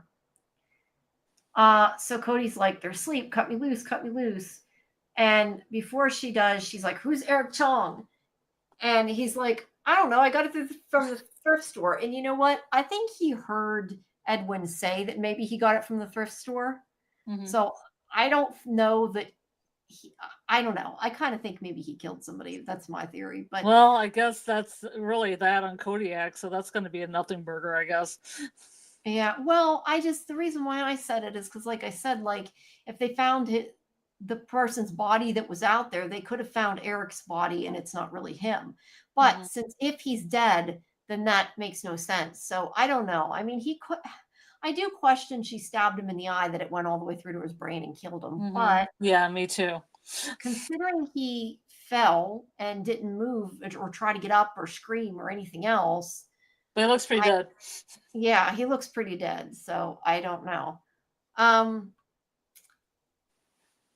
Fletcher says season finale must end with a huge death. It could not. Yeah. I mean, the season finale they took out a couple main characters already, so they might not. Yeah, it could just end with them getting home, I don't know. Or it could end with just the hunt starting, because it says full circle. Yeah, that would make sense too. Yeah, maybe not finish the pit girl thing, but start it. Yeah, make us wait even longer. Yeah. Better come back then. Well, Kevin did the episode supposedly coming. Yeah. Allegedly. Yeah. But anyway, he says he got it at a thrift store. I think he got the idea from Edwin. But he's like, you told me stuff about your kid. Do you want to see her again or not? Hurry up. And so she cuts the ropes and gives him the knife, and he cuts his ropes. And meanwhile, Shauna, who is completely insane, is playing with that piece of Hannah's hair. Yeah, it's weird. That's That creepy. somehow doesn't look like hair that was ripped out of a head, but looks like this long, Mhm. luxurious piece of hair, which was really weird. Yeah. Because I mean, that's like, you can tell like that's a big piece of hair that was cut from somebody's head. That was not yanked out of somebody's head. But anyway. So is this where she gets the idea for the Antler Queen outfit with all the hair hanging off of it? Oh, probably. I'm It's like, guessing. I love this hair. It's so Yeah. weird. She's kind of It creepy, is. creeping She's creepy to begin creeping with. me out. But I don't know if she hears something. It's not entirely clear. I assume she heard something. She gets up. But Cody's like, let's go. And Shauna catches them and she's like, who gave you the knife? And she's like, Cody gave it to me. And I mean, look, she said it in a moment without thinking to save her life. I don't know that there's totally a lot to that. Other than I don't know the way that she jammed that knife into Jen McHale's eyeball. I mean, it kind of makes me seem like there's a little bit more there. No. I just mean her blaming him seemed like it was just kind of like what popped into her head. But her stabbing him, yeah, I honestly, this to me could be a couple different things. It could be, I don't want to die. If I kill him, they won't kill me. And if that's the case, it could be for a couple reasons to me. It could be, she could be like, well, now I'm a part of it. I'm just as guilty as you are. There's no reason we can't go home because I won't tell on you, because if I tell on you, you can tell me, mutually assured destruction. I've heard this before in the show. Or yeah, I feel like it's a twofer like that. It's go on, sorry. No, I was gonna say that's kind of what I thought at first, but then what she says to Shauna about please, I want to be a part of this, and offers to give her the knife back, I almost feel like she knows. I feel like it's totally her manipulating Shauna, though. That is a weird picture. After Shauna had the scene of Melissa that said Melissa was being manipulated. Yeah, no, I feel like she's manipulating her, and she's like, this girl is crazy. She likes violence. If I pretend I'm into it, she won't kill me. And I think it's totally manipulation. And she's like, I want to be a part of this. But Shauna does have a scene with Melissa when she told Melissa she was being manipulated by Hannah. Now she's being manipulated by Hannah. I thought it was a twofer. I thought it was, she didn't want Kodiak to say anything about the knife, Nat giving the knife to her. So, she took out Kodiak, but then it's also, hey, I want to be part of your tribe, and now I have, a guilty piece of evidence. It's like kind of like when people become Scientologists, they have to talk personal shit about their lives. Yeah, it's like I won't tell on you because you'll tell on me. Yeah. But I question what good that does, because if he's dead, they can't get out and they'll be there forever. So like, there's the rub, Jamie. Yeah, and I would think it would have been better to die than to be stuck in the wilderness. That's my opinion. I don't know. It just seems like half the girls agree with it and half of them don't. What do you mean? You mean half the girls there in the wilderness, or you mean people watching this? No, half the girls in the show are like, we want to stay here, and half of them are, we want to go. Oh, okay, that's true. But either way, she's trying to. And Travis is one of the girls. Sorry. Yeah, no, you're right. Well, no, Travis doesn't want to leave yet, but yeah. But either way, I think she's trying to ingratiate herself with Shauna. Ledger says that's her way of pleasing Shauna. Well, plus she might just want to live there because it's fascinating from a scientific point. Or she's just as crazy as they are. Or all the above. above. Place makes you crazy. All the above. Know. Yeah. But let's see. I also put in my notes Shauna's spidey sense of activate when she sat up in the urine. Yeah. She has a spidey sense. That's what it was. Yeah. This isn't about that piece of hair, but he said that Teen Shauna and Misty had such a luxurious hair this week. Must have an endless supply of Pantene. They're always too clean, cleaner than they should be. I don't know. I just take it as like teen girls brought so many toiletries with them. They were going to be there like a week. They brought enough toiletries for a year. Yeah, that's true. But still, I would think by now they might have run out. They run out of toilet paper. Probably didn't think to bring that. Shannon said the knife went into his brain and disappeared. Yeah, I don't know. I don't even know that knife was long enough to Yeah. go Through an far eye enough. socket into the brain. Yeah. Let's see. And then, okay, that stuff is still about later. I'm just trying to keep up with anything there. Now Shauna is the one being manipulated. Would be fun to see Melissa checking up on them like Shauna did earlier. Yeah. I mean, yeah, Shauna's definitely the one that's being manipulated in this scene. So back in the present, Walter has brought Misty a martini, which he calls martini a la Misty, double chocolate extra shaken. And this is where Elgin survives Sarah. Maybe Kodiak will survive Hannah, but I doubt it. Only because he didn't scream and didn't move. That makes me think he's dead. That's my reasoning. But she asks if it's possible they were wrong about Shauna killing Lottie because she called the humane society and she's like, that crazy cat story actually checks out. And Walter's like, yeah, maybe the cat waited in the car while she killed somebody. And she says, well, isn't it short-sighted to rely solely on DNA while trying to get the full picture? And he's like, oh, I suppose it could be. And she feels like she missed something. And he says he knows she's made it clear that commenting on her relationships with her teammates is unwelcome, but he feels compelled to say from one brother Seamus of the World Wide Web to another that when it comes to Yellowjackets, he feels her judgment is a touch clouded. And I looked it up. Brother Seamus is a fellow PI from Big Lebowski.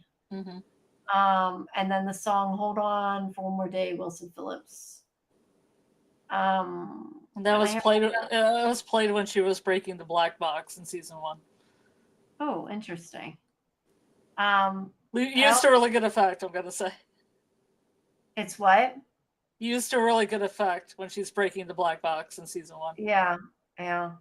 I found it interesting though. I marked down because I had looked up. It didn't say what the name of the song was. I looked it up. But part of the lyrics say that no one can change except for you. And I'm thinking about how, like, they're constantly blaming all their changes and everything that's wrong on the wilderness. And that's where I think that a lot of it that they, and I know you don't necessarily agree, which is fine, but I think that a lot of times they, say the wilderness did this, the wilderness chose that is because they can't like accept and take responsibility for what they did. And I think that they're using it, whether they're doing it on purpose or not, I don't know. I mean, I think some of it's, subconscious, but I don't know, just made me think about it with those lines, like, they're the ones that need to change, that there's nothing can do it unless they do it for themselves. But anyway, she says that he might be right. And then she says, didn't you clone Lottie's phone? So he brings it to her and he's like, glad we finally get to work together. Now I have to ask, or not ask, but I'm a little slightly confused. He brings her the phone and then she's like, what? No chocolate shavings? I don't know if she wanted to look at it without him there and didn't want him to know what evidence. Yeah, she did. She wanted to distract him. So yeah, she but could did she intend look to at her leave? face as soon as she leaves. She goes from being happy to like, ugh. Right. But I'm saying, did she want him to leave because she intended to run off, or did she want him to leave because she didn't want him to know what clues she found? I think she just wanted to look at the phone, and then she found something on the phone and left. Right. Well, she wanted to look at it on her own. I guess, because I just asked because he clearly handed her the phone so she could look at it. It wasn't like she snuck the phone, But anyway, she looks at the phone and it's really interesting. There's like a picture of a lily, a picture of a wine glass. Yeah, well, we do know that Van and Ty had both lilies and wine glasses in their hotel room. Remember, I mentioned that before. Yeah, good spot. About that, yeah. I don't know that that's what it's referencing, though. Have you ever had a chocolate martini? They look pretty good. No, I have not, but it sounds good. I don't like things that taste like alcohol. So if it tastes like chocolate, I'm down for it. Yeah. Whatever it is, it shocks her. This is the way that I look at it. Can't be Ty because she knows Ty spoke with her that day. So it would not surprise her. Can't be Lisa. She knows Lisa spoke with her that day. So so it's got to be somebody she didn't expect. Adele Aquila. Yeah, Adele Aquila. That would be interesting. She definitely wouldn't expect that. Callie in the red dress. Yeah, Callie in the red dress. AA says she's just using Walter. She never wanted to work with him in the first place. She just needed his resources. I agree. I was just making the point that he gave her the phone expecting her to look at it. It wasn't like she took it off of him, you know. Well, yeah, it's just like him leaving the key to Nat's storage room. Yeah. With a little smile on his face. Yeah. But at any rate, she takes off. Poor Walter. He comes back and he's like, damn. I mean, he doesn't say that, but he's thinking it. I like his sweater. His sweater's cool. Yeah. His sweater with his shorts, right? Yeah, yeah. So okay, so Van comes in looking for them and she finds Ty. So apparently she was just out that car for a pretty good long time, because how long would it take for a carbon monoxide to fill up a house? Yeah, apparently 5 minutes. Yeah. Or smoke. Wouldn't there be smoke too if they close the flue? Wouldn't there be a little smoke in there? No, I think if they close the flue, I think it just stops the oxygen from moving around. I don't know, but that also implies there's like no windows or anything open. Yeah. I don't know. Did she go out to the car? I don't even know why she went. I don't remember. She said she had to go out the car for a little bit. I don't know why. Maybe to no get real more reason oxygen or something. I don't know.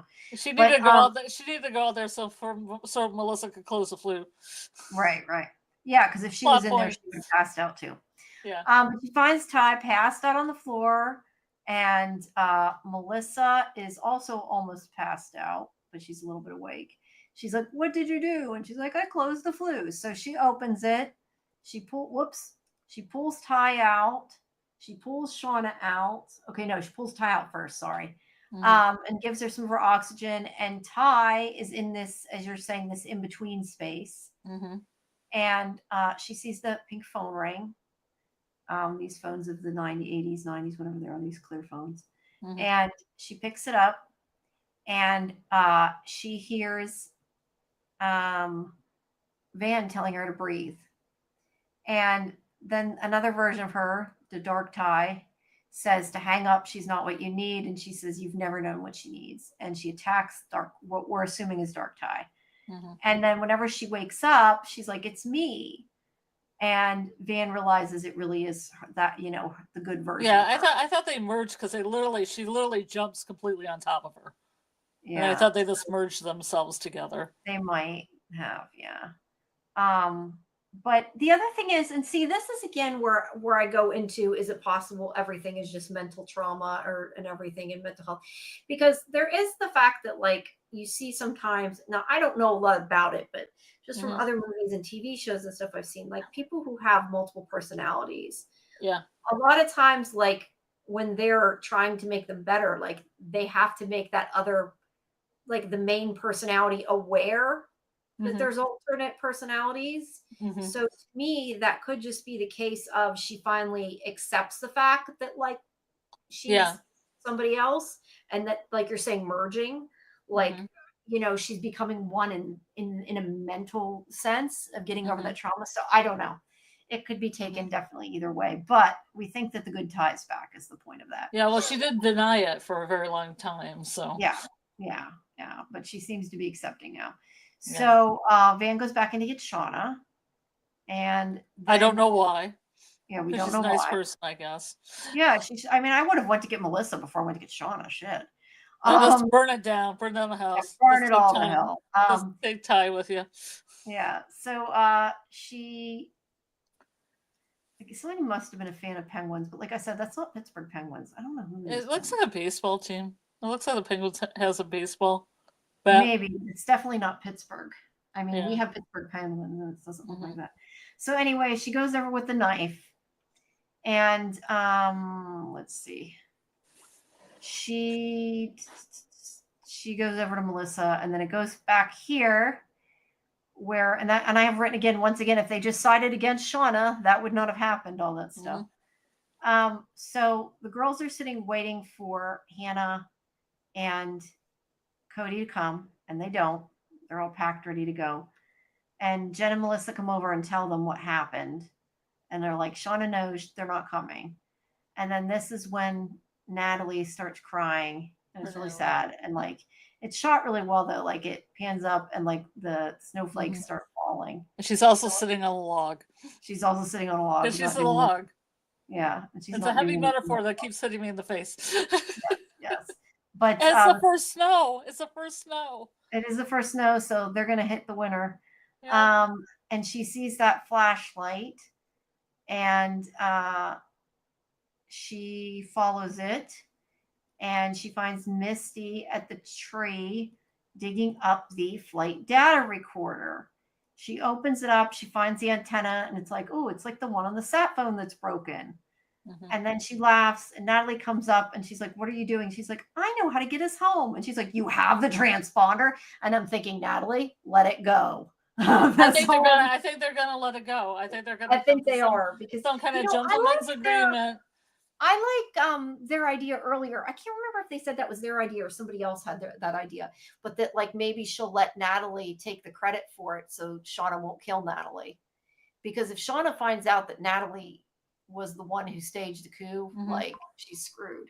So well, I think it's like Natalie's making this thing that Natalie says, I won't tell people you destroyed this black box if you let me put the phone together and call when you guys are out hunting. Oh yeah, or that. Yeah, because they don't want to go home. And Misty actually, I think at this point does want to go home. Because them going hunting is the only time Natalie's going to be with the phone by themselves. Yeah.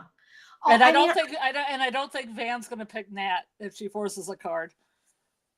Yeah, and the other thing is it's kind of like, I don't know. I question if they came back and they said we have a working radio, would they all agree to call, or would it be the same problem of Shauna saying no, you're not leaving? Yeah, that's why Nat's got to go behind her back when they're hunting to make the phone call, and Misty's going to be with them because you see in the pilot she takes off her thing and Misty's there. So Nat's going to be the only one that's going to make the call.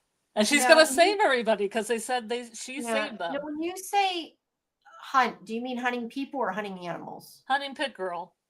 Okay. That's how the series is going to end. They're going to hunt Pit Girl. Probably. Or they're chasing after somebody and they fall in there by accident. I don't know that Pit Girl is killed on purpose. I think that there's a good chance that because Travis covered up the damn hole that they fall in by accident. I don't think so because they're picking cards in the trailer, so I'm assuming they're forcing a card. No, but I mean, like, I think they might pick somebody they're chasing, but I think while they're chasing them, somebody else is going to fall in the hole, and it's going to. But they can only do that trick once. Well, but I mean, before it was Javi saved Natalie. To me, it makes sense if Pit Girl saves whoever it is that they picked. I don't know. Maybe. So anyway, Meanwhile, in the present, Van has cut Melissa's ropes. Exit music for a film by Radiohead is playing. And Melissa that's never a good sign when Radiohead starts playing. Yeah. She tells Van that's not the only option. And she's like, if you leave me alone, it can end now. And she's like, no, because I have cancer. And she's like, if there's a chance that if I kill you, maybe I'll be allowed to live. And Melissa's like, you don't really believe that. Those sacrifices and rewards, you know they aren't real. And Van's like, I don't know that for sure, and neither do you. And she's like, there's goodness in you. There's always been. Van doesn't know anymore, but she's like, well, fine. If the wilderness is telling you to put that knife through my heart and kill me, then go ahead and I'll be your sacrifice. And I think she was just like, playing her.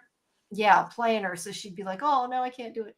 So she can't do it. And she's like, why can't I be that? And Melissa's like, that performance of Lauren Ambrose here. I mean, it's so really sad. It made me sad. And then everything else made me sad. Yeah. That she can't do it. That she has goodness in her and she can't be like they are. And she's like, why can't I be that? And Melissa says, you don't want to be. And she's like, you're right. And then she puts the knife down. And I'm like, what I do? Idiot. What is wrong with you? You don't put the knife where she can grab it. Because I think at that point. But she grabbed Van's hand and used Van's hand to stab her. Yeah. Well, she isn't super strong probably because she's sick. But I mean, I think everybody at that point knew what was going to happen. It was pretty obvious that she was going to stab her. And she says that she does want to be that person. And she stabs poor Van, and Van's like, oh. And then And then, yeah. Oh, she's dead. I'm on a And then, plane. yeah. And then Van sees herself on this humongous plane. I mean, this is like a huge ass plane. That's like bigger than the Lost plane. Yeah. Well, and it's definitely not the plane they rode in on. no, it's definitely not. But she sees herself on the screen dead. I wonder if they had like premiere parties here. That'd be cool. That was what I was thinking. I watched it. Shauna and Ty come in. They're looking for Melissa, and then Ty finds Van, and she's cries over her.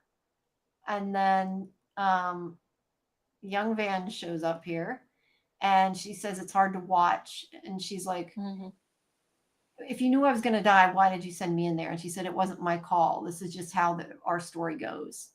And then the older Van says, you said I was going to be the hero. And she says, you are. You saved them, and you got the real love of our life back. You show me a better treasure. So she's like saying, you got the real Ty back. You got rid of the bad Ty. I really love the scene between these two actors. It's so great. I do. And I think it's awesome that they got to have a scene together, because otherwise they wouldn't have gotten to. Yeah. But yeah, she's like, you saved Ty, and that's what's important. And she's like, great, now I'm dead. And she says, surviving this was never the reward. And she says, what does that mean? If this isn't the ending, then what happens? And Teen says, where would be the fun in that? Of her telling her. And then she disappears. And then I wrote down red, green, and blue of the projector. This isn't Severance. It's not Severance, no, but that's the end. No, I thought it just meant that she was like the media girl. So went out on the media, the lights shining on the movie screen. Yeah. Story's over. Everyone go home. Is over. Let's all go home. Yeah. Let's see. Wow, you guys are talking a lot since I walked out. I see lots of chats. You can move the chat, right? I can move it with my finger to look at it, but I can't highlight anything. You just can't highlight it. Okay. It tells me I can, but it won't let me. It won't let you. Well, can you talk for like 2 seconds while I run out and go to the bathroom? Sure. I'll be right back. This is where I need a screen that says "Be right back." No, I'll just promo stuff that I'm doing. Okay. Fine. Let me see, what day is it? Oh, tomorrow. I am going to be on Julie B Deep Dives. We are going to be talking Severance, and we are going to be talking about the audiobook or PDF that you can download free from iTunes or iBooks. And it's about an hour long if you listen to the audiobook. It's not too long of a read. I think it's about 68 pages, and it's the UUR by everybody's favorite character of the show, Rickon. And the actor that plays Rickon voices the audiobook. So what we're going to do, there's like a little, we might have a pull up in the chat of what aspect you are, because he talks about these different aspects like the dove, the warrior, the scribe, the vestal, and the coward. So we're going to put up like, we'll discuss each of those, what Rickon describes as those archetypes, and then have a poll in the chat who thinks they're what archetype.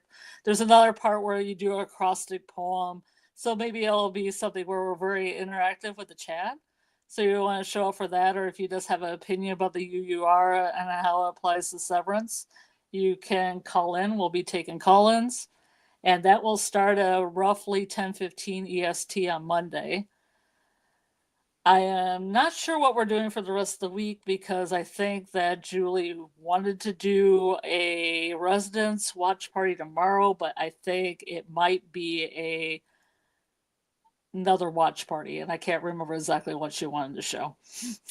On Wednesdays, we usually do From rewatches, but I'm not 100% sure if that's going to be a From rewatch or not.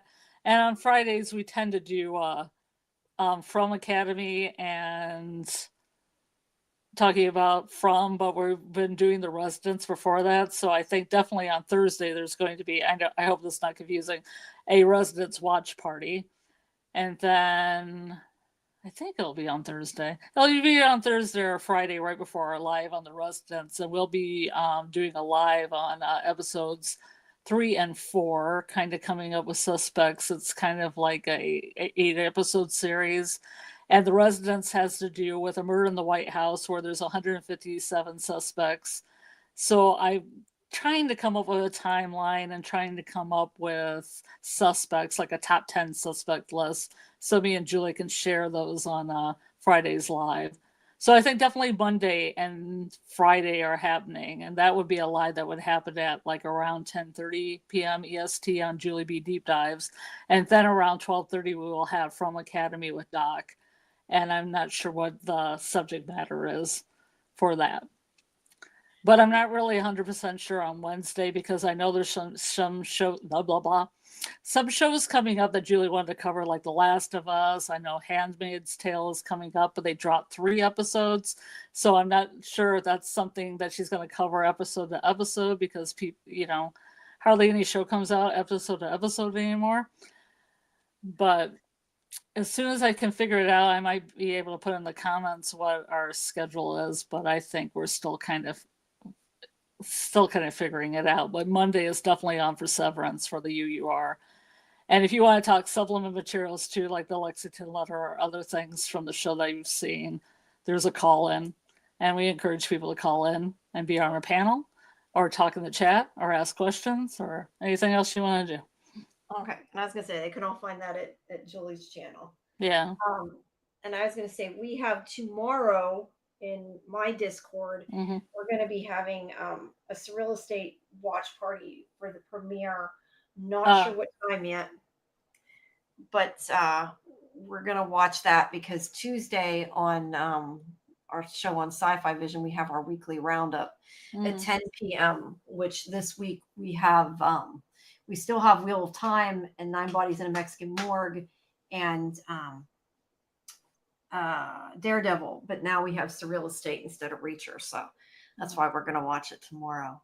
And then we are going to be, me and you are going to be soon starting a show on Thursdays, probably to talk about Wednesday. We still have, I think, more planning to do, but our shows will be on Thursday. And maybe a show to fill the gap in between now and Wednesday. Yeah, we'll have to figure out what we're going to do. Yeah. But starting this Wednesday at, I believe, 10:30. We were planning to do 10, but I think it's going to have to be 10:30 because of the schedule of the network. We're going to be having our Last of Us breakdown show because on Wednesday, we're going to talk about basically season 1 and kind of just review. So you're probably going to have the same time Julie has hers.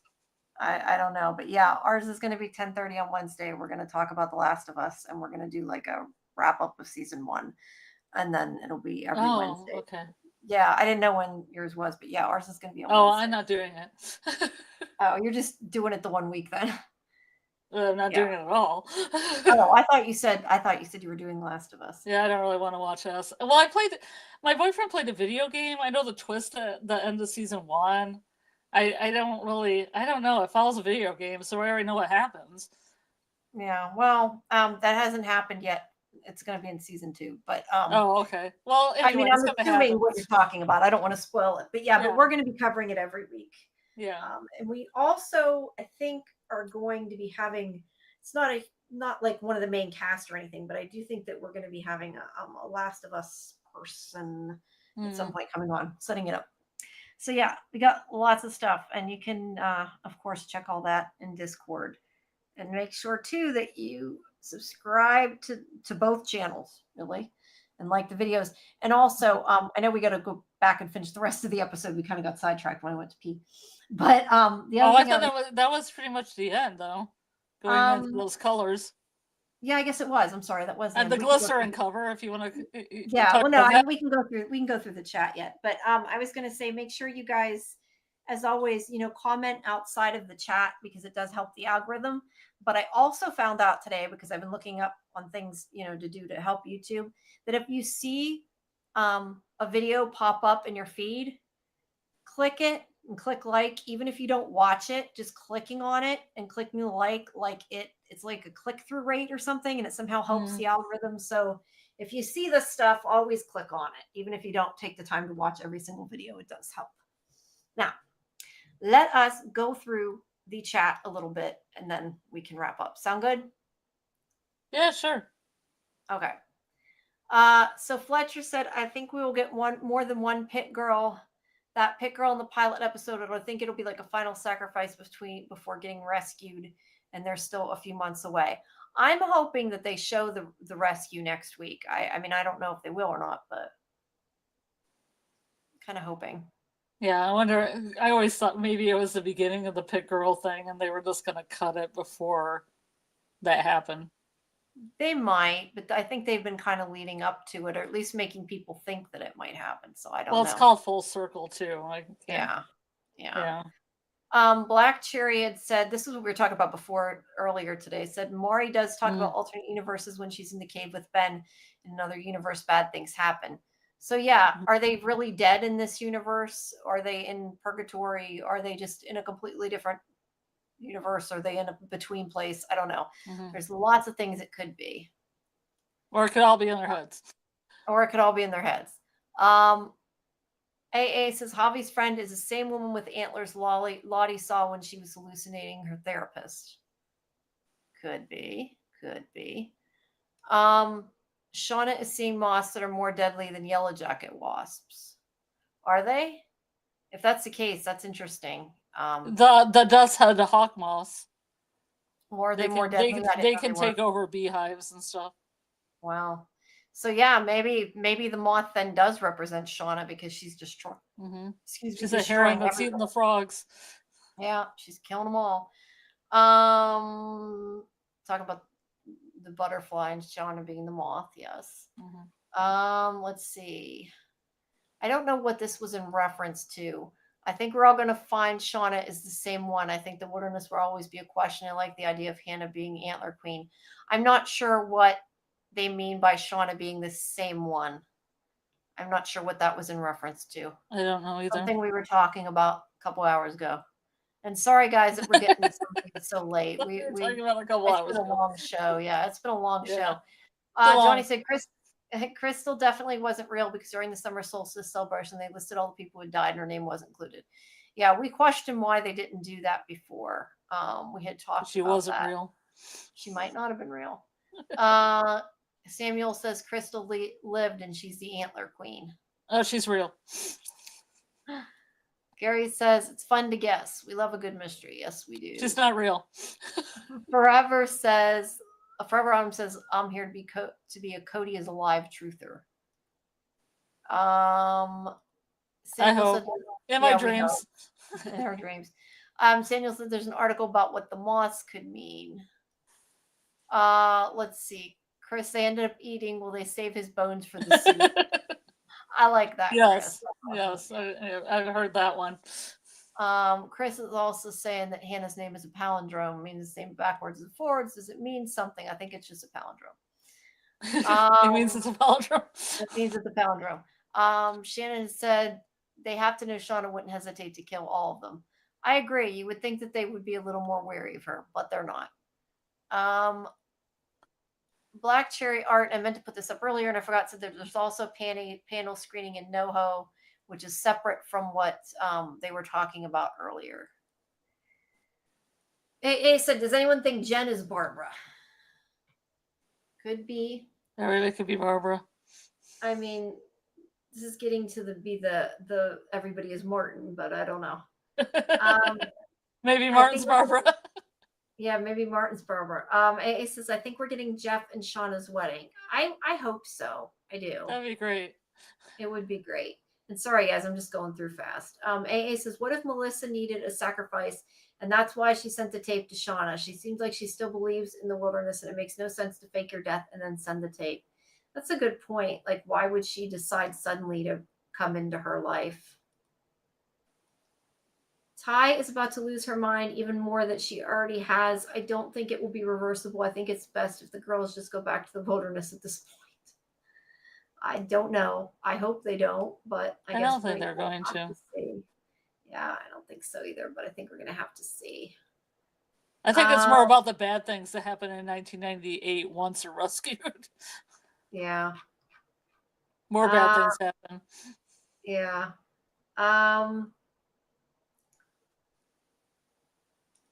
It said, I think Travis feels like that about Lottie. She's the only one who actually listens to and believes and he doesn't want to believe in her anymore, but I think he still slightly does. Well, he didn't. I mean, he didn't end up killing her, but he tried to. Let's see. I also said I generally think the girls are being tormented by a Wendigo. Yeah, that's a popular theory. Old school theory. It is a theory, yeah. Okay, we already did that. Okay, that was about Alex. We already did that. We did that. Okay, we already did. Sorry, guys, I'm just scanning through here. Let's talk about could somebody be left behind? And I think that's where we left off at one pit girl.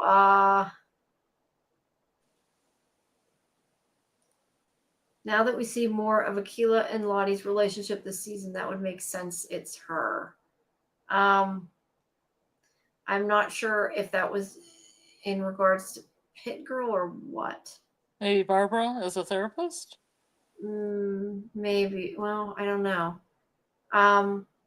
But she also said, I think it was Lottie's dad that was behind the crash as well, but his dementia wasn't allowing him to be present. He did slip up when he talked about already at the station. He definitely told them to hide something, and I'd like to know why. Because whatever it is, it's important.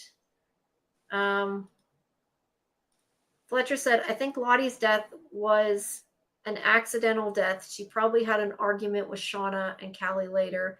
Misty might have found proof that Callie was with Lottie on the clone phone. I definitely think it's possible it's an accident, even if Callie's involved. I don't know that she murdered her necessarily, but I do think she was involved. DID is so complex that Ty has been through a lot of trauma. It's interesting she only split into 2 alters. Don't usually have people have at least 3 or 4. Yeah, I think everyone's different, I think is the answer to that. With dissociative disorder. Some people have more, some people don't. Imagine if we get a scene with Wild Ty fighting Good Ty in the Upside Down universe with any Mark versus Addie Mark. Yeah, Fletch, that'd be great. I always felt like the comparison of Ty and other Ty to any Ty and Audi Ty. Yeah, any versus Audi. Nat and Misty are going to join forces for this, and this is where we see Misty form her best friend attachment to Nat. I think that that's a good possibility.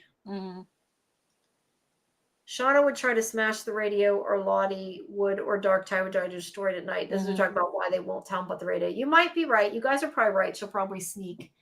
I think we'll get Pit Girl as I guess means the premiere for season 4, maybe. They did say it was because of Nat they got rescued. It says, what if they just pick Hannah because she's the newest member and they have no super strong attachments to her except Melissa and Jen? I'm not sure if she means for the hunt or for Antler Queen. Audience trial. I think the hunt when they're picking cards, like Dan, like Dan's going to give Hannah the Queen of Hearts card. Yeah. I think Pit Girl needs to be an original Yellowjacket and not an actor, so only got added in season 3. That's why I think it's Maury. I don't know. I also said I laughed hard by the coincidence that Misty managed to recognize Melissa, supposedly dead person in the middle of the road. Great writing. I agree. And yes, Fletcher, like I said, we're going to be doing The Last of Us on Wednesdays, starting this Wednesday coming up, I believe, at 10:30. It might be 11. We were originally trying 10, but because of the schedule, I think we're going to have to do 10:30 or 11. So just watch Discord or YouTube and you will find the times.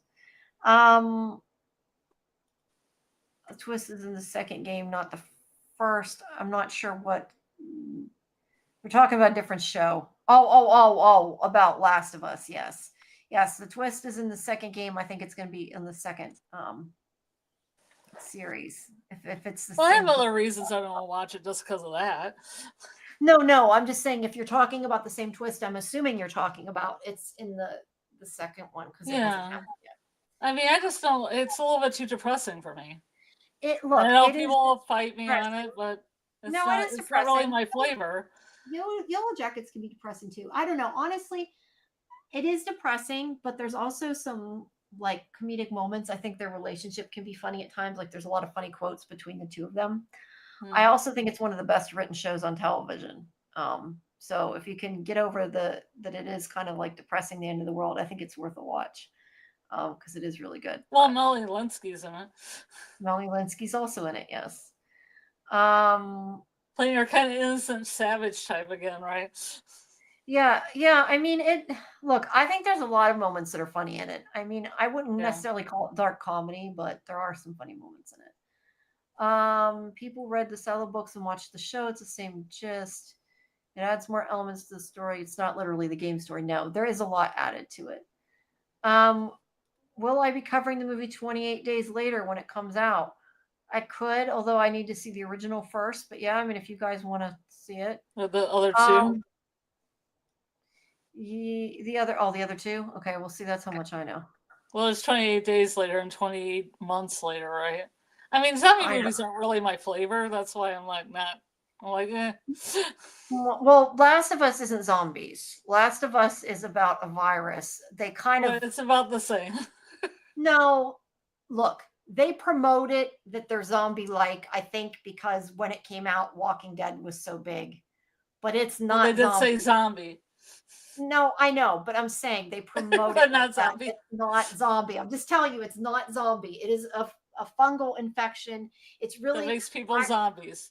No, it's really creepy, and I think you'd be interested in it. It's based on this real fungal thing that can take ants, and it instead of killing them, it takes over their brain. I get it. It's just like in Legion, they had the same thing. They had a metaphor like that. I don't know. It eats them from the inside out, kind of, and it controls. Sounds gross. Sounds like something I don't want to be a part of. It is gross. I don't know how you can say Yellowjackets isn't gross.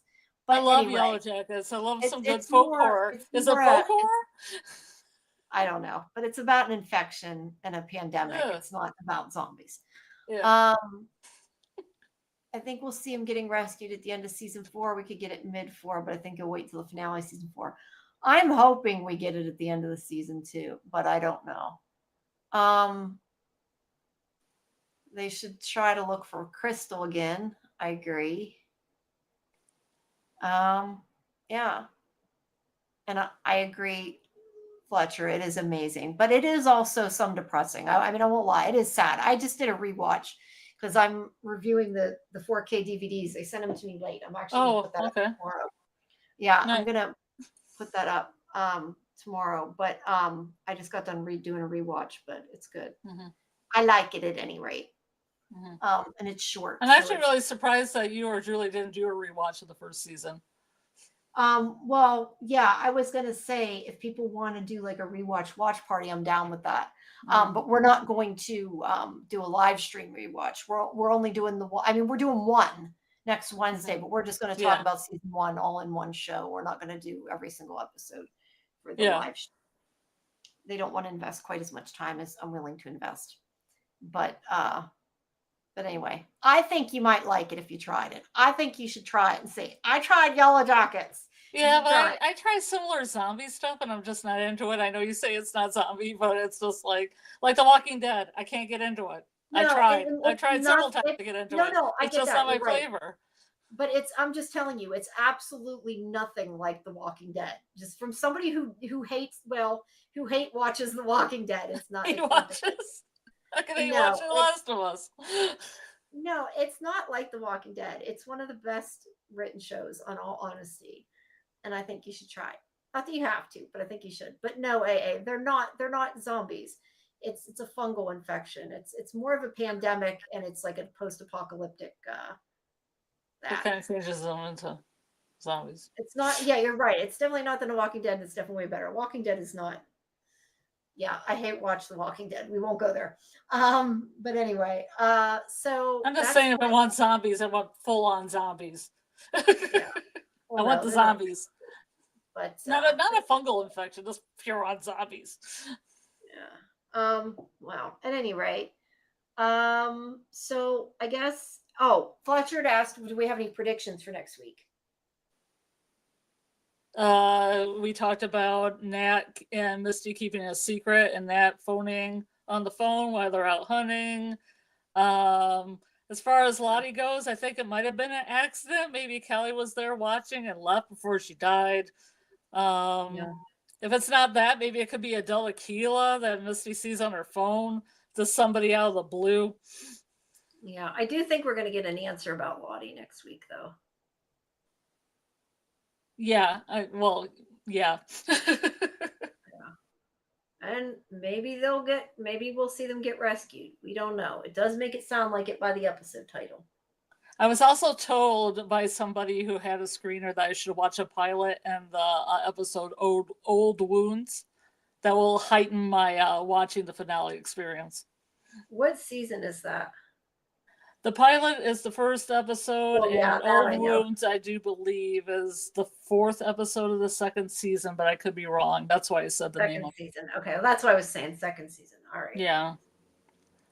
But apparently there's material of those that supplement onto the finale. Yeah. I don't know. I will have to, if I have time, watch that. See, Debbie thinks Callie did it. I think she's definitely involved. I definitely think she's involved. That's what I'm saying. Like in my heart of hearts, it's all these people come in and they leave before she dies, and then she just falls off the stairs. Yeah, that'd be kind of like some Agatha Christie thing where they're all there. Yeah. But then they all leave. But then she just falls off the stairs. And then she dies on her own. Yeah, a little derpy death. Yeah, I think you're supposed to dislike the character, guys. Let's talk about Melanie Linsky's character. Yeah, you're not supposed to like Melanie Linsky's character. She's one of the baddies. But so I feel like she has a type.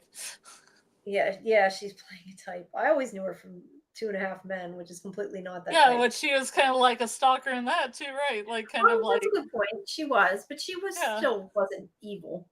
She was just good. So, anyway, guys, tomorrow night. I thought she was Heavenly Creatures too, where she did the same. She was kind of innocent yet bloody.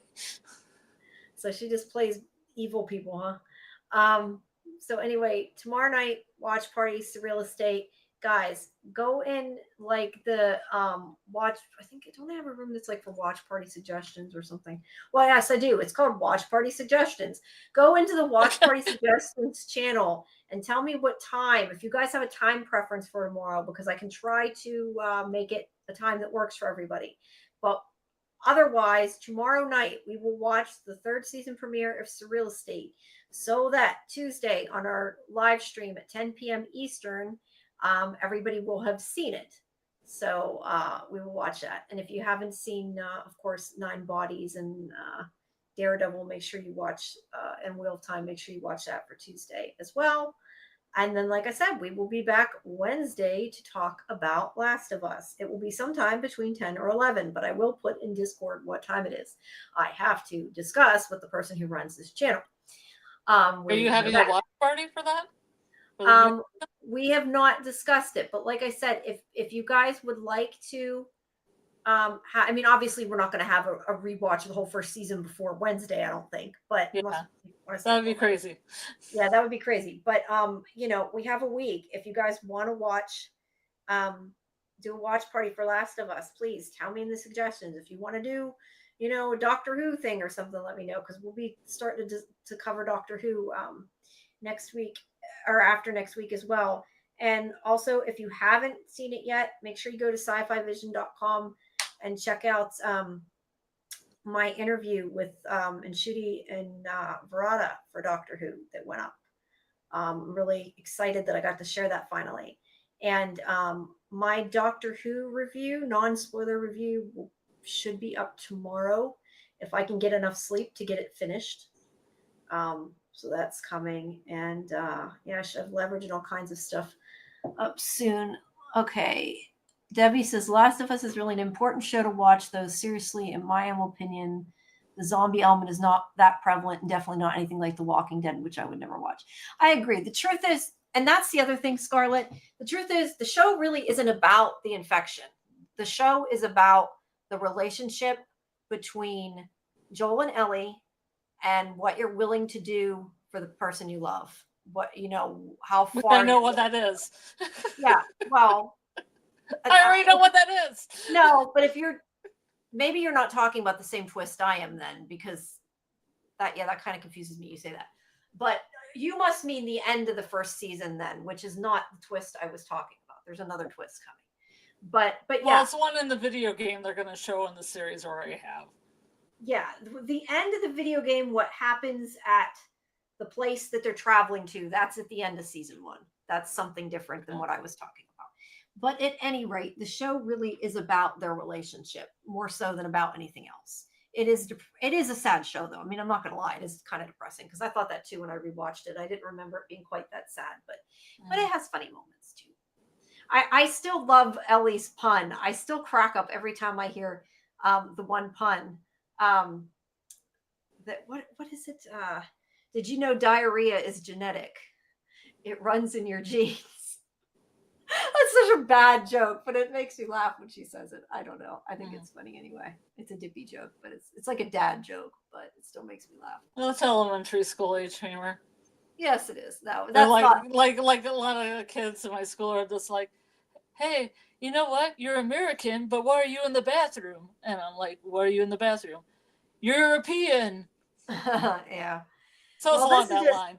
No. Well, she has a book of puns that she's reading from. And yes, you're right. It's about trust and perseverance. Yes, I would not have their ambition if the world ended. I would not survive that. That's for sure.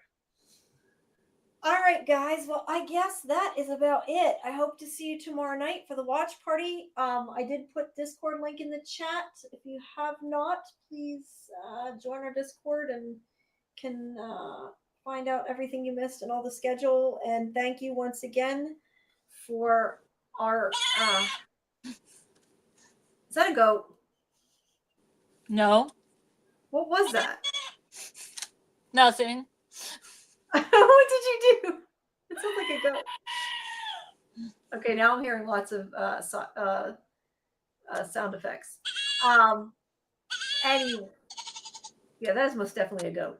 Anyway, thank you for Brady and Doug from CV Circle for joining us earlier. Yeah, it was great. Love talking to them. Yep. That was a lot of fun. So thank you. And next week we will have Cyborg Queen Media will be co-hosting with us. We have to discuss with them, but I think we're maybe going to do, like you said, have like a raid. So we might start the show on their network and continue it on ours at 11. And then, so yeah, make sure you check Discord, because you might have to start out over there. We're going to get it all set up and ready for next Sunday. But yeah, yes, thanks, Sam. I agree. They were a lot of fun. I think it was fun tonight. And check out their videos. Check out their videos. Their videos are great.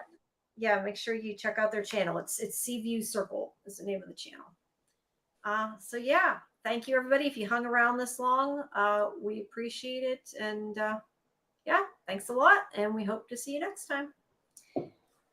Dun, dun, dun. Buzz, buzz, buzz. Buzz, buzz, buzz.